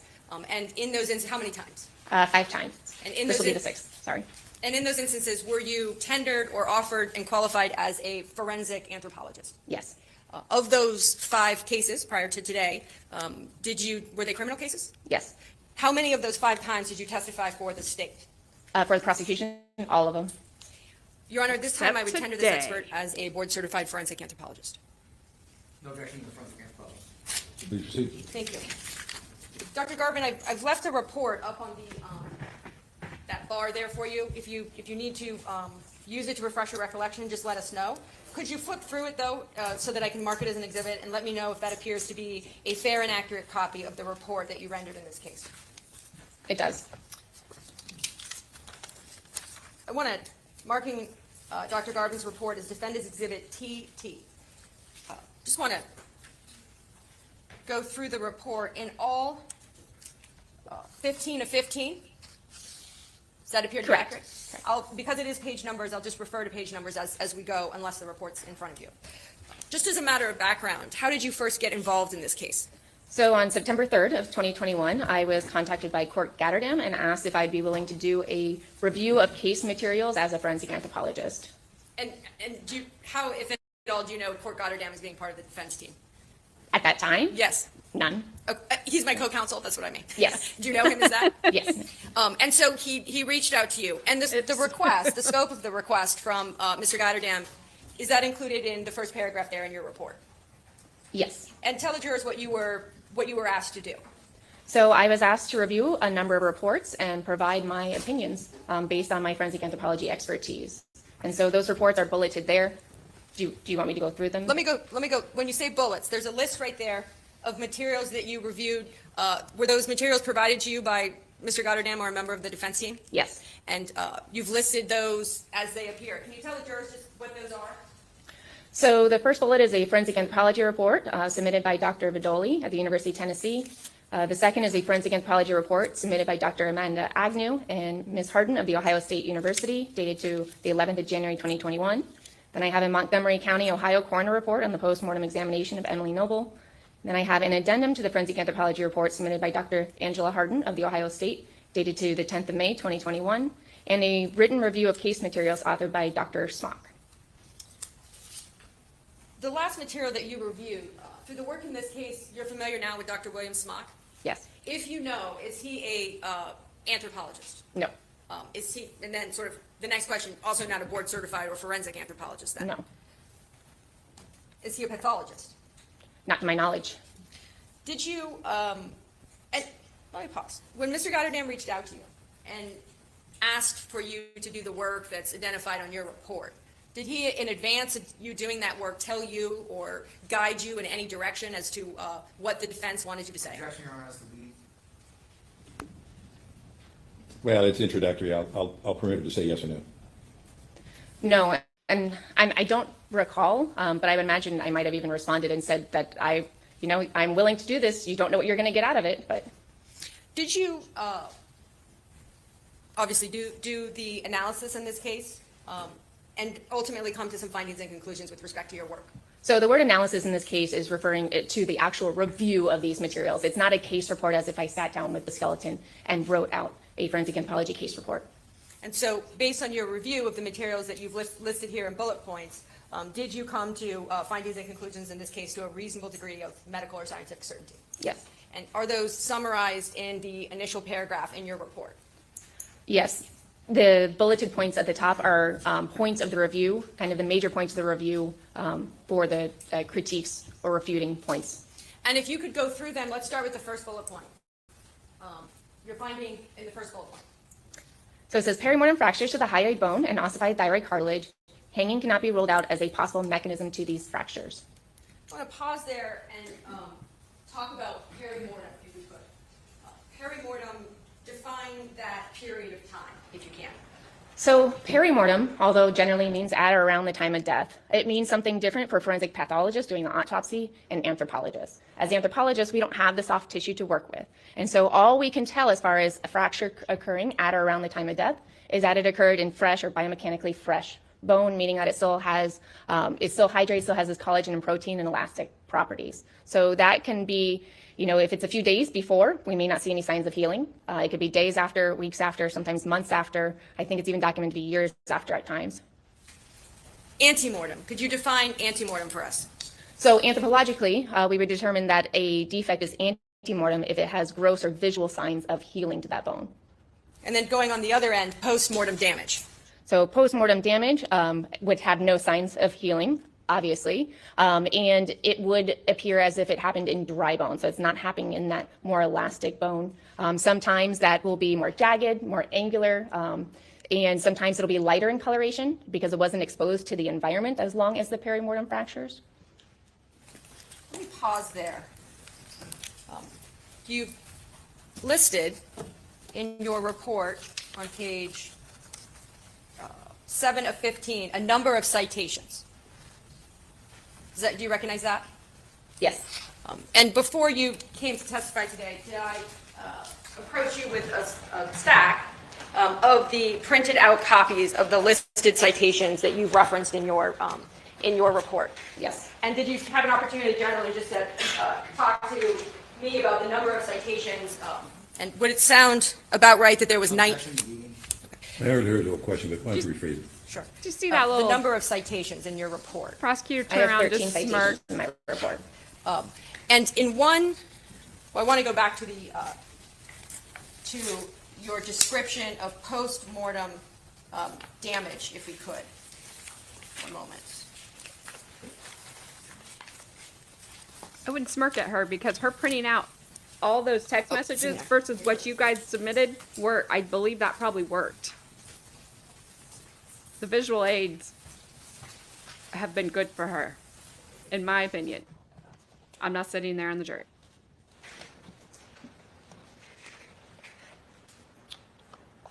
Looking for the, you might know where more it is. Well, I'll I find just it in need a 2 pages. I Yes. think. I'll find it in a minute. So circling back to your report, I'll find that literature with respect to post-mortem damage in a second. But the second finding, as noted in the second bullet point, is what? No evidence of perimortem fractures to the craniofacial region. Tell us what the craniofacial region means. Craniofacial region means the bones of the face in this general area. And while we're on sort of the anatomy, if you will, and I have your permission to ask you this, how tall are you? I'm 5'4" 3/4. If you could show the jurors just generally where hyoid is and then the thyroid cartilage. Yeah, so the easiest way to understand the anatomy is to explore your own anatomy, right? And so your Adam's apple here that you can feel, that's your thyroid cartilage, and you can feel it wraps around the side. Just below that is the cricoid cartilage. It's a ring-like cartilage just underneath that. And if you follow your Adam's apple up, and there you'll feel a little space, and then you feel another bone right on top of that, that's your hyoid bone. And you can feel the greater horns of your hyoid on the side. I just always warn people, don't squeeze too hard. But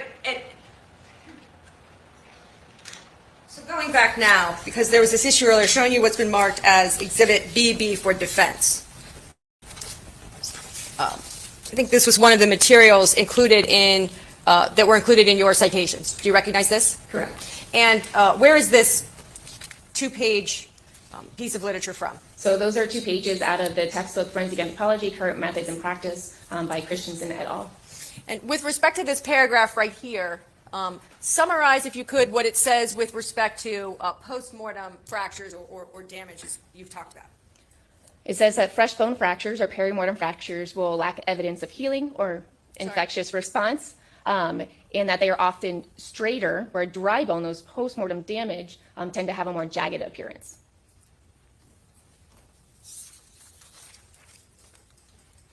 Going back to your report, then at Defendant's Exhibit TT, the third finding, if you could talk about that. Antemortem trauma to the nasal bones and maxilla. Going back to the anatomy, if you could show the jury nasal bones, maxilla, and the rest of that nasal structure. Right, so you have your nose, which the part that's projecting outward is cartilaginous, which is why it moves. If you push backward, you can feel where the nasal aperture, that bone ends, is a teardrop shape. You have a little bone projecting out here, your anterior nasal spine. Your actual nasal bones are the small ones up at the top here, pinched. And then on the side here, this is all your maxilla, and your maxilla actually includes the top part that has your teeth in it as well. And then the opening of the nose is called what? The nasal aperture. And, in preparation for your testimony today, did you provide some pictures of nasal apertures? Yes. Marking these as Defendant's Exhibit PP. I'll show them on the screen. Is that Paul? Paul. No objection. Dr. Garvin, tell us what we're seeing here with these 3 images. So I did a quick Google search, just nasal aperture human skull, to provide examples of what a nasal aperture really looks like, since most people have not really seen them in their lives. And so you can see these are educational images where they're outlining where that nasal aperture is, where the anterior nasal spine is, that's just below it there. And one of the primary things that's illustrated here is the amount of variation there is in that nasal aperture and how that aperture can be irregular. These 3 pictures, are these nasal apertures that have suffered trauma, or are these not? This one down here might have some antemortem trauma. I can't really tell on that. But otherwise, no, because they're teaching specimens, so they wouldn't have a perimortem trauma teaching specimen. And the differences, if you could just show us perhaps a few differences between this image and this image to illustrate your point with respect to these. Yeah, so you had the nasal aperture here, and you can see, oh, I can't do it too thin.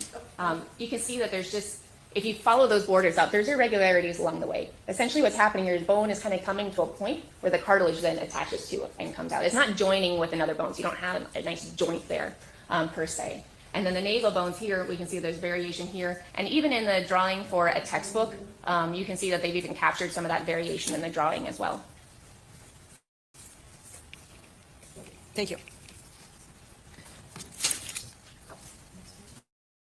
So she's trying to say maybe that's just what it looked like. The nasal aperture. Yes, well, one of the things we teach is human variation, right? We're variable. So I didn't want it to seem like I just picked 3. So these were 2 additional ones showing nasal apertures. Again, from common internet searches. And, even areas like this, you can see are irregular.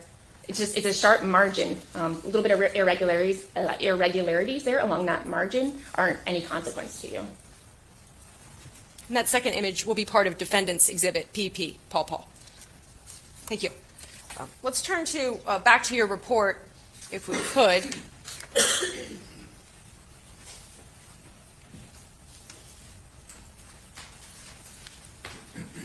With respect to the 4th finding, begins with potential. Yeah, so I put there a potential area of slight postmortem damage to the left lateral nasal aperture. Tell us why you would put potential in your report.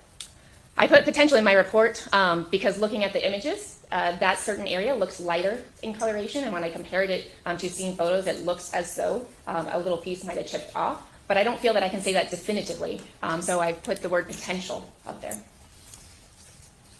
Now, let's work through your report if we can, and then we'll circle back with respect to the findings and conclusions. Are you familiar with Dr. Agnew's report? I am. And we'll start with, in her report, does she describe the processing, how she processed the bones in this case? Yes, she gives a 5-step, which are each numbered process for processing the remains. And are those 5 steps listed under the description of remains in your report? They're not listed word for word. For example, when I say an undisclosed amount of time, that's because her report didn't say the amount of time. But I paraphrased them there. And so let's talk about the undisclosed amount of time with respect to the hydrating process. Can you describe what the hydrating process is? I've actually never heard the term hydrating process before. Mummified tissue can be very tough to get through. So it sounds as though soaking them in the water would loosen that material. It's a form of maceration. So maceration just means breaking down by liquid. Most of the time as forensic anthropologists, when we're macerating, we're actually using a little bit of heated water. But in this case, they were in a tub with water, I think to loosen that soft tissue to get it off. Objection, Your Honor. I'm going to strike the last part of that answer that calls for speculation. She indicated she's not familiar with the term or doesn't know what Ohio State did. She's really guessing it. Response to that? Is it indicated in Dr. Agnew's report the temperature of the water as part of the rehydrating process? I think she they said used warm at Ohio because State? I said soup. It's paraphrased there. The first time she does say room temperature, and then in that 4th step she says warm water. So let me clear this here. It's room temperature and warm water. Do you see those? Correct. And when you, after the number 2, why is rehydrating in quotes? Because I had not heard of that as a process. And rehydrating, is that a term that you're familiar with as a forensic anthropologist? No. And then with respect to the 3rd part of the process, the manual removal of soft tissue, could you describe that? That's a typical part of the process when we have remains, right? As forensic anthropologists, we'll look at the remains with the tissue to see anything there, but then we want to see the actual skeletal surfaces, so we need to get those materials off. So there are processes to loosen the soft tissue, but at some point you have to actually manually use tools to try to get some of that off. And let's go to, Sounds like and a then good where time. the 4th part of the process is what? Soaking the elements in a warm water detergent solution, and again, the report didn't say the amount of time. And why is that something that you noted in your report? It could be weeks, it could be months. I don't know exactly how long those remains were sitting in water, and if you have remains sitting in water for a prolonged period of time, it can affect the integrity of the bone. in your work as a board-certified forensic pathologist, I'm not a pathologist. I'm sorry, anthropologist. How would you document, or would you document the time intervals when elements are being emerged in water? I would at least mark down the start date and the end date. Let's go to number 5. Tell the jurors what's the 5th part of the process that Dr. Agnew reported doing. with So the she case. reported submerging the elements in a 1-to-1 ratio of water and 2% hydrogen peroxide for 24 hours. What is your, based on your expertise, training, and experience, what are your observations about that part of the process? You should not be using hydrogen peroxide in forensic cases. Showing you what has been marked as defendant's Oopsies. MM. And Another one, before the I do Ohio that, State. with respect to the 5th part of the process, there's Fenton 2003, Stedman 06. Tell us what those names and numbers mean. So whenever you see in my report parentheses and the name and number, that's a citation. It's referring to an article that supports that statement. We do that in science a lot because anytime you're drawing conclusions, you don't want someone to just take your word on it. So you're providing that supporting evidence from the literature for that statement. Showing you what has been marked as defendant's MM. Email materials.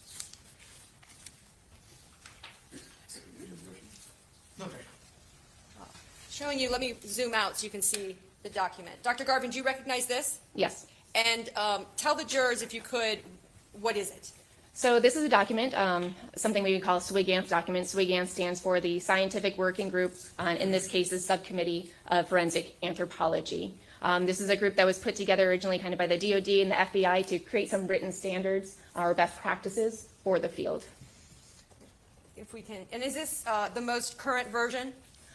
So the SWIGANTH documents, this is the most current version of the SWIGANTH documents. It's now been rolled over into another organization, OSAC and NIST, and the ASB as well. There's a lot of acronyms where they are redoing all of the standards, and some of them are completed, some of them aren't.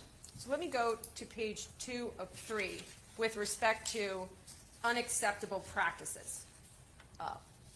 5.0.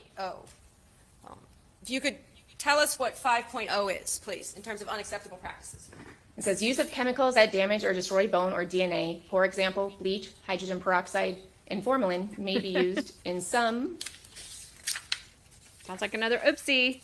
The Ohio State. situations, but the destructive consequences and personal health risks of the use of these chemicals must be recognized. In this case, we talked about, well, were the best practices as indicated by defendant's exhibit MM used by Dr. Agnew in this case with respect to processing? Objection, Your Honor. Then calls for speculation. She said she was not familiar with what Ohio State did. She's not familiar with what? With what Ohio State did. She said there's words in the report that she doesn't know what they mean. She hasn't followed up. She doesn't know what Ohio State did other than what she read in the report. Well, rephrase your question as to this process. She also Let me just go back to the description knows of what the Ohio remains. State You shouldn't reviewed do. Dr. Agnew's report?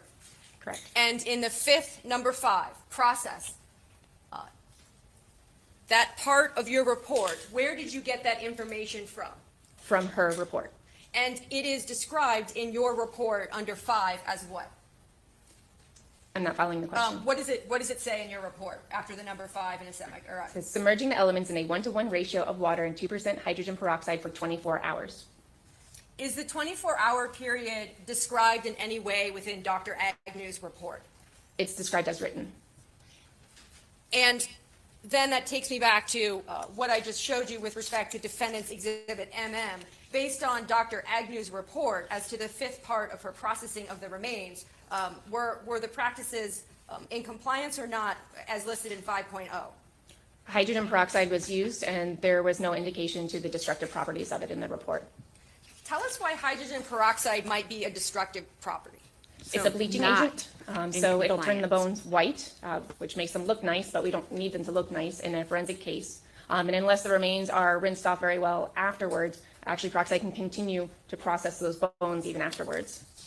And what might that do to the bones themselves? So there's reports that using hydrogen peroxide will impact receiving DNA from the remains. Also exfoliation, so bone kind of flaking away at muscle attachment sites.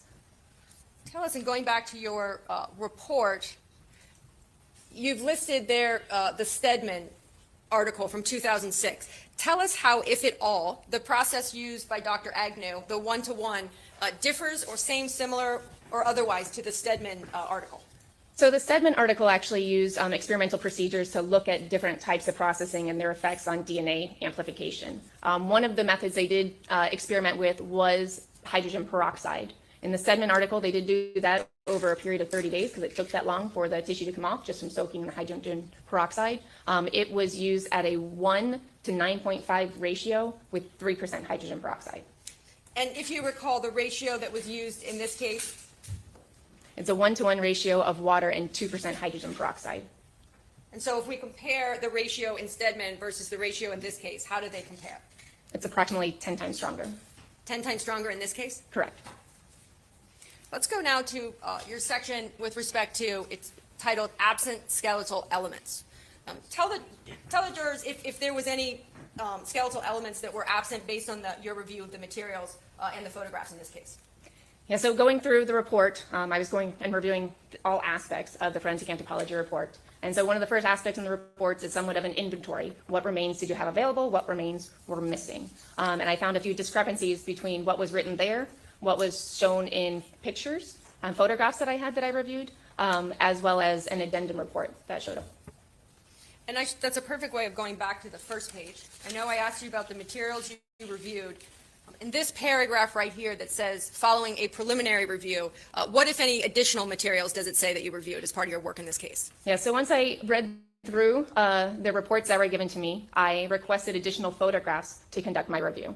And how many photographs did you review, and where were those from? From the defense, I received 9 folders containing 432 photographs of the scene, autopsy, and anthropology photographs. Going back to the section with respect to absent skeletal elements, I don't think you listed for the jurors what was missing. Was anything missing? So one thing to note was that I saw in the scene photographs that both sneakers were there and the feet were still inside the sneakers. And then there was a radiograph, which is an x-ray from the medical examiner that showed the left foot still in that sneaker. And I could see that the bones to the great toe, your big toe, were there in that radiograph, but they were listed as absent in the anthropology report and were not in the picture of the overall skeleton laid out. And when you say the picture of the overall skeleton laid out, let me pull hand. That was in Dr. Agnew's report, is that right? Correct. Showing you what's been marked as State's Exhibit 130. Page 2 of 10, is that the depiction that you just testified about? Correct. Could you show the jurors, circle what you just described? So this would be the left foot down here, and there's the left great toe. There's a metatarsal there, which is kind of the sole of your foot, but the actual digits that would be after that are absent.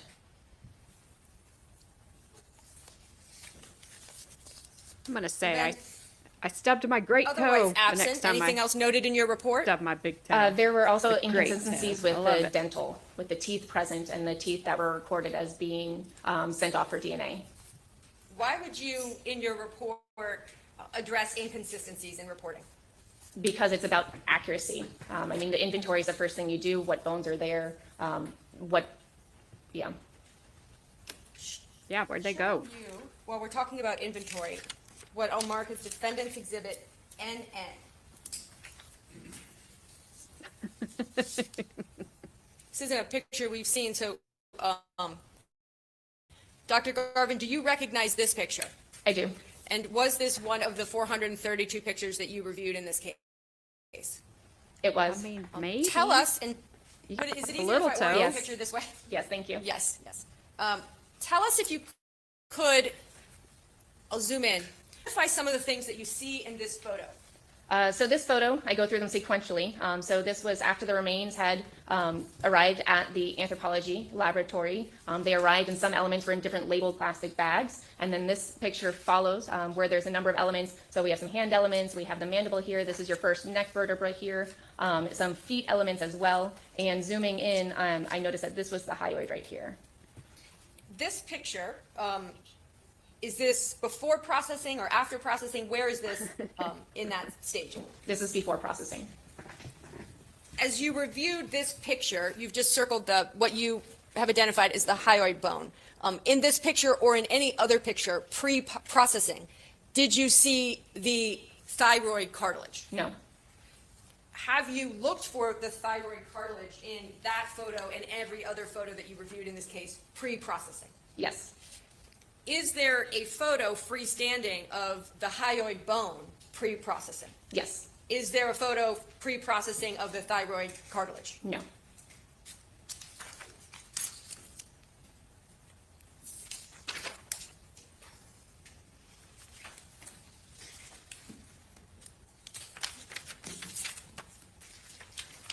I don't know if old Next fuzzy page of head the report, 3 prosecutor is of going to be able to 15. handle this witness very well.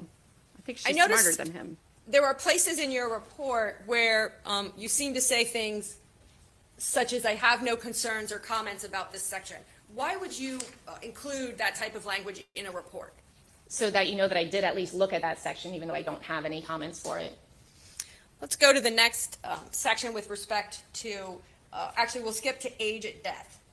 Tell us the process that, based on your review of Dr. Agnew's report, that she used to determine the age at death of the remains.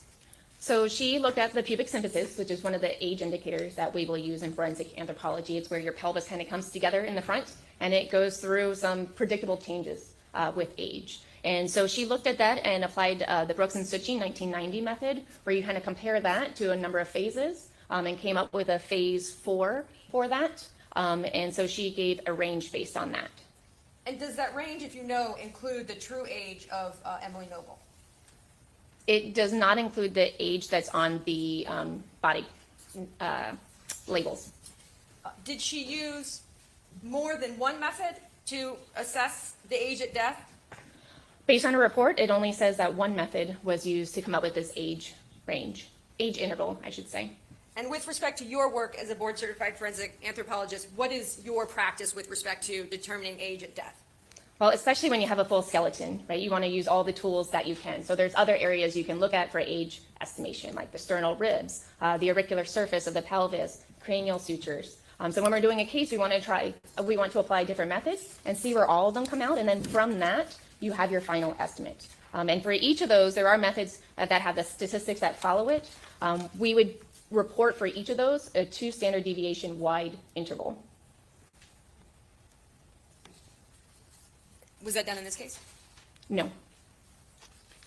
I want to go to, and I'll toggle back and The forth. Ohio I'm State showing you now is Dr. not Agnew's doing report with respect great. to ancestry. Same question about ancestry. Your practice, using one method or more than one method is your standard practice. Objection, Your Honor. Relevance. Ancestry evidence. Well, it's in evidence, right, her ancestry? So I think we can talk about ancestry. So I believe it has whatever relevance the jury finds it to be. I'll agree with That that. was a good Go try ahead. there. Just best State. practice, one method or more than one method in looking at the determination of ancestry. More than one method, and specifically usually we'll do morphoscopic, so non-metric traits, which were scored in here, but also metric analyses. And I'm showing you page 3 of 10 of Dr. Agnew's report, marked 130.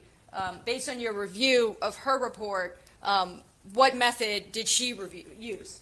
She used the ASA method.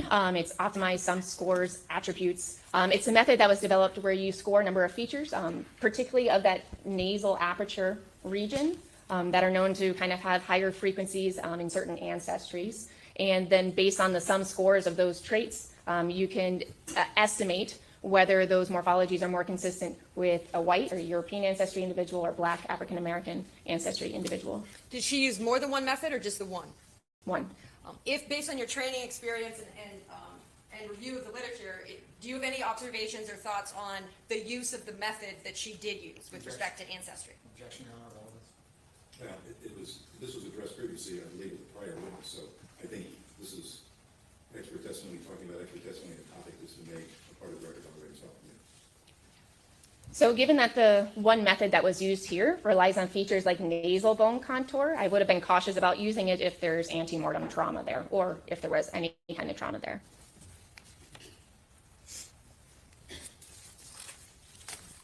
That leads us That to too, Cheyenne. the next section. I was trying that not to we'll interrupt talk about her, in your though. report, the trauma section.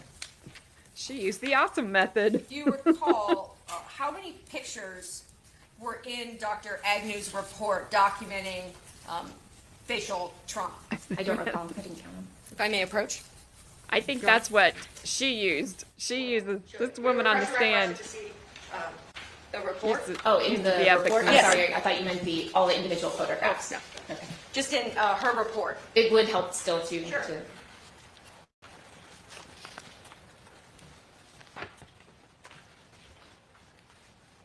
So there are 8 figures in her report. And with respect to facial trauma, how many photographs are in her report with respect to the face?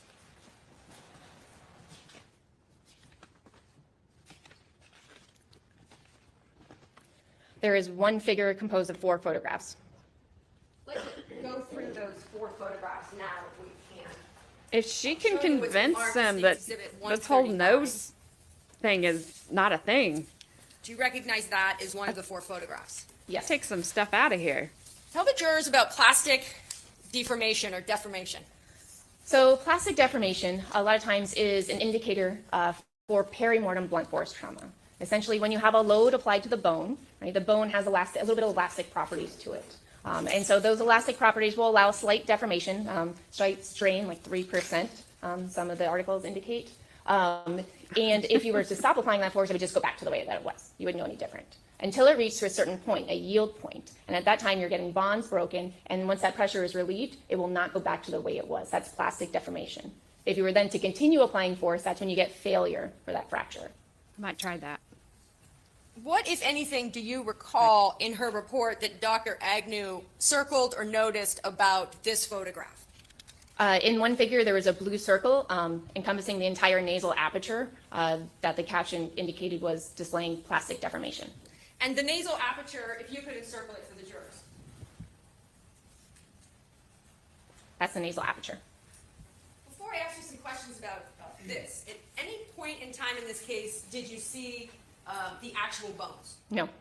Have there been cases where you've been asked to review photographs and the photographs were not sufficient for your review? For my external reviews? Yes.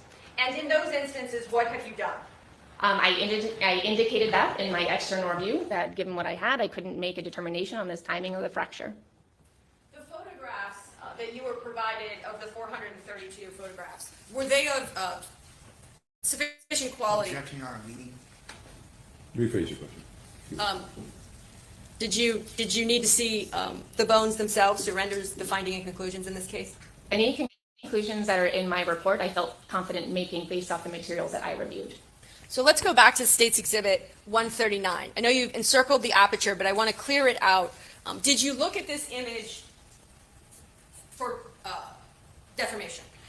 Not just this image, I would go through all the images. Okay, let's talk about this specific one. Do you see any plastic deformation in this image? Any of the deformation that I see to that nasal aperture is related to the antemortem trauma. And tell the jurors where that is or would be. So you can't really see the fracture lines in this image here, but there's antemortem trauma to the nasals here, and it comes down to the maxilla here. And so essentially this region is pushed in a little bit from that antemortem trauma. And up here, the nasals, because of those fractures and the way that it healed, some of the bones somewhat overlap one another. Would you expect to see plastic deformation if bone heals when it's malaligned? What might result? I probably wouldn't use the term plastic deformation. I would say that it's displacement related to the healing and the fracture. And where you've just, that area there, showing you what's been marked as State's Exhibit 140. Do you recognize that photo? Yes. Is that a better depiction of that area that I just circled? It is a close-up, yes. And tell the jurors what you're seeing in that photograph. If I draw, can you erase mid-talk if I ask you to? Sure can. Okay. So what we're seeing is here, this is all left nasals, and this is all right nasal bones, and then you have maxilla on either side. And then what I'm seeing here is from the antemortem trauma, we have some displacement of those nasals that were fractured, and you can see that there's all these rounded edges where the bone has healed on top of itself in that area. And so all these rounded edges here are all evidence of antemortem trauma. Can I clear? Yes. Do you see any perimortem trauma in No. this picture? You do not. Specifically, this area right here. Do you see any perimortem trauma there? No. And why or why not? It looks like the nasal aperture. It looks like the rim of the nasal aperture right there. And in fact, I mean, if you're thinking about a fracture occurring, you'd have to have another part of the bone that fractured off of there. And this is already extending well into that nasal aperture. Was this photo one of the 4 photos, State's Exhibit 140, in Dr. Agnew's report? I believe so. I'd have to double check.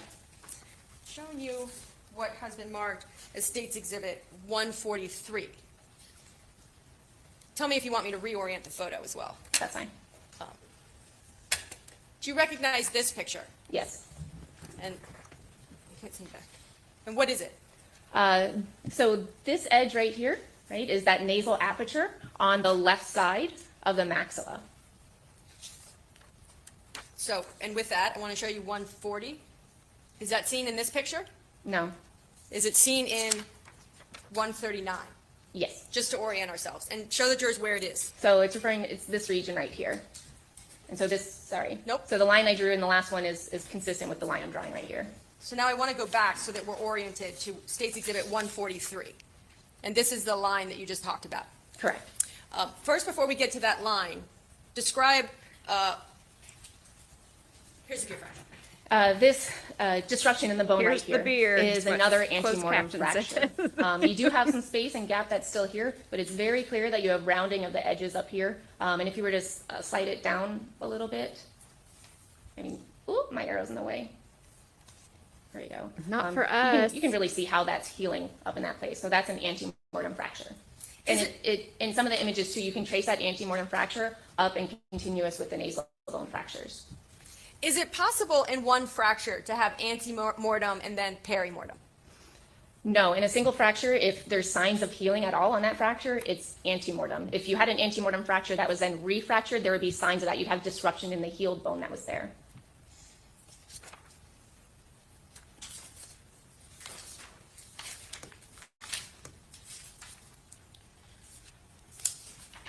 I want to show you what's been marked as State's Exhibit 142.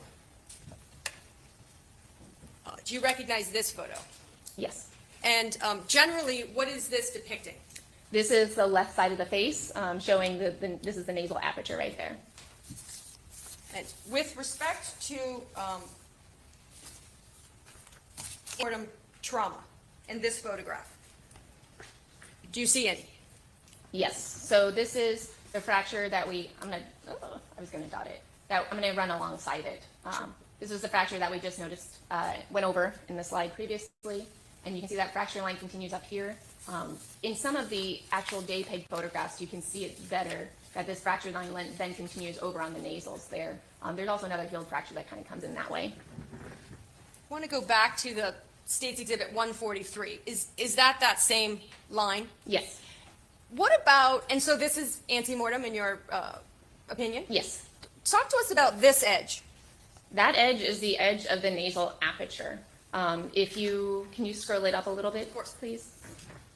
You can see here that this edge is the same as that edge. That's just that edge to the opening there. And so, an opinion with respect to this edge being perimortem, what would your opinion be as to that finding? No, there's no evidence of perimortem trauma. That's State's Exhibit 143. In this picture, 142, was there any post-mortem trauma noted in Dr. Agnew's report? So we wouldn't refer to postmortem as trauma. We would Damage. use the word damage. No, there was not. Let's talk about why do you say post-mortem damage and not trauma? Trauma infers that it was an injury. Something that happens postmortem is not going to be an injury. Did you notice through the course of your review of the photographs in this case that there was post-mortem damage as depicted in State's Exhibit 142? In this case, the lacrimals are damaged. Usually we're not going to have a big hole there. There's a bone that covers right there. And where does post-mortem damage, how does it happen? There's lots of ways. When remains are exposed to the elements, there's animal scavenging, birds, rodents, anything that is like post-depositional. So even transport of remains, processing the remains, that would all be post-mortem damage. And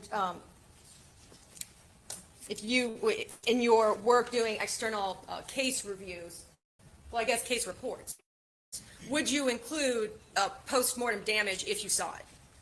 With a postmortem damage to the lacrimal, we do see that fairly often because it is a fragile area there. If it wasn't in the report, it should be in the bench notes. And what are bench notes?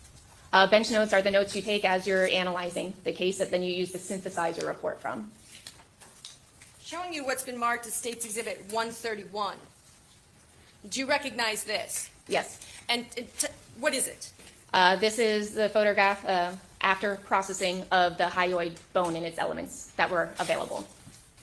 And tell us about what's depicted on what would be my right side of the photograph, on this side. Right, so the hyoid actually starts off as 3 separate pieces where you have the body of the hyoid, actually more than 3, but 3 that you can see here. The body of the hyoid, a greater horn here, and a greater horn here. There are lesser horns that are tiny that would actually fuse on there too.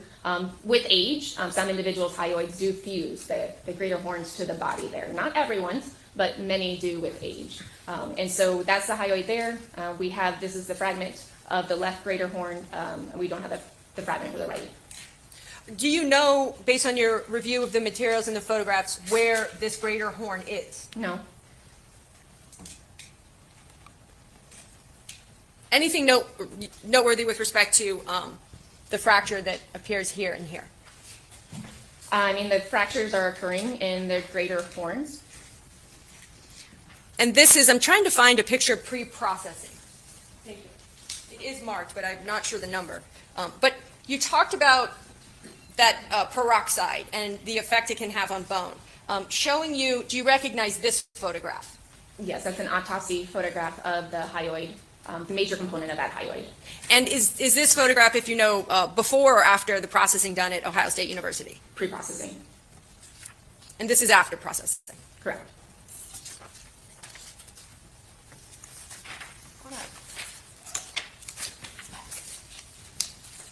This was a slide that was shown yesterday, State's Exhibit 138. Tell us what we're seeing here. These are the 2 stereomicroscopic photographs that I had to review of the superior horns of the thyroid cartilage. When you said stereoscopic pictures, what does that mean? So a stereoscopic microscope, you can look through with 2 eyes. It'll be low magnification. We're not looking for cells. We're just trying to get a better look at margins. And when we're using a stereoscopic microscope, most of them or many of them will have a camera built in so that we can take photographs of what we're seeing to document that. And the greater horns, are they present in this photograph? The superior horns of the thyroid, yes. We talked about it earlier, but to come full circle, this photograph is before or after processing? After processing. And it is, again, a picture of the thyroid cartilage? It's a picture of those superior aspects of the thyroid cartilage. When we talked earlier about not having a photograph of the horns or the thyroid cartilage before being processed, why is that important? What I teach my students is you want to document. I'll take hundreds of photographs. And what I'll do, especially if a case were to come in that there was any suspicion of hyoid or thyroid fractures, I would look for those. I would document those prior to processing so that I could show that any kind of defects were there before I did anything to the remains.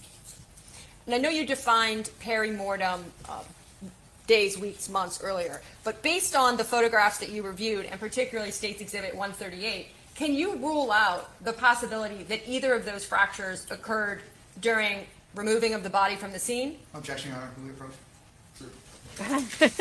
Objection, I don't like where she's going. Objection, Your Honor. This is devastating to my case. She is cleaning our witness's clock. We're scared. We kind of know our case sucks.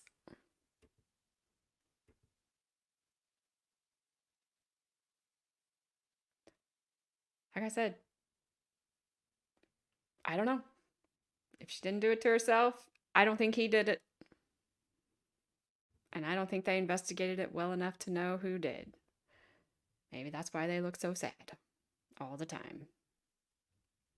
Such sour faces on those prosecutors.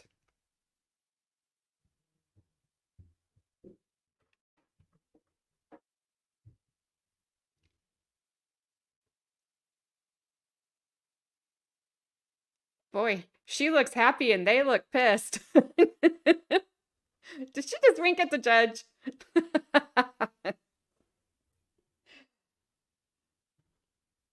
She's like, oh my goodness. I have to find another case with her.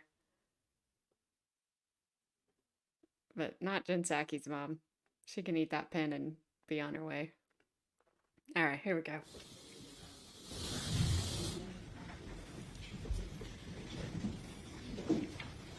State's Exhibit 138. It's entitled, this was a slide with Dr. Agnew, perimortem trauma. Let me lead with, do you see and did you find perimortem trauma on the thyroid cartilage? So with the thyroid cartilage, I didn't see anything that was inconsistent with anthropologically perimortem fractures of the thyroid cartilage. And tell me what you mean by anything that's inconsistent. There is nothing to suggest, based on the photograph that I'm viewing, that these fractures cannot be perimortem.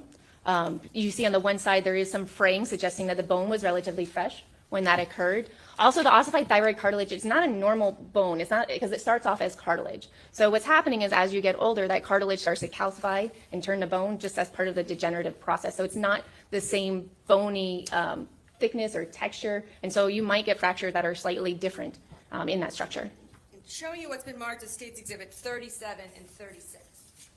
And I put them side by side for a reason. Do you recognize those? Yes. And what are those? Those, again, are the superior horns of the thyroid cartilage. That we see in this picture 138. Correct. And describe the fractures that are seen there. The fracture over here on this side, again, you can see the bone has been pulled apart. You have what's delamination or bone tearing occurring, which would indicate some elasticity to that region. Over here, I don't see any signs of healing. It looks different. You don't have that fraying there, but again, because the thyroid cartilage ossifies a little bit differently, I don't have anything to say that that's not perimortem. From an anthropological perspective, if it's said that these fractures are perimortem, is it possible to say this one happened 4 weeks ago and this one happened 5 weeks ago? No. It's not. The perimortem we just know is days, weeks, or months, or and you said even up to a year. Yes.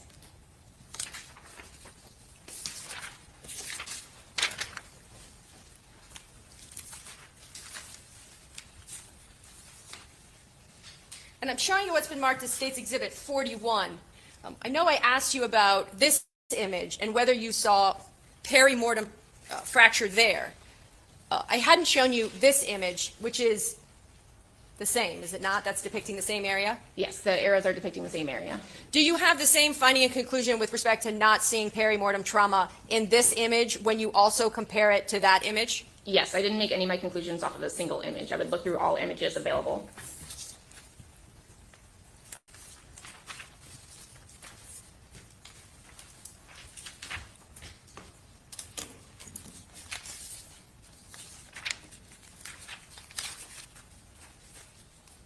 So circling back, if we could, well, let me go now to the last page of your report so that you can talk through what we're seeing there.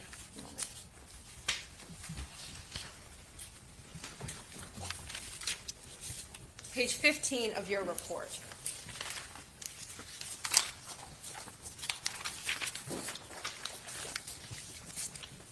And let me clear and zoom in. These are 15 of 15 of your report. Does that sound right? Correct. And tell the jurors what these images, they seem to be A, B, C, D, E, and F are depicting. And let me try and get to a place where they're clear. So if you recall, part of my review that I was asked to do included Dr. Smock's report. And so some of my findings are refuting some statements that were made within his report. In his report, I noted that he had a drawing from an anatomical textbook of the hyoid and thyroid process and really emphasized how far apart they were from a drawing. And so I went to the literature to find CT scans, which are actual depictions of actual individuals' hyoid and thyroid cartilages. Now, before I ask you about what we're seeing in these pictures, showing you what's been marked as Exhibit 130 by the state, you mentioned that there was a drawing included in Dr. Smock's report. Do you recognize this? That's the one I'm referring to. And tell the jurors what you mean by it seemed to show a large face. Well, not just that it showed a large space. He was emphasizing in the written part of his text that it's a large space. That space is going to vary individual by individual. A lot of anatomical texts are drawn to emphasize individual parts for medical students. And even as you're sitting there and swallowing, you'll get movement of that thyroid cartilage and the hyoid bone. So going back to so it was in response to this drawing that you included these images in your report. Yes, because I felt it was misleading. And take us through, let me pull this off. Boy, if Dr. Smock's listening, I bet he's mad. He really thought a lot about himself. See if that gets clear for the Tell. jurors. He's holding that one piece of hair hostage. Okay, take us through the A image, this image right here. What is that showing? So this entire image within the box is the figure in the caption from this article, Becker et al., 2014. And so their caption reads, Figure 1, normal ossification patterns of the laryngeal cartilages and hyoid bone in a 65-year-old male with complete ossification of thyroid and cricoid cartilages A through C, and then a 41-year-old male with incomplete ossification D through F. So one individual is the top, one individual is the bottom. A and D are axial images, so say CT scans. They're difficult to interpret, but the reason I included them was for the actual 3D renderings of those cartilages that you can see in B, C, E, and F. Tell us where in B, C, E, and F you're seeing the hyoid bone. So this is the hyoid bone here, here, here, and here. So these are two different individuals. Yes. Now, what about their question, well, but Dr. Garvin, those images don't belong to a 100-pound woman. That's true. We'll never know exactly how a decedent's hyoid bone and thyroid bone sat in themselves when we don't have the soft tissue connecting them anymore. Tell us where the thyroid cartilage is in each of those two individuals. So the laminae of the thyroid cartilage are here, and then the horns go up here.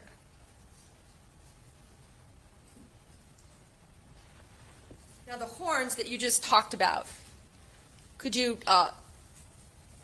it almost appears as if they're, Objection leading.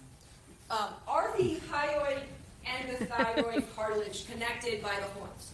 There is no joint there. There's no connection right there. Other than through, there's a thyroid-hyoid ligament, which is connective tissue that attaches the hyoid bone to that thyroid cartilage. Is there anything in between the hyoid and the thyroid cartilage? Yes, that's that thyroid-hyoid ligament I just mentioned. I want to talk more about your findings with respect to Dr. Smock's report. And I know we went through it in the beginning, but tell the jurors Yeah, with you have to give respect her. to the findings that he made Hang on.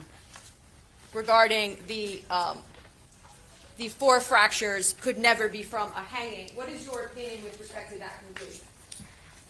There are no thyroid-hyoid fracture patterns that are specific to manual strangulation versus hanging. It is possible to get them. They're very similar mechanisms in creating that compression there. So you cannot say that it cannot happen with hanging. And tell the jurors what you base that opinion on. Well, I had my individual knowledge. I have my knowledge of my peers as well. But I don't like to just rely on what I know or what I think I know. So I go to the literature and I research and I see what the literature says and whether it supports that conclusion or not.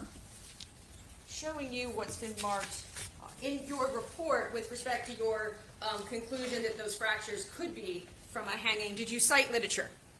Yes. Second, while I find my stickers. And can I be clear? I'm not saying it was a hanging. All I'm saying is that fracture pattern, you cannot say it's inconsistent. You cannot say you get that fracture. You cannot say you can't get that fracture pattern from a hanging. And I was going to ask you that question, right? You're just saying it can't be ruled out. Is that a better way to say it? Correct. Marking this as defendant's QQ. This has been provided in materials.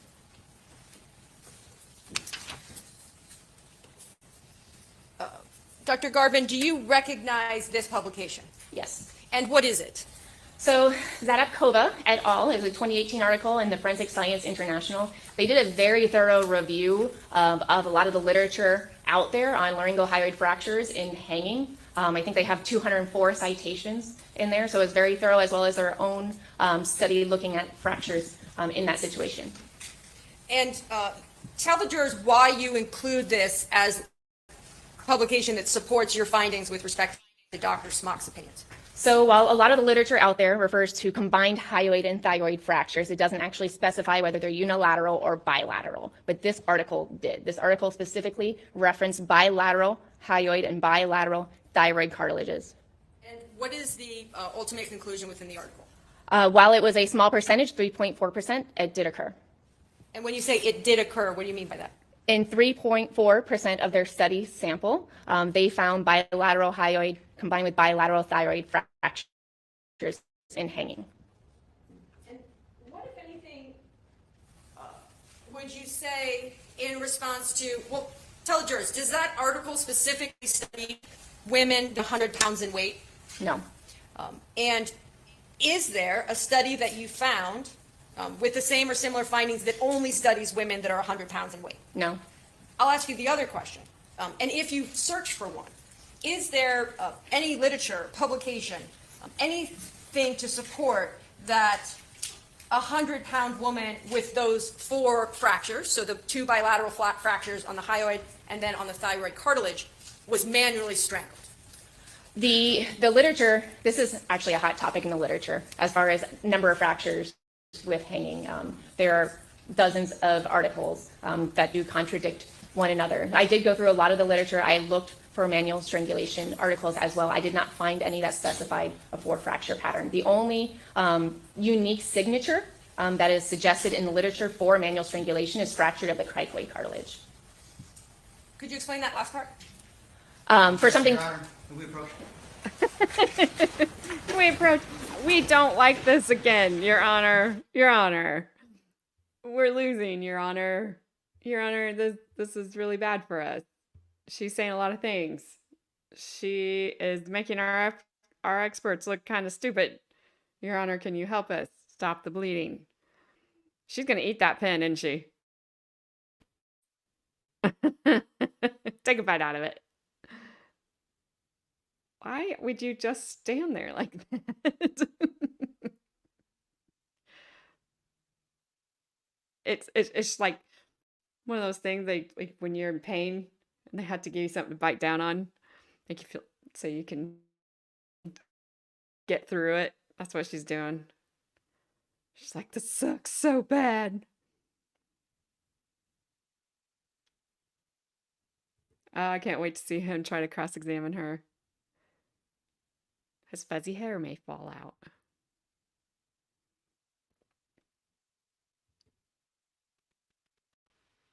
Long sidebar. What I was going to say is she keeps asking leading questions because she's been able to ask leading questions for 6 days because that's all she's been doing is cross-examination. They taking a break? What's happening?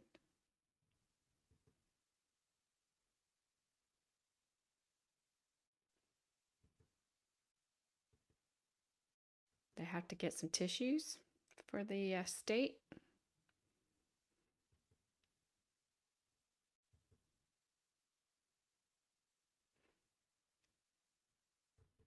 I love it. Every time they go up there, she's like, I'll go up here by myself. And they're like, we have to bring all 3 of us. Boy, get animated up there. Judge, do you want me to break your hyoid whatever bone? Look what, like, don't threaten the judge.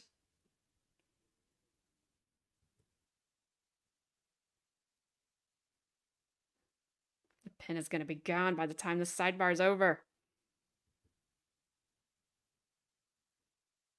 But our report, Judge.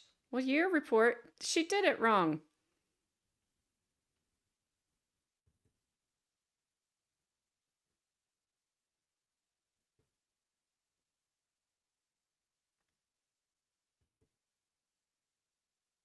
That's what you should say. She did not follow proper procedure at the Ohio State University.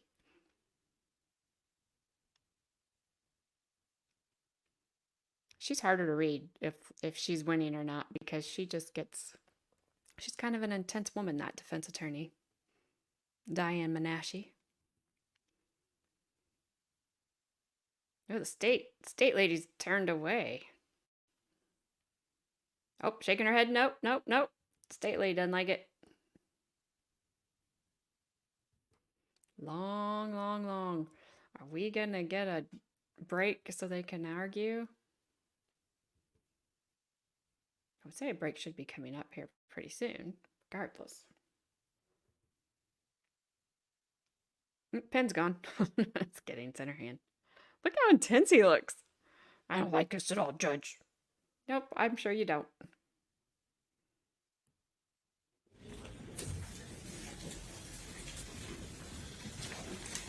After discussion, ladies and gentlemen, I'm going to strike the answer to the last question. We're going to start with another question. She lost. Dang it. As part of the court order, She'll recover. No worries. allowed to listen to the testimony of other experts. Were you able to listen to the testimony of either Dr. Agnew in full or and in part? And the same question about Dr. Smock. In part, for both, most of Agnew's and a part of Smock's. And during the time of their testimony, what if anything, were you doing that might have prevented you from listening to the full thing? Traveling out here. With respect to a statement that Dr. Smock made under oath when he testified that there is absolutely no literature supporting that a 100-pound woman could have the 4 fractures and from a hanging. What, if any, opinion do you have with respect to that statement?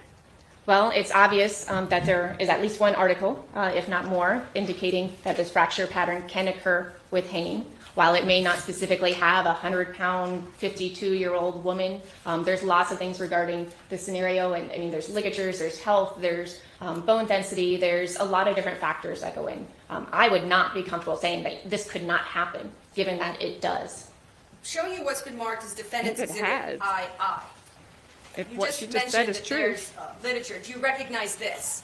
Yes. And if you could, what is this? So this is an article by Betts and Eisenmenger. I'm probably butchering that. Apologies to the author. In the American Journal of Forensic Medicine and Pathology that was published in 1996. And are you familiar generally, or specifically, with this article's, the study that was done and the conclusions that were reached? Yes. And what was the data set, if you will, that was looked at in this study? As the abstract mentions right here, it's a total of 109 cases of suicidal or accidental hanging evaluated looking at the hyoid bone, thyroid cartilage for fractures. And what, if any, conclusions are in that publication with respect to individuals that had those 4 fractures or the bilateral fractures? So of the individuals that displayed fractures, 7 individuals, or 10% of those individuals, had bilateral hyoid and bilateral thyroid fractures. Going to page 3 of that article, are you familiar with page 3 of that publication and the chart that is on top of page 3? Yes. And how, if at all, does that chart relate to the finding that 10% of the 109 people had the bilateral fractures and also died of a hanging? So the only sample in this study is hanging, suicidal and accidental. But what they're doing in this table is they're breaking it down by age cohort, just because age has been shown to be a significant factor when it comes to these fractures occurring. So they're showing the age number is the number of individuals they had in their sample at those age ranges, presented positive results, and then the actual number of individuals that had 1, 2, 3, or 4 fractures per those age groups. You mentioned that age can be an important factor. Why is that? So the numerous articles have showed a correlation between age and fracturing of the laryngomyoid elements. Part of that is probably due to fusion of the hyoid bone, those greater horns to the body. Part of that's probably also the ossification of that thyroid cartilage. After hearing the portions of Dr. Smock's testimony that you did, and also hearing the portions of Dr. Agnew's testimony that you did, I want to go back to Defendant's Exhibit TT with respect to the findings that you made in this case that are summarized here in the first paragraph. The first finding, again, with respect to perimortem fractures, is that still your finding and conclusion based on a reasonable degree of medical certainty in this case? Yes. Second one, with respect to no evidence of perimortem trauma to the cranial facial region. Does that remain based on not just your review of the materials and the photographs, but also listening to the testimony of both of those individuals? Correct. Have you also done additional research into these areas while this case has been pending? Yes. Just describe generally, how much time would you say that you've been looking to find any literature? And I joke because I've come to know you. and how much you work. I like to be extremely thorough in my work. I want to make sure that any conclusions that I'm drawing are correct, just not only based on my knowledge, but the knowledge that is out there in the fields and in science. If I had to put in a number, I'm embarrassed to put a number into. I'd have to say at least 50 hours. And have you discussed your findings and conclusions in this case, just generally with your peers? I have asked my peers. I didn't ask what your peers said. The answer is yes or no, as you had the discussion. Sorry to say something, yes or no. Yes. You Okay, have. that's the question. And why, without saying what those conversations were, why would you do that? Because some of those individuals work in medical examiners' offices, and I want to confirm that everything that I know and everything that I'm seeing, that there's not evidence against that. So I'll go now to the third finding with respect to the antemortem trauma to the nasal bone and the left maxilla. Does that remain your finding in this case to a reasonable degree of medical and scientific certainty? Yes. And then lastly, with respect to the fourth finding, the potential area of slight postmortem damage to the left lateral nasal aperture. Does that remain your finding in this case to a reasonable degree of medical and scientific certainty? Yes, we did not show that or discuss that, but yes. Yeah, we talked about the aperture though. But we did not talk about the potential postmortem damage. Oh, the postmortem. I'm sorry. You know what? Sorry. Let's do that now. Let me Thank get out a you picture for of the reminding nasal me. aperture.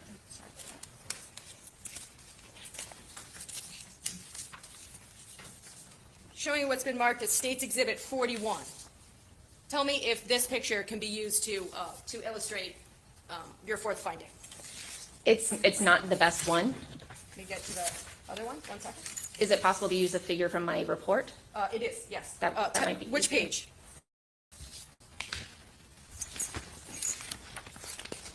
If she doesn't cover it, first question from the defense. How much are you getting paid to be here? How much have you made so far? Page 14 and 15. I mean the state, not the defense. Whatever. You know what I mean. Showing you page 14 of 15 of your report. Tell us what we're seeing there. So in this figure, I'm documenting what I stated as potential postmortem damage. And so, again, I had 432 photographs. Some of them were from the scene. And so from the scene photographs, I zoomed in really close to look at that nasal aperture to see what was there prior to anything happening. And you can notice on the left side of the maxilla is the area in question here. Oh, can you delete that arrow? I'm sorry. Don't be. The nasal aperture, that rim around that hole, looks fairly continuous right there. That green arrow is pointing to where that antemortem fracture is on the left maxilla. This was another view over here from the scene, and again, you can see it's fairly continuous right here. Okay, we don't have a large gap there. And then this was a photograph from autopsy, at which point I noticed where that green arrow is down here at the bottom, that there's a small area of white on that fracture margin, on that nasal margin there. Color differentiation is one of the things we would use to look for postmortem damage, because if something happened more recently, it's not going to be seen from the decompositional processes and the environment. So that seemed questionable, which is why I went back to the original scene photos. You can also see that it's not as continuous. There's an angle there. Again, based on the photos, I didn't feel 100% saying that this is postmortem damage, which is why I put it as potential.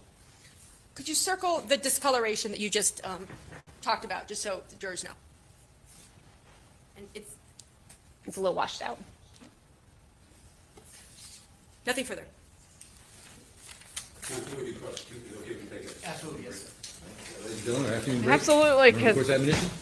I got to get See you back myself usual time. together.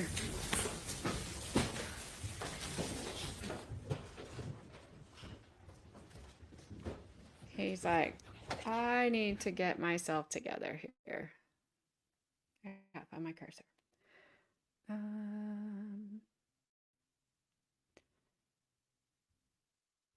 So, yes. And I hate when the state comes back and they're like, and she did it too. So I will call both sides out however, it's very rare for the state to have to pay for anybody to come in and testify for them. They have everybody at their disposal, right? So the fact that they did have to pay for somebody to come in and testify for them kind of is weird. And they, the redhead state prosecutor, she jumped right on it. She knew where it was going. Diane Menashe still asked about it, but she didn't bring it up with this woman. And the defense has to pay for their experts. They have to pay for all the stuff. They don't have everything that the state has. They can't just go to the DNA lab for the state and be like, yeah, give us the results. One, they probably wouldn't. And two, they probably charge them for it, if they talk to him at all. It's kind of like the lead detective down in Florida that we watched in the Travis Rudolph trial. I wouldn't even talk to you. She told the defense attorney, I wouldn't even talk to you without the prosecutor present. So, we know who you're working for. So, if he doesn't ask that question, maybe she's doing it for free. I doubt it. I doubt it.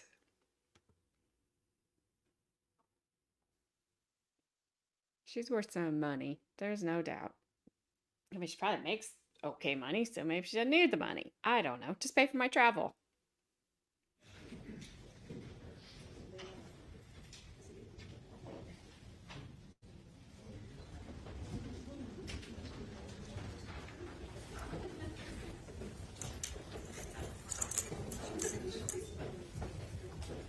Oh, got a new deputy.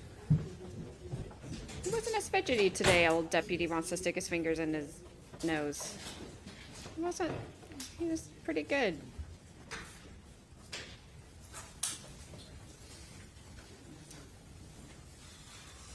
I think this deputy's intense sometimes. If I can't see his face, so maybe it's not him.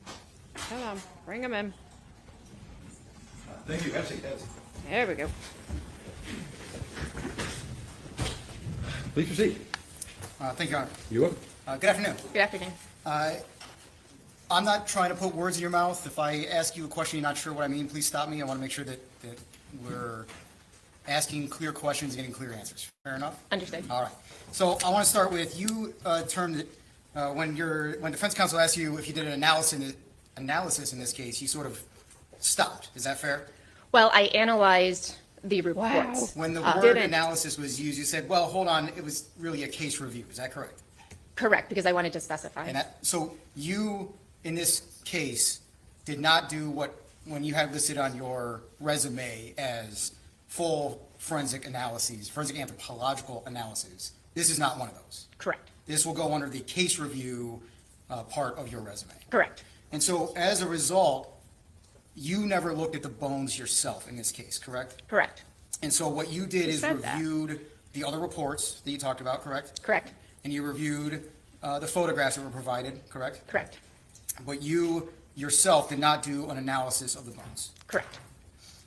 And so your report then, in part, is a criticism of some of the ways that Dr. Agnew wrote her report, right?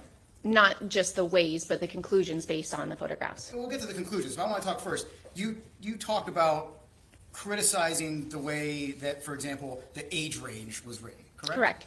Now, we're here talking about injuries to the neck and injuries to the face. We're going to talk about those two topics. But would you agree with me that an age range of this skeleton has nothing to do with those two things, right?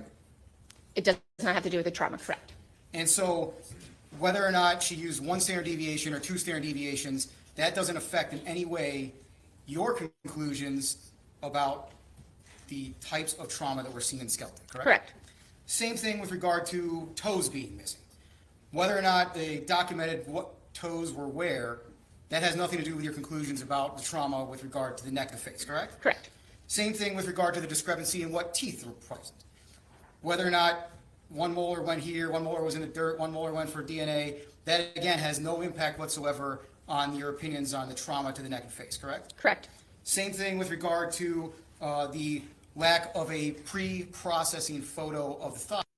Sir, please stop talking about the discrepancies, the lack, the missing bones, all the bad things about your expert's report. Please stop talking about them. It's not helping you. Just because it all of our mess ups does not affect the your opinions, right? Sure. But you keep listening. You keep going. You're doing great, sir. Great job. Thyroid. Because even without that, you concluded that there was perimortem trauma to the greater horns of the thyroid, correct? Correct. There's anthropologically perimortem trauma. Same with regard to the potential area of postmortem, I'm going to call it eye socket because I don't have a clue what the word was you used. The postmortem eye socket damage. The lacrimal. Correct. Lacrimal. Whack-a-mole. Put it down as that. Haha. The eye socket damage. That again has nothing to do with your ability to conclude about the damage to the neck and to the face. Correct. So fair to say that a large portion of your report disputing some of the ways that Ohio State documented things really has nothing to do with the reasons why we're here today, right? Or didn't. Well, the reason why I'm document here is things. because I was asked to review these reports, and I was asked to review them in whole. So that's what I did. That's fair. Let me ask it a different way. What's important for the jury to determine is what injuries are present in the neck and face. Would you agree with that?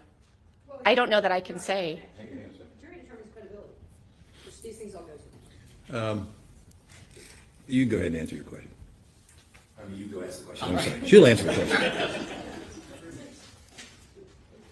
The most important detail out of the anthropological analysis is the damage or lack of damage to the neck and face. Would you agree with that?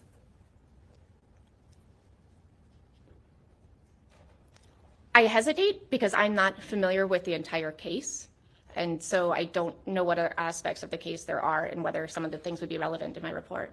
You would agree with me that you wrote a 4 bullet point summary of your important findings, right? Correct. You would agree with me, number of teeth not matching up, is it in the 4 bullet points of the summary that's important? Correct. Same question with regard to where the toes are, right? Not in the summary. Correct. So when you wrote your report, you knew that the important parts that we're talking about are injury or lack of injury to the neck and face, correct? Correct. Those had the highest implications or impacts. All right. And those other things that you talked about, your criticisms of Ohio State's report or potentially their processes, don't impact your opinion with regard to the trauma to the neck and face, correct? Correct. All right. So let's focus on the things in the report. Still didn't make Ohio State look good there, sir. You Good agree job. with me that The accuracy is Ohio important, State. right? Excuse Correct. me. That words matter, correct? Correct. I want to talk first on this bullet point, number 2. You wrote in your summary, bullet point number 2, that there is no evidence of perimortem fractures to the craniofacial region. Is that what you wrote? Correct. No evidence is the phrase. Correct. I'll show you the bottom. Oh, please put Dr. Agnew's work up against hers. Top page. Please.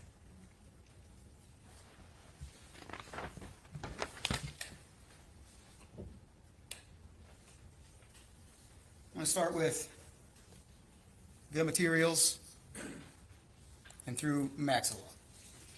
Can you read that sentence for us? The materials I reviewed support the perimortem fractures to the laryngeal structures, hyoid and thyroid, but I did not observe evidence of definitive perimortem trauma to the nasals or left maxilla.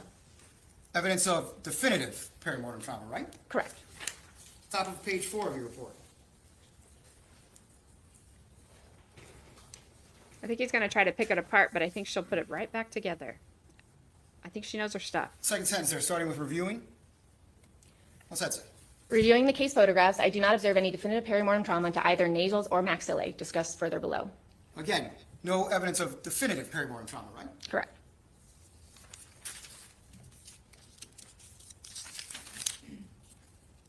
With regard to the bottom of page 6, when you are summarizing your findings, you'd agree with me again, you find no definitive evidence of perimortem trauma, right? Correct. So your opinion, the text of your opinion talks about whether or not there's definitive evidence of it, right? Correct. Not that there is a possibility of that evidence, right? I didn't state anywhere that there is questionable fractures. You would agree with me that the only place in your report in which you put no evidence, as in no evidence whatsoever, is in the summary on the first page, right? Sure. Everywhere else, there's that modifier. It hedges a little bit to say no definitive evidence, right? Sure. Now, you would agree with me No evidence, that a no definitive two-dimensional evidence. picture does not capture all of the features that you can see on an actual bone, right? I hesitate because I'm not sure what's meant by all the features. Looking at a picture the same thing as looking at a bone? A picture is two-dimensional, a bone is three-dimensional. Can you take a picture, digital or otherwise, turn it, look at it in a different angle, look at it under different lights? I mean, you could look at it at different angles and lights, But that doesn't change what's on the picture, right? unless you have bad lighting, yeah, That doesn't change what you can see on the bone in that picture, right? correct. If you had an actual bone and you couldn't see something as well, you could turn it, put a different light source on, look at it a different way, and maybe you'll be able to see something that's not captured in that two-dimensional photo, right? Correct. So you would agree with me that a person who looks at the actual bone, who has the opportunity to do that, is in a better position to make a judgment about what's on that bone than someone who just looks at pictures, right? It is ideal to be able to look at the remains. So that person is in a better position than someone who's just looking at a picture, right? It depends on that person. I understand. I'm not talking about the quality of the person, the quality of review. I'm saying two situations. 'Cause we don't wanna Either talk about you that are looking anymore. at pictures, or you are looking at the actual bones. Which is better? I would prefer the actual bones. Because that's the best practice in your profession, correct? Correct, when possible. And so, in this case, you did a case review looking at the photographs that were taken of the bones, correct? Correct. And in looking at those photographs, you believed that the photographs did not definitively support the conclusions of the person who looked at the bones, right? Correct. And yet, despite that, you did not ask if you could see the bones, correct? Correct. You never made any effort to attempt to examine the actual source material that you're talking about today, the bones themselves. Not, I would disagree with that statement. Source material is a part of your objection, right? You looked at photographs. No, that's the not part of source my material. objection. All right. I did at some point agree to go look at the remains about 2 weeks ago. Oh, okay, that's perfect, that's good. So you Oh, authored wait, your wait, wait, report wait, wait. September 21st of 2021. Correct. So you got engaged to participate in this. I bet they wouldn't let her. I bet on redirect, we're gonna find out. She asked to go look at the bones, and they wouldn't let her. Remember this question. If I'm wrong, don't remember the answer.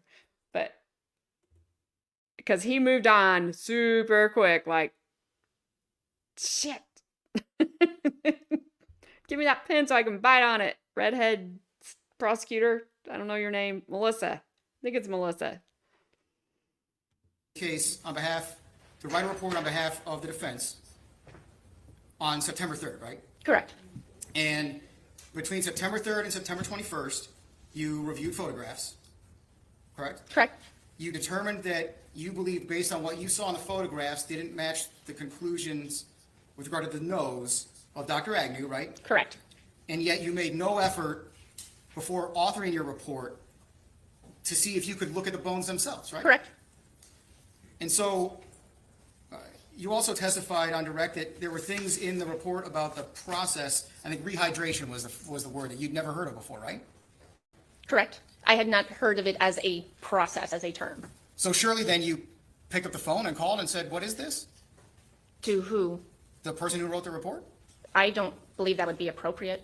Send an email to say, "What is the process that was going on here?" When defense has asked me to review reports of an individual, no. So if there's a report that's unclear to you, you just write a report that says this is unclear. You don't make any effort to try to clear it up. Whoever requested the report would have the report that says, I cannot make this determination from there, and it is their decision then to decide whether to send me the bones so that I can make that decision, if they're available. You said you were able to listen to a portion of Dr. Agnew's testimony, correct? Correct. Did you hear Dr. Agnew testify about the procedures and processes they used to deflesh the bones? I honestly can't recall. Okay, so you have no idea if what she testified to Matches her fixes some of the report? concerns that you raised in your report. Seriously? I base my concerns off of her report. I understand. And so what your conclusion was that the written report wasn't clear. No. It didn't have a time frame on it. So it wasn't clear how long the time frame was, right? Correct. So that part wasn't clear. You didn't hear the testimony, I don't know, maybe it was only yesterday. You didn't hear the testimony yesterday or the day before about how long any of those processes actually took place. I don't recall. Okay. I don't think it was Now, stated. Did we hear that? I don't remember her talking any time. even after you authored your report in September of And it should be in her 2021, report. you still Ridiculous. never asked anything about seeing the bones until you said 2 weeks ago. Correct, and I still didn't ask. Okay. What do you mean? That was I confusing. want to talk about I'm moving on, just so. trauma mechanisms. Generally speaking, in forensic anthropology, you're able to classify trauma mechanisms into a couple different categories. Is that right? Correct. We will talk about the type of trauma. And so you'll talk about a high velocity projectile type of trauma, right? Correct. Gunshot. Correct. You'll talk about sharp force trauma, correct? Correct. Knife, something with a sharp edge, that type of thing, right? Correct. You talk about thermal trauma, right? Yes, or thermal modification. Yes. Yeah, thank you. Thermal modification, and that's burning, right? Correct. And then you have the category of blunt force trauma, is that right? Correct. And so, generally speaking, when you are looking at a trauma mechanism, what you can do is classify that trauma into one of those four things, right? As far as the trauma type, yes. And so, you would agree with me that the only thing that's at issue in this case is blunt force trauma. Correct. And so, there wasn't any signs of gunshots or stab wounds or anything else. We're talking about blunt force trauma. Right? Correct. But you don't stop at classifying this as blunt force trauma. You go on to opine about a certain type of blunt force trauma, correct? I interpreted the trauma. And so that being hanging, correct? No. You said that you can't rule out hanging as the trauma mechanism in this case, correct? That you cannot rule it out. Correct. Okay. So I want to make sure we understand each other. This is blunt force trauma to the neck. Correct. This is perimortem trauma to the hyoid bone, correct? Anthropologically, correct. Bilaterally, both sides. Correct. This is perimortem trauma to the thyroid cartilage, correct? Anthropologically, correct. Now, you testified on direct examination that you didn't see anything to rule out perimortem trauma to the thyroid cartilage, right? Correct. But that's not actually what your report says, is it? The fact that I did not see anything to rule out, I didn't see any evidence that it was post-mortem or ante-mortem, went into my conclusion that it is anthropologically perimortem. Okay, that's why I'm really sure we understand each other. So with regard to the hanging, I don't think you understand. your testimony is simply you can't rule He out probably does. hanging as a mechanism. Correct, as a direct refute in the reports. With regard to the perimortem trauma to the thyroid cartilage, your testimony, your opinion is not just that you can't rule it out, but that it is in fact perimortem trauma, correct? Correct, I would classify it as anthropologically perimortem. Okay. So despite any of your other criticisms of the manner in which Ohio State did or did not do certain things, you reached the exact same conclusion with regard to the trauma in the neck. Yes. Okay. Now, those neck structures, I'm going to talk about them. First, the hyoid. That is I think it's been described as a free-floating bone. Is that a fair characterization? Correct. The only bone in the human body that's not attached to another bone? Correct. It's just kind of sitting in there underneath your jaw. Yep. Okay. It is not connected to the greater horns of the thyroid cartilage, correct? It depends on what you mean by connected. Well, thank you. The bone itself on the hyoid is not connected to the bone of the thyroid cartilage. There is no joint articulation there. Correct. And so I think he testified on direct that there's a ligament in between those two structures in the neck. Correct. So there is a distance between those two structures. Typically, yes. Correct. Not typically, always. They are not combined. The bones are not resting on each other, correct? There is not an articulation there, but I would never use the term always because there's human variation, and someone's might. Exactly. You Haha. picked out a couple of CT scan photos, That's what right? I Correct. Those CT say scan all photos, the do you have any time. idea of the positioning of those individuals at the time that those CT scans were taken?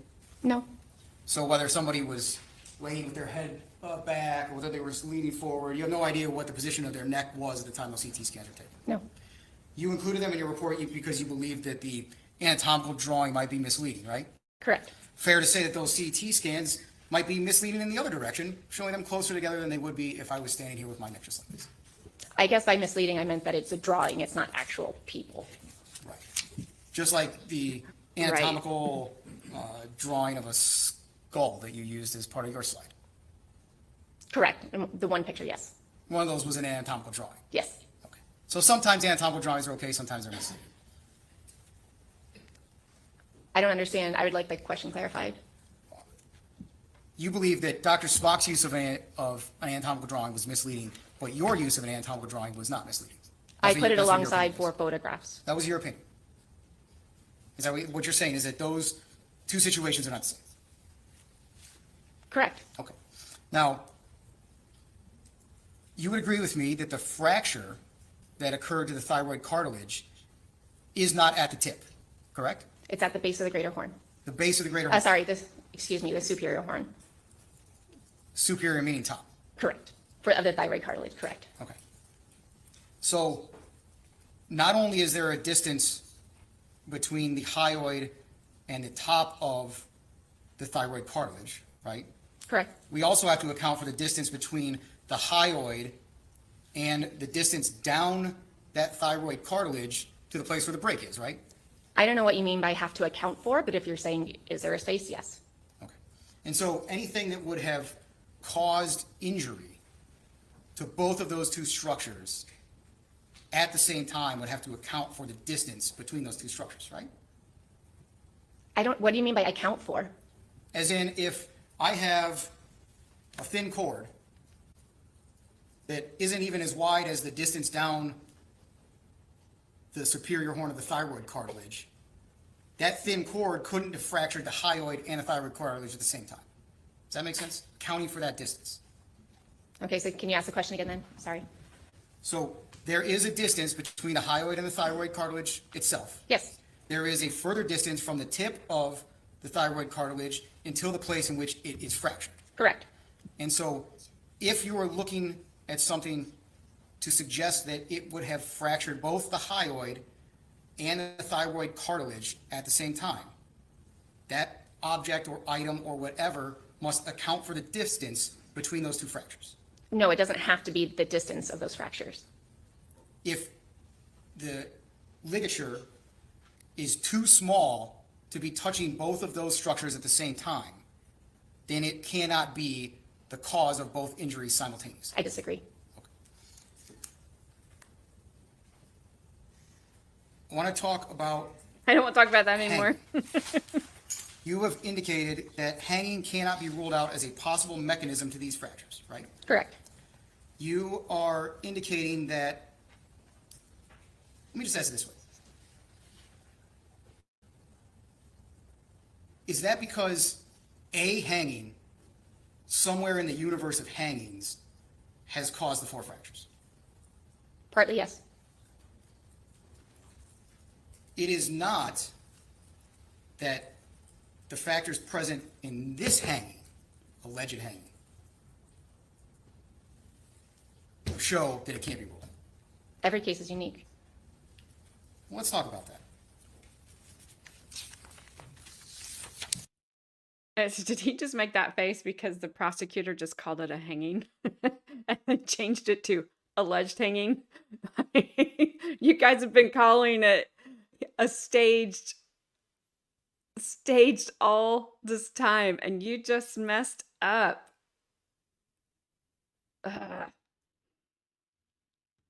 You, in your study, in your report, excuse me, case review report, talk about hanging on the bottom of page 5, top of page 6, is that right?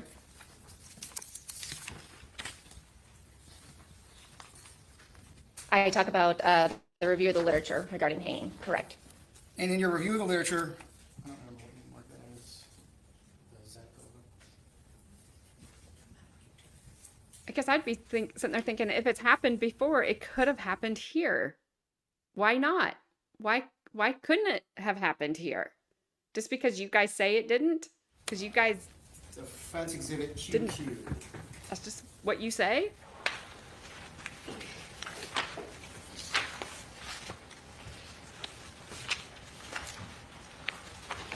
I hand you exhibit Q.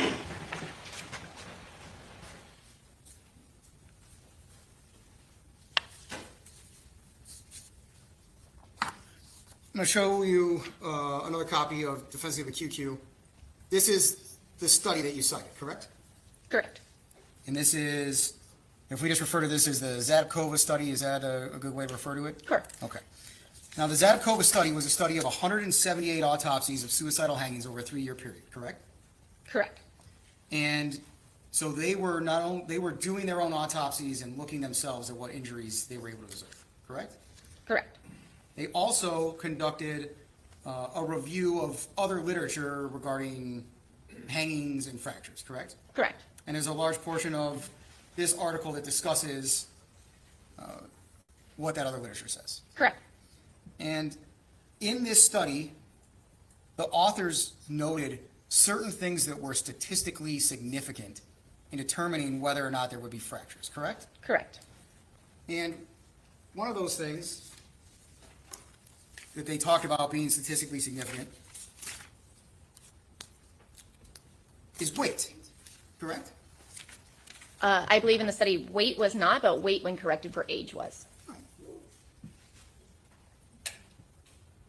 After age correction, the chi-square test for 4-pole pivot tables confirmed a significant association between the weights of the victims and the incidence of laryngomyloid fractures, correct?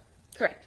So weight was one of the factors that is statistically significant in whether or not you're going to see fractures. Corrected for age of their study. Corrected Yes. for age.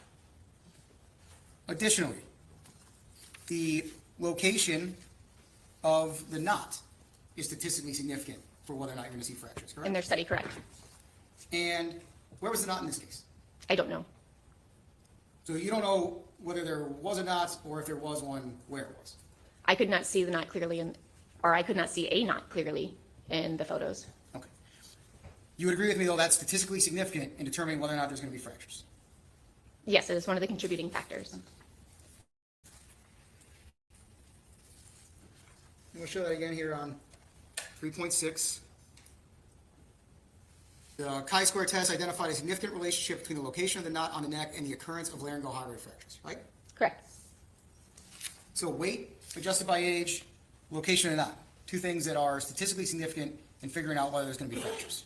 In the study, correct.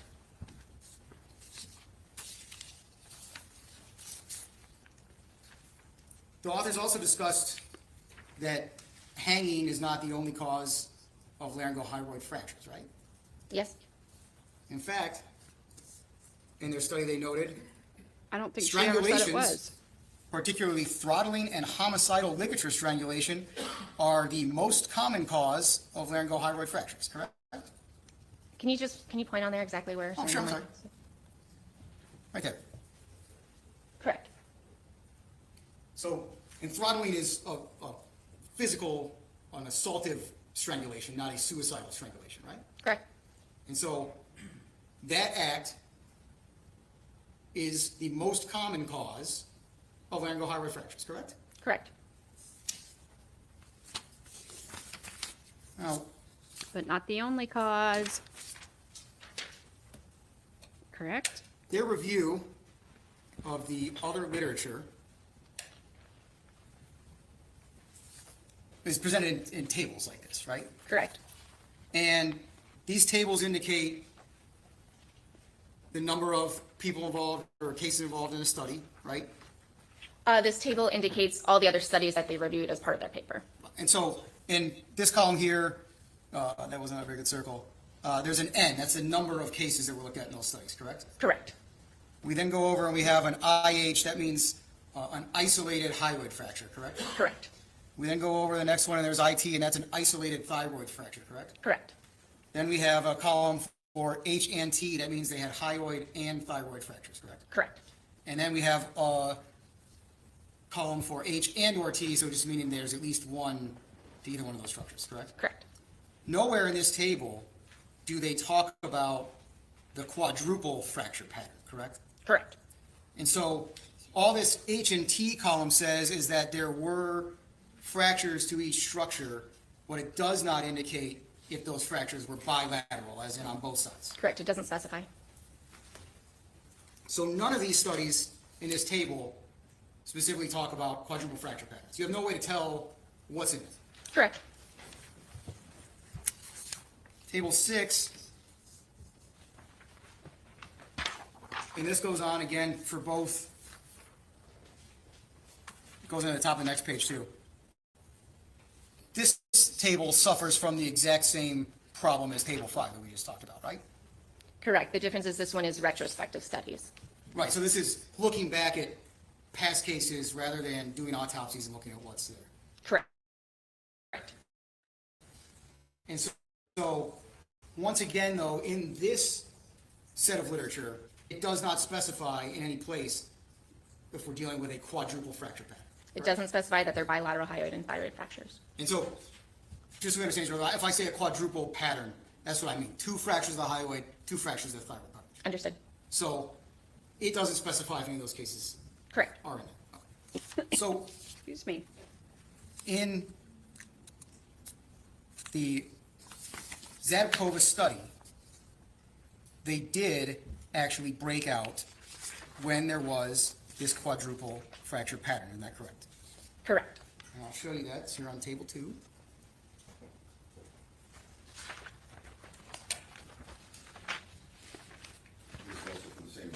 Yep, still the same as you, yes.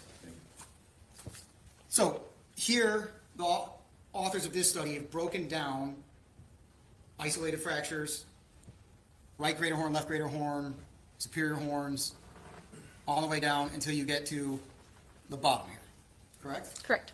And that's bilateral greater horn. So BSH, both superior horns of the thyroid cartilage, and BGH, both greater horns of the hyoid bone. Correct. And so what they found in this study is 6 instances out of 129 hangings that they studied.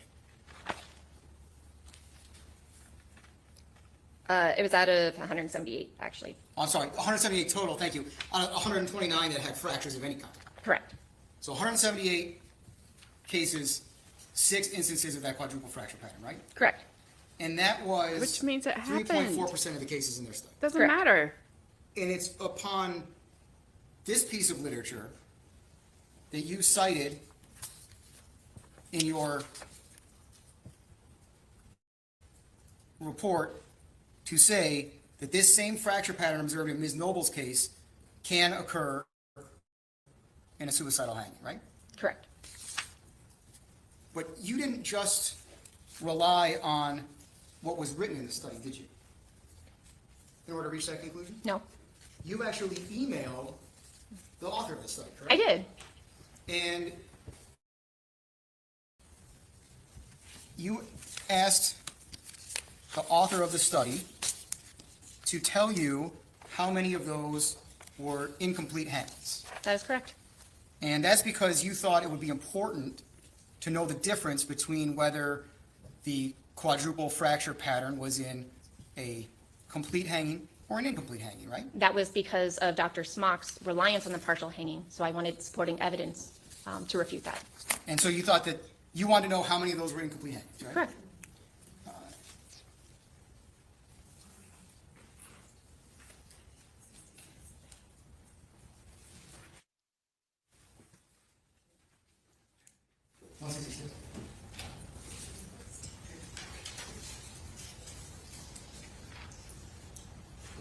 I hand you what's the March States of the 166. You can look that over.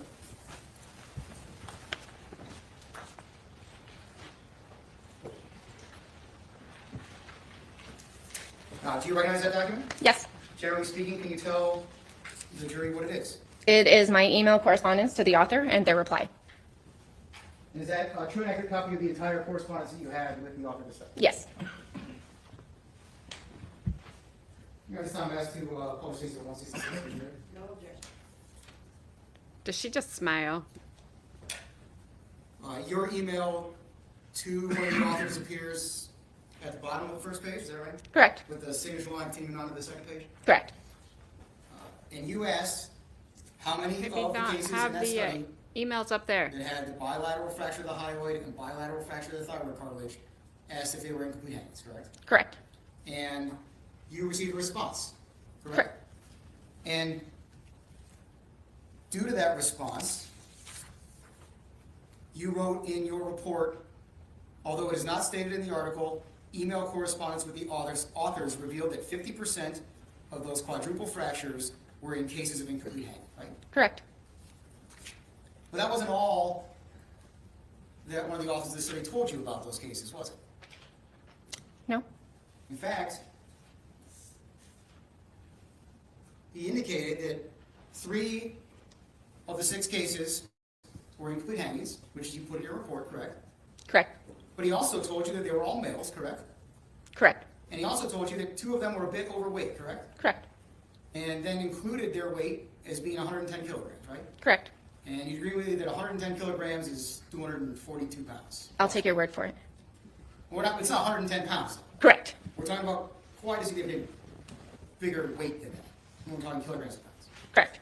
And so you know from reading the Zadokova study that age-adjusted weight is a statistically significant factor in whether or not there's going to be fractures, right? Correct in that study. And yet, when you wrote your summary, your case review report, you only indicated that 3 out of the 6 were incomplete hangings, right? Correct. You didn't know anything in your report that the author of the study told you specifically that 2 of those 3 were overweight, right? Correct. The author of the study didn't just stop there, though.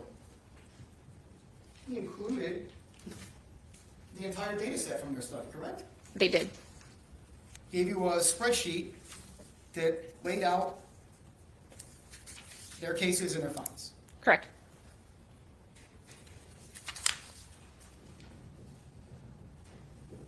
And hand you Western March Cities number 167. Okay, you want to flip that over?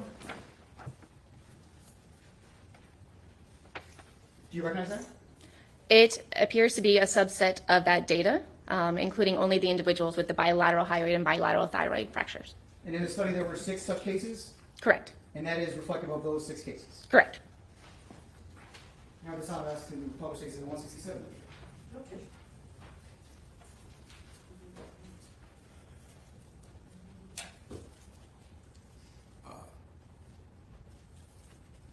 The authors of this study from the Czech Republic, is that right? Correct. So fair to say some of the headings here are not in English. Correct. I'll walk through some of the things that are on this data set.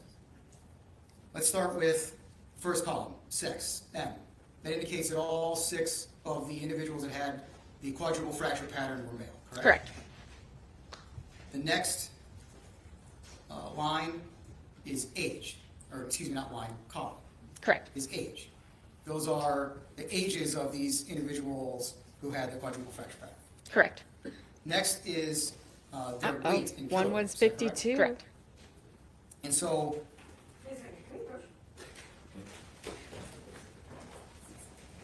He's just like, the heck are you doing? She's like, what are you talking about? I don't have that. You better hope she does. If I may, that exhibit, where is that? You better hope she has it, statey state. Because if she doesn't, you're going to be in trouble. She's not looking like she has it.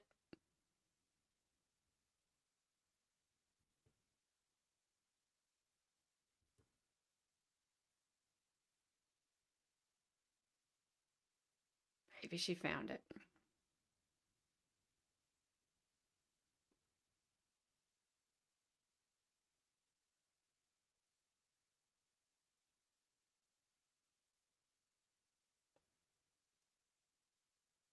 Maybe. I don't know.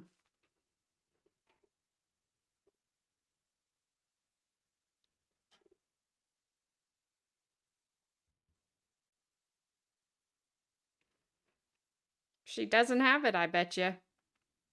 He looks awful defensive. The judge is kind of just grinning. It's kind of funny.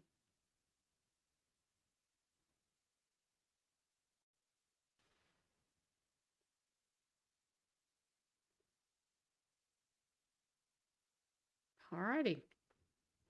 We're back.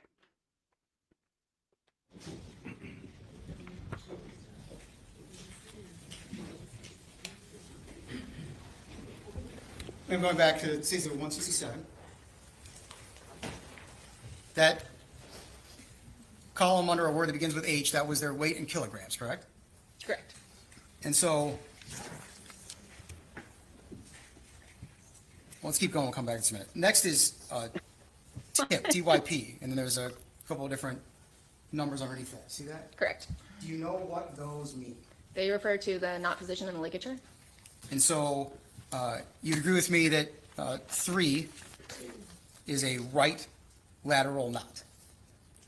I have to refer back to see what number is what. And we'll do that together here. I put it up here for you. That would be great. This is on the second page of the exhibit, under the heading 2. So yes, 3 is a right lateral hanging. 3 is right lateral. Correct. And 4 is left lateral. Correct. So 3 and 4 are going to be on the sides. Correct. 1 and 2 is posterior and anterior. So those are going to be front and back. 1 is posterior, 2 is anterior. Correct. And then, while we're here, before we go back to the spreadsheet, A is going to be complete hangings, complete suspension, right? Correct. And B is going to be incomplete suspension, correct? Correct.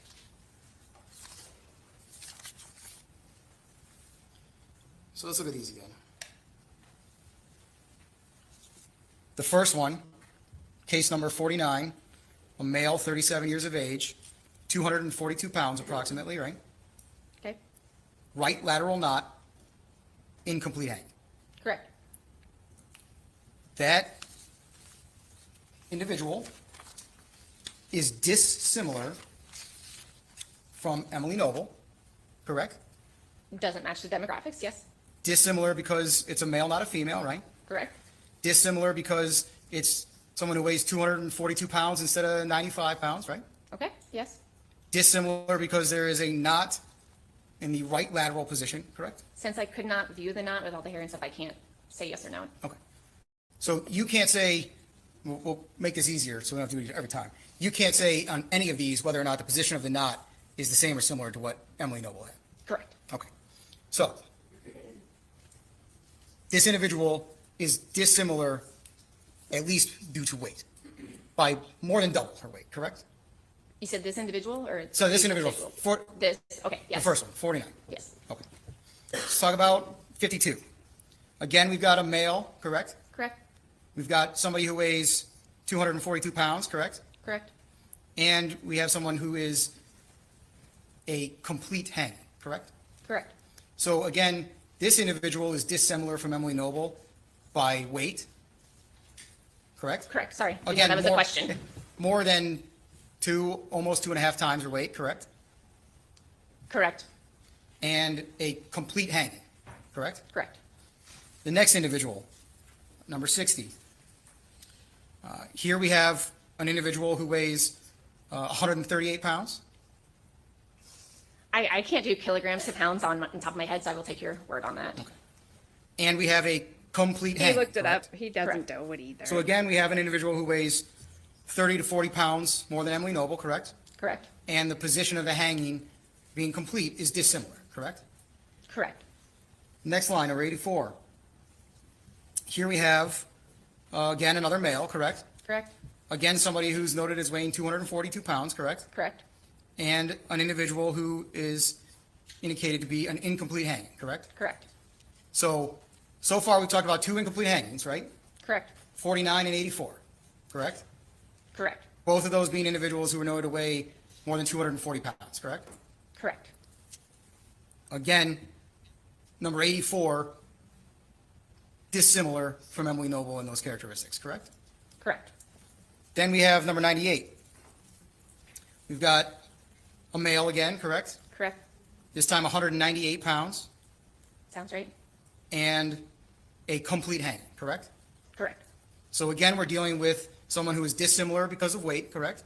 Correct. And dissimilar because of the type of hanging, correct? Correct. Setting aside that there may also be dissimilarities with regard to the knot, right? Correct. And then we have 130. Another male, Correct. 171 pounds Again, I'll take your word for that. and an incomplete hang, correct? Correct. Again, we're talking about an individual who weighs 70 or 80 pounds more than Emily Noble weighed, correct? I don't know that I knew Emily Noble's weight. Okay. Is it in Dr. Smock's report, her weight? I'm sure it's in some of the materials you review, but if you don't recall it off the top of your head, that's fine. I don't recall seeing her weight. Okay. Just as a means of simple math, 171 pounds is 70 more pounds than 100. Correct. Okay. Now, ma'am, those factors that we talked about in your own study are statistically significant to whether or not we're going to see fractures, right? It's not my own study. I'm sorry, the study, In this, the study that you correct. cited. Correct. The one you chose because you believed it supported your conclusion, right? In their data, they also review a number of articles that some show weight is significant, some show weight is not significant. That wasn't my question. Okay. My question is, you picked that study because you believed it supported your position that hanging could not be ruled out in this case. Correct, based on the fracture pattern. Correct. And you would agree with me that that fracture pattern was only present in 3.4% of the cases that they reviewed themselves, that they performed their own autopsies, right? Correct. And that of those 6 cases, all of them are dissimilar from Emily Noble, right? Correct.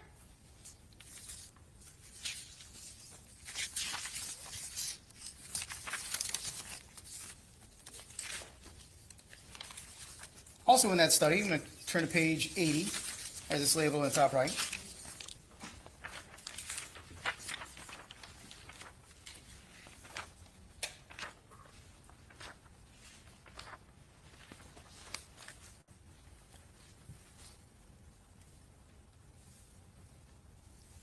Now, I'm turning your attention to a sentence I placed in red brackets. Can you see that? Yes.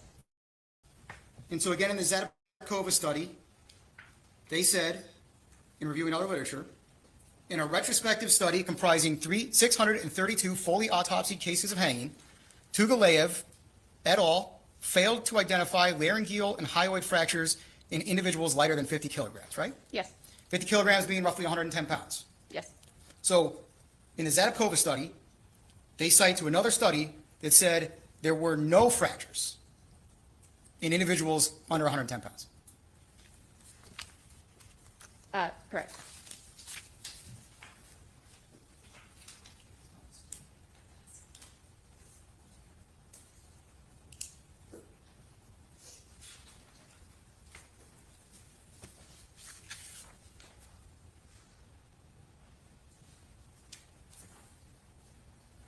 I'll hand you what's marked as Table 168. Take off, look at that.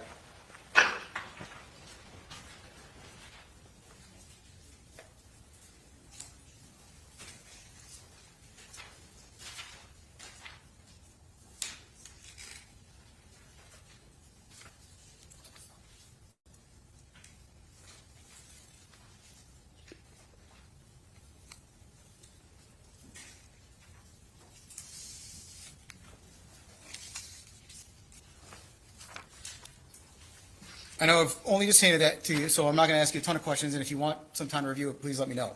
But does that appear to be the Tugalev study that was referenced in the Zadapkova study? Correct. So I'm going to put up what's marked in the top left is page 1502 in that particular study.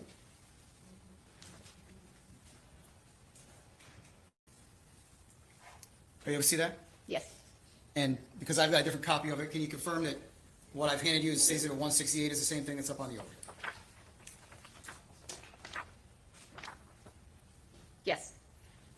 And you would agree with me that Table 3 talks about the distribution of fractures by weight, correct? Correct. And that this isn't talking about quadruple fracture or fracture of both structures. It's talking about any fractures whatsoever, right? Correct. And so in this study, you cited Zadapkova to support your conclusion. Zadapkova cites this study in their study, correct? Correct.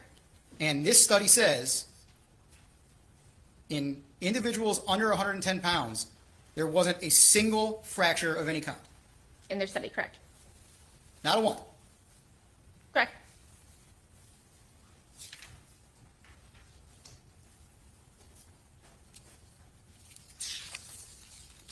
And when you email one of the authors of the Zapkova study, they pointed out to you that 2 of the incomplete hangings were overweight.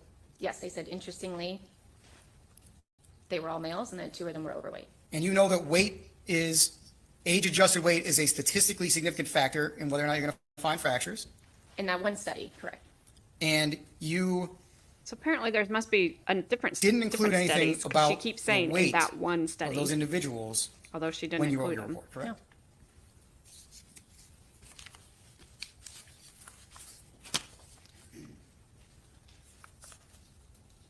One of the, let me ask this, the Zapkova study, it only separated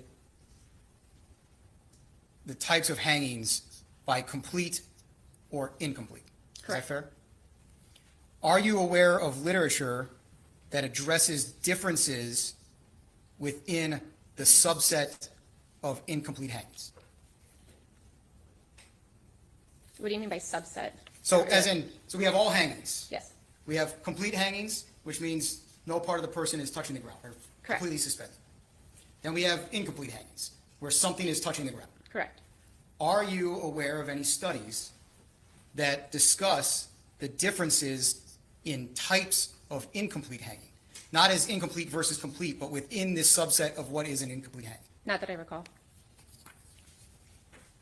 I can't wait to see what the jury questions are.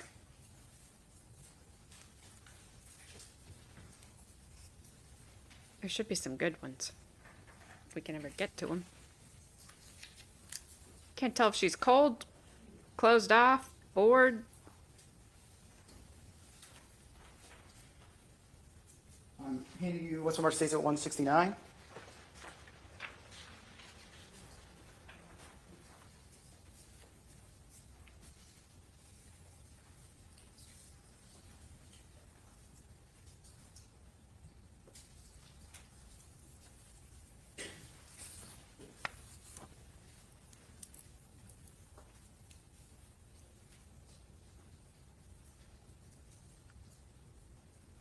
And again, I know I've said it 100 times. He might be right, but they messed up this investigation, and there's too many unanswered questions out there to get to him.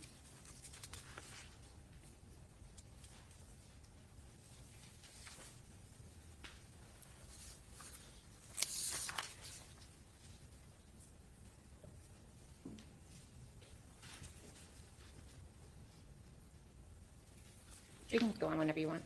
I want to make sure you have a chance to look at it. I know I don't want to She's hand like, something over to you and "Whatever." start asking questions immediately. Have you had a chance to at least look at the summary of what the study's about? Correct. And would you agree with me that it is entitled The Pathology of Hanging Deaths in Western Australia? Correct. And what I want to, this study was about a prospective study of 233 fatalities due to hanging in Western Australia. Is that what it reflects Correct. in the summary? And would you agree with me that on table 1 on the second page of that exhibit is a table sorting out different types of incomplete hanging? Correct.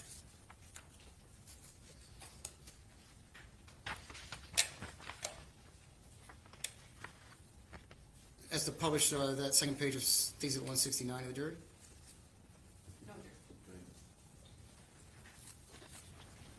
Doctor, I want to, again, here, talk about table 1. That's labeled as correlation of injuries to the neck structures with the type of suspension. Is that the heading of that table? Yes. And you would agree with me that that table breaks down not only incomplete and complete, but breaks out those subsets of incomplete hanging that we're talking about, right? Correct. You would agree with me that the first row there is talking about individuals who were in a standing position, correct? Correct. And in a standing position, they indicated 26 instances of fractured thyroid cartilage, right? Correct. 10 instances of a fractured hyoid bone, right? Correct. And 3 instances of both, correct? Correct. Again, unfortunately, it doesn't tell us whether it's bilateral to both structures, so that we have 4, but we know we at least have some fracture to each one of those 2 structures. Correct. Going on to the next row of kneeling, they had 23 instances of kneeling in this study, correct? Correct. They noted 5 instances of fractured thyroid cartilage, correct? Correct. And no instances of a hyoid bone fracture, correct? Correct. And consequently, no instances of both a hyoid and a thyroid fracture, correct? Correct. And as a matter of fact, the only incomplete hanging that showed any fracture of the hyoid bone was in individuals that were standing, correct? No. Of incomplete Incorrect. hangings. Incorrect. Of incomplete hangings. Incorrect. There's a column, the third column says both, and there's a 1 under sitting for both. That's true. I'm not entirely sure why. That doesn't make sense when there's not a 1 in hyoid bone. I would imagine that the first column is thyroid cartilage only, hyoid bone only, and then both, so that the data is not doubled up Gotcha. in them. So one instance in somebody who was not standing with a hyoid fracture. Correct. But again, Yes, not with regard to anyone who was in a kneeling position. correct.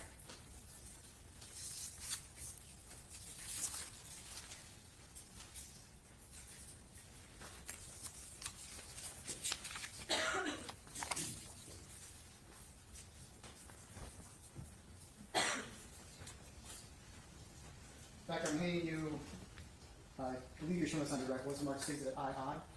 Correct.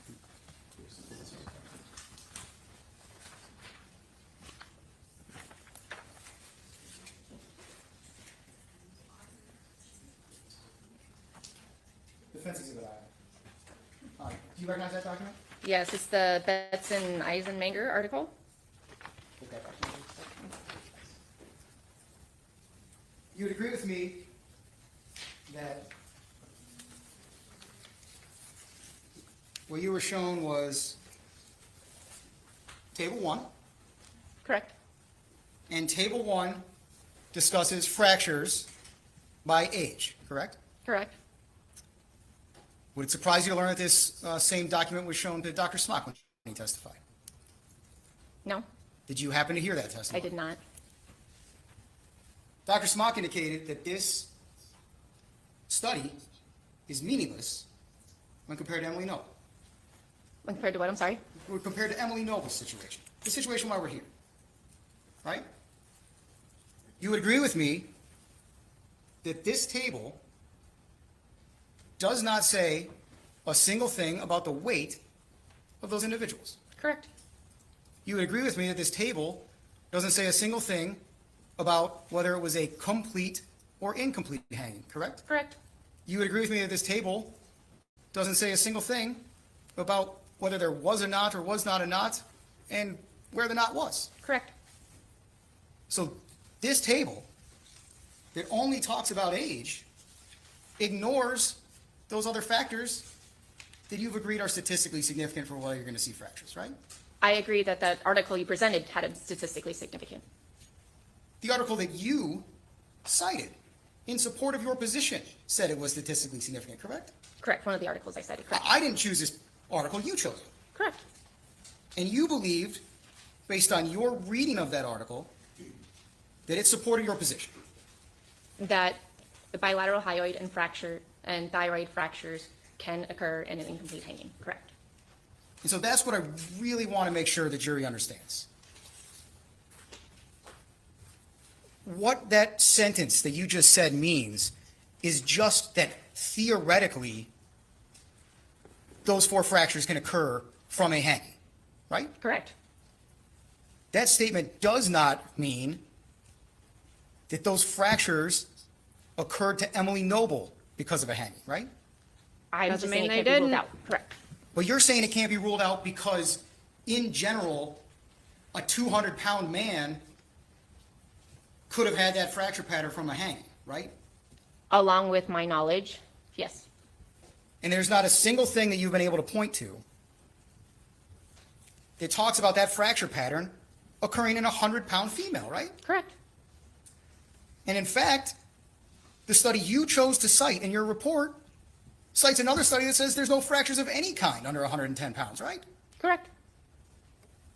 One moment. I don't know whose voice is going to get higher. His or hers. Correct.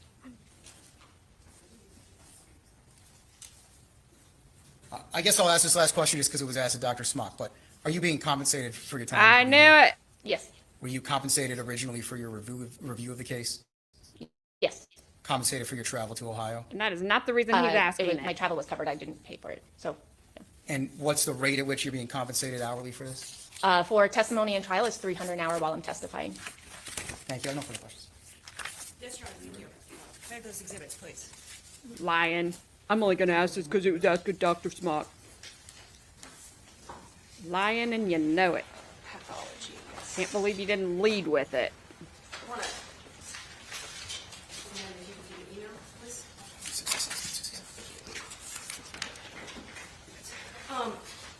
I'll just start where it was left off, showing you Within States Exhibit 169. How much are you making? That article is 1996. Do you see that? Correct. And I'll call it the Z study that you cite in your report is dated what? 2018. Tell us how technology has evolved from 1996 to 2018 in terms of what researchers and people in science like yourself can see and now know. What's changed from 96 to 2018? Well, one of the things that the Zedakova et al. Article brings up in their long table of all the reviews of studies is that they ordered them by percentage of fractures to the hyoid and thyroid card for lowest to greatest. And they indicate in there how the top half with the lowest amount of fractures occurring in the hangings were the older articles, and the bottom half was the newer articles. Because procedures have changed, we have better imaging, we have CT scans, doing more detailed dissections of those structures, and are doing more prospective studies, so studies that are actually designed to look for these things. And between the study in 18, obviously 2018, we have, my math is 22 years separate those two articles. Now I want to go back to Defendant's Exhibit QQ because so much of it was asked about weight. Would you agree with me that page 80 of that same study, Can you remind me what study this one is? Oh, Okay. How do you say Zadapkova? Zadapkova. That's how I have pronounced it. You were asked about, let me scooch this up. This sentence right here with respect to 50 kilograms. Do you remember being asked about that sentence? Yes. I just want to go, though, right down to the highlighted part in that same paragraph. In contrast, what does that sentence say? It says, in contrast, Luke et al. Demonstrated that laryngohyoid fractures were independent of height and weight in a prospective study of 61 hanging cases.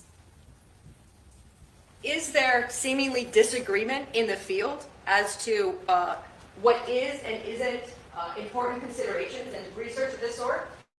Absolutely. The Zadapkova article starts off by indicating they're doing this large review because it is so contradictory in the literature. You can see everything from laryngohyoid fractures happening in hangings from 0% to 100%, depending on the article that you look at. And I know you've been asked about one of the articles within the Zadapkova article. If you recall, how many articles were reviewed by that 2018 study? I would need to look at the article. If I could approach, Your Honor. Showing the witness what's been marked as Defendant's Exhibit QQ.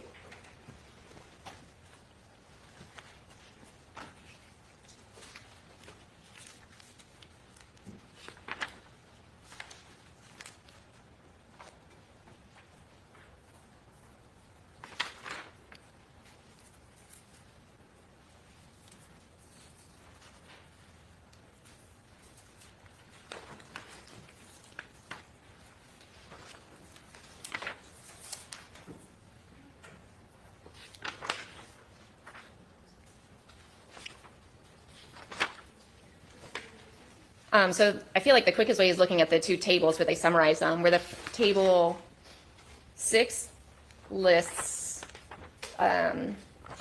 54 studies and table 5 lists 28. So 54 plus 28. 82. So you were asked on cross-examination about one of the studies contained therein, and there's 81 other studies that are encompassed in the 2018 Zadapkova set. You just said 82 and then 81. Because I'm taking out the one that Oh, the stage is asked you about. I want to shift gears to a question you were asked about. Dr. Smock said that this study, marked as II, Defendant's Exhibit II, was quote-unquote meaningless. You recognize this study? Yes. And it is published in the American Journal of Forensic Medicine and Pathology. Correct. Would you ever tell the jury, make the statement as a forensic anthropologist who's board certified, that any study published in the American Journal of Forensic Medicine and Pathology is quote-unquote meaningless? Regardless of what journal was published in, I don't think I would use the term meaningless. I want to just, for sake of completion, the exhibit you were shown is to the emails. Why did you reach out to the author of the study? Because I was finding it difficult to find an article that specified the exact 4 fractures and had the incomplete hanging that was referenced in Dr. Schmock's report. And this email correspondence that you were given, it was attached to, if I may approach, Your Honor, a significant amount of data with respect to the... Yes, they sent me their whole data file from their study. If I can mark that as Defendant's Exhibit RR, the author actually sent you all of the data of the study, did he not? Correct. And does this appear to be a true and accurate copy of the data that was attached? Yes, it prints weird because it's an Excel file. This is the last page's mark. Thank you. This email correspondence is done on what date? September 20th, 2021. And what date is your report issued? September 21st, 2021. So before your report is issued, you are reaching out to authors of articles to get additional information. Correct. Let's talk about, let's talk about Dr. Schmock's report. Do you recall at all any mention even of Emily's weight in Dr. Schmock's report? I do not recall. Do you recall any mention of his findings with respect to the bilateral fractures being consistent with manual strangulation being based on her weight? No. Do you recall any of his findings and conclusions in his report being based on anything to do with Emily's weight? I would want to reread. I don't recall. I don't believe so, but... And tell me this then, with respect to Dr. Schmock's, and I have this report if you'd like to refresh. Do you recall at all if he even cited one reference, one citation, one article, any literature to support what he wrote in Exhibit 148? He did not. Not one. Not one.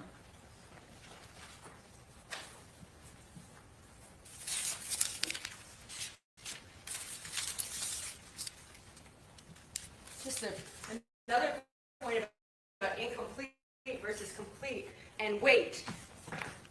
When I'm here on incomplete, She's been my down weight there is so supported by the much. ground. When I'm kneeling, is my weight supported by the ground? Correct. Just go keep rolling through your knees at that point. And when I'm hanging in a complete suicide and the ligature is holding me up, there's nothing supporting my weight? The definition of a complete hanging would be full suspension. Please don't ever do that Any, again. the weight of a person's skull, just variably, what can a skull weigh?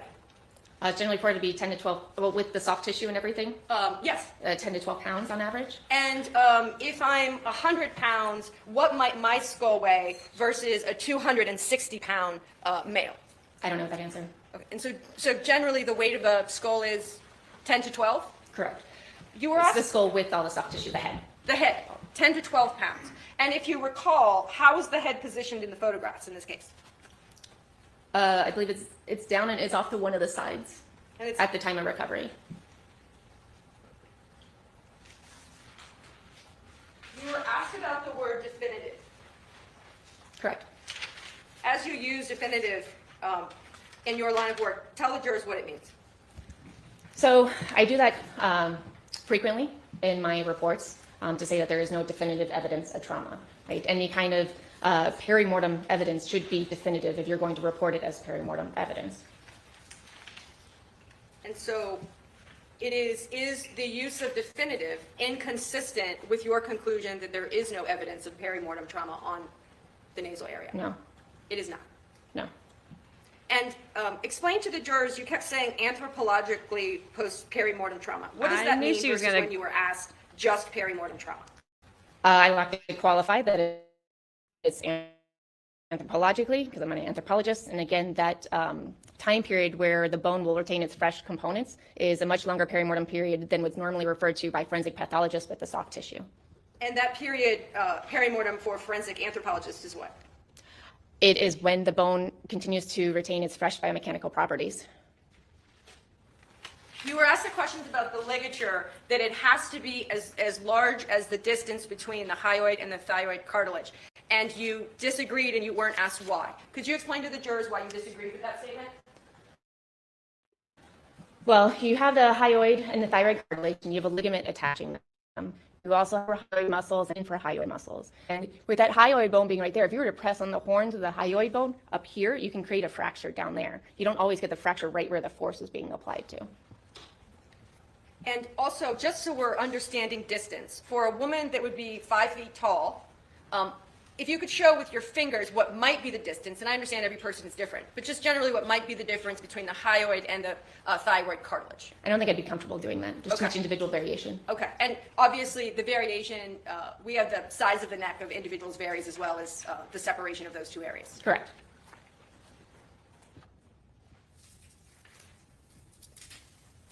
You were asked a lot of questions about the knot and studies that that talked about the knot. Were there any pictures in all of what you reviewed that actually showed the underneath when the ligature was still around her neck? No. The pictures, were there any pictures, they're all taken on, of her remains, were they just all taken on one day, that being September 16th? Objection, Your Honor. I'll rephrase the question. Of all the photographs you saw from either the scene or the coroner's office, were you ever able to get a shot, or was there a photo that you saw that actually showed the ligature under her neck? No.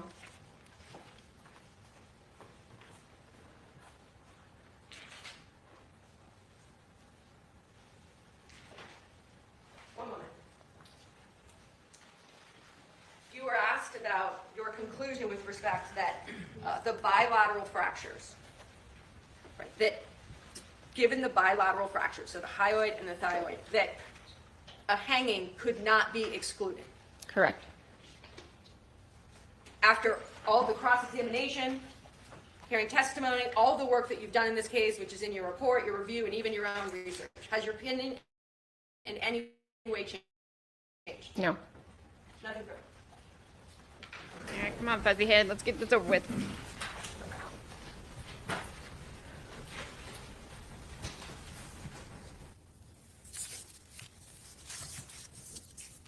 Dr. Garvin, I want to talk about Defendant's Exhibit II for a moment. I guess I'll apologize to the authors of the study. Clearly, what I'm talking about, this article being meaningless. I'm sorry, I don't know which article. I'm sorry, let me give it back.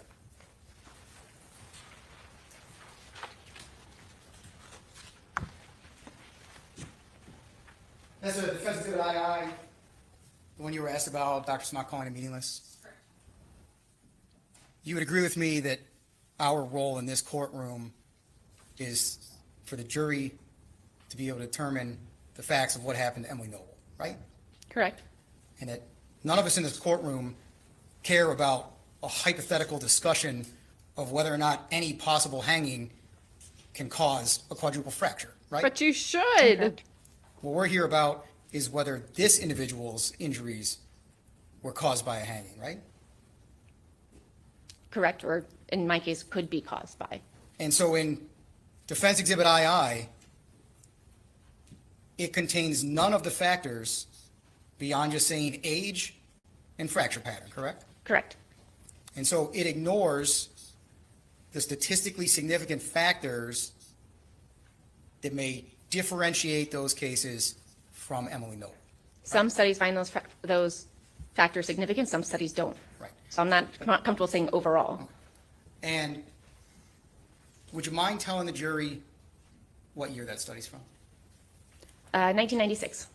I hope the technology hasn't changed too much for that one, for Defense Exhibit II to still be used by the defense. Is that a question? Now, you testified Where's your objection there, defense? that you've spent 50 hours looking, reviewing materials, that kind of thing, right? Yes. If you had found a single instance in any of the literature of a 100-pound female incomplete hanging with that quadruple fracture pattern, you most certainly would have brought it to court with you, right? Yes, I didn't know the weight, but yes. And the fact of the matter is, that literature doesn't exist, that you've been able to locate, right? That I have been able to locate, correct. And so what you did is write your report based on a study that has individuals that are not similarly situated to Emily Noble, right? And the knowledge that there's not a specific fracture pattern to indicate that something has to be manual strangulation. Are you familiar with the phrase garbage in, garbage out? Yes. No further questions. Questions, jury may have for this witness. Right of now or parallel? He's like, I use the term that the defense uses. So I'm big and bad now. Sorry, sir. Again, you might be proven. I'd probably give everything you just said 10 times more weight if that detective sitting behind you had done a better job. The fact of the matter is, they didn't. And there's too many unanswered questions. So, don't know. Sucks. This guy might get away with it. I don't know. He might get convicted of it and shouldn't be. I don't know. But you guys left too much off and didn't do enough. Because heaven forbid you go walk through the freaking woods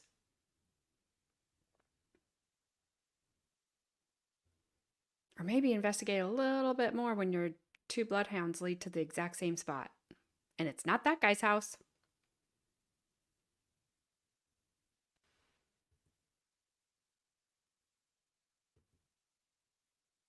Not even a house. Not houses he has anything to do with.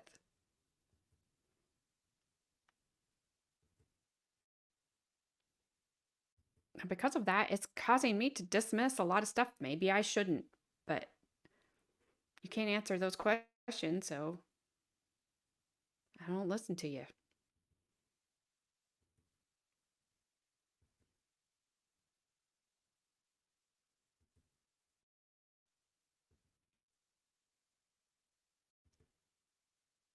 He's eating gummy bears.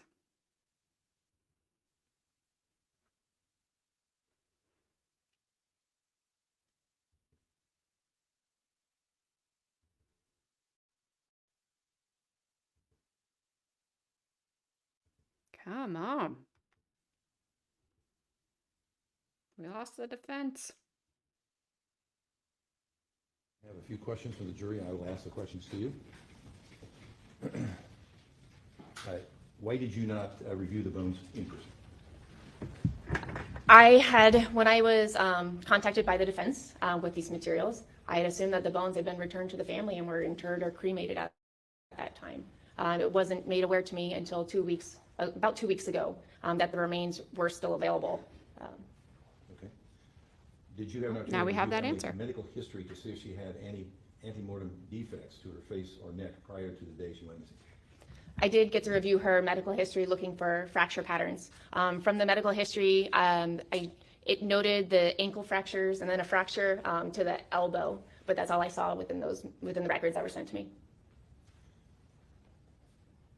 You emailed the author of one of the learned treatises and for more information. Why did you choose not to do that with Dr. Agnew regarding her findings or wording? It would seem inappropriate when counsel is asking you to review materials for a report to then go to that person that you're reviewing the report and ask them for more information about that. You don't correspond with them. That would be something that would have to go through the counsel. Do any of the studies, and we've talked about many learned treatises about hangings, include cases of incomplete hangings where the individual remained in the hanging position for an extended period of time, such as months? Some of the studies noted that they actually excluded cases that were out for prolonged periods so that there's not any confounding factors, and others did not specify. Are the bones of a slightly built woman more fragile than a very sturdy man? That is difficult to answer. There's a lot of things that's going to go into whether your bones will fracture more than somebody else's. You could have a man and woman of the same size, but one has osteoporosis, or one has a metabolic disease, or even activity. The more you do, your bones actually get thicker in response to the force, or even your activity differences. So you really can't say just because of body size that bones would be more fragile or not. Is it possible that someone who started in a kneeling position over a significant period of time could end up sitting in terms of hanging? I hesitate. I'm not sure if I should be answering this from a forensic anthropological sense of things. But anytime you have decomposition, that soft tissue that is originally there is going to disappear. So you're going to get a change in position with the decomposition that's occurring. In a study where 3.4% suffered 4 fractures, were any of these cases identified or tested for bone mass density loss? That was not in the study. Is the integrity of bones degraded if submerged in hydrogen peroxide/water solution for up to 24 hours?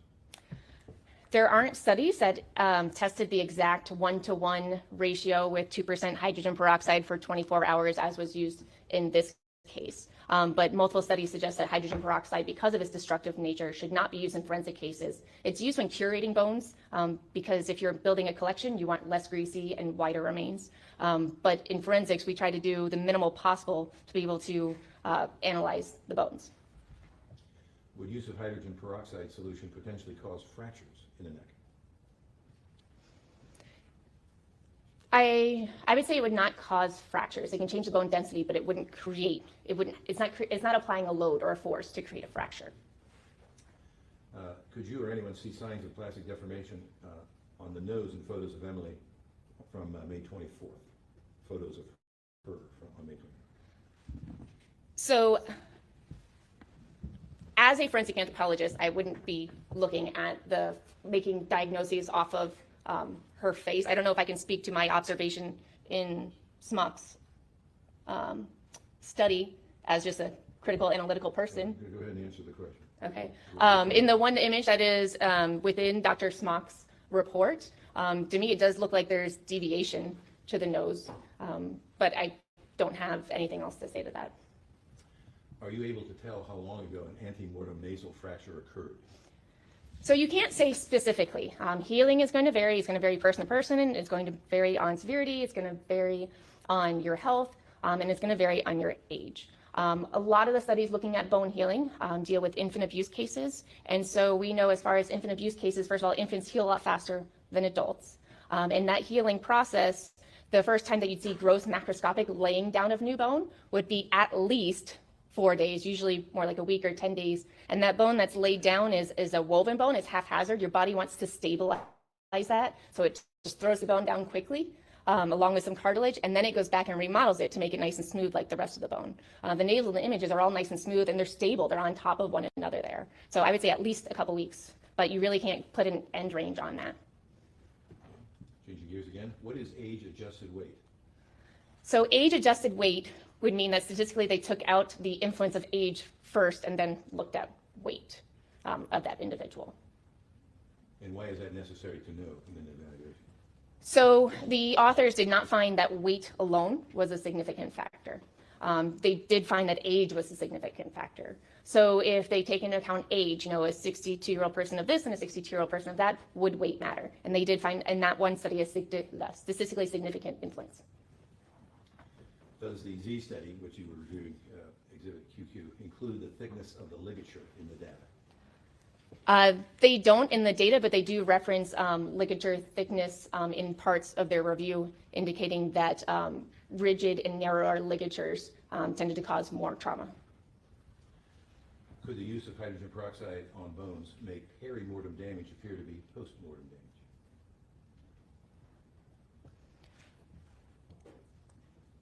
Could it create peri-mortem to look like post-mortem? Not that direction, but the other direction, right? Because post-mortem, you're looking at the color changes, and so if you bleach the bones, all of a sudden then those color changes are gone and you don't have that information. But I can't think of a way where it would make a peri-mortem fracture look post-mortem. Thank you. Questions?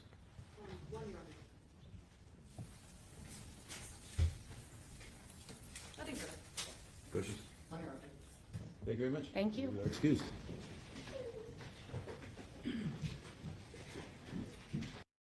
That's it. One expert down for the defense. and one more to go. So we're done for today.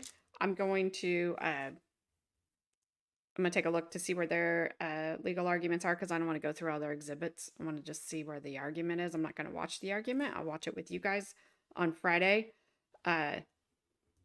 So, because I know he rules. This is day 6, so I know he rules, and apparently something happens. I don't know. I've not seen it. So I will get to where the legal arguments are, so we can play that on Friday before we go right into day 7 to where he issues his decision, see what happens.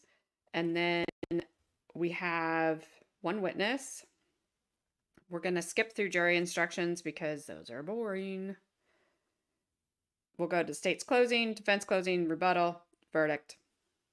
And this case will be done, at least for us. I do have a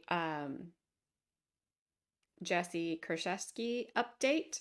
Her sentencing is tomorrow. I don't have any idea what time it is, but I can't stream tomorrow day, so I might be able to, maybe, since it shouldn't take long, do it tomorrow night. If she didn't get life, I'll be shocked. I don't know how she won't get life. So I'm going to try to do a short on what's going on with her. I'll just say she's an idiot, and I know she thinks she's the smartest person in the room. She is not the smartest person in the room. And if Sarah Boone could ever go to trial, I thought that was supposed to start next week. Was looking to see the start date on that. It's been pushed off till 2024. So good for you, Sarah. Good for you. I hope you and Jessie could maybe get like some phone conversations going on when you go to prison, because I am innocent unless proven guilty. But when you record your crime, you know, it's right there.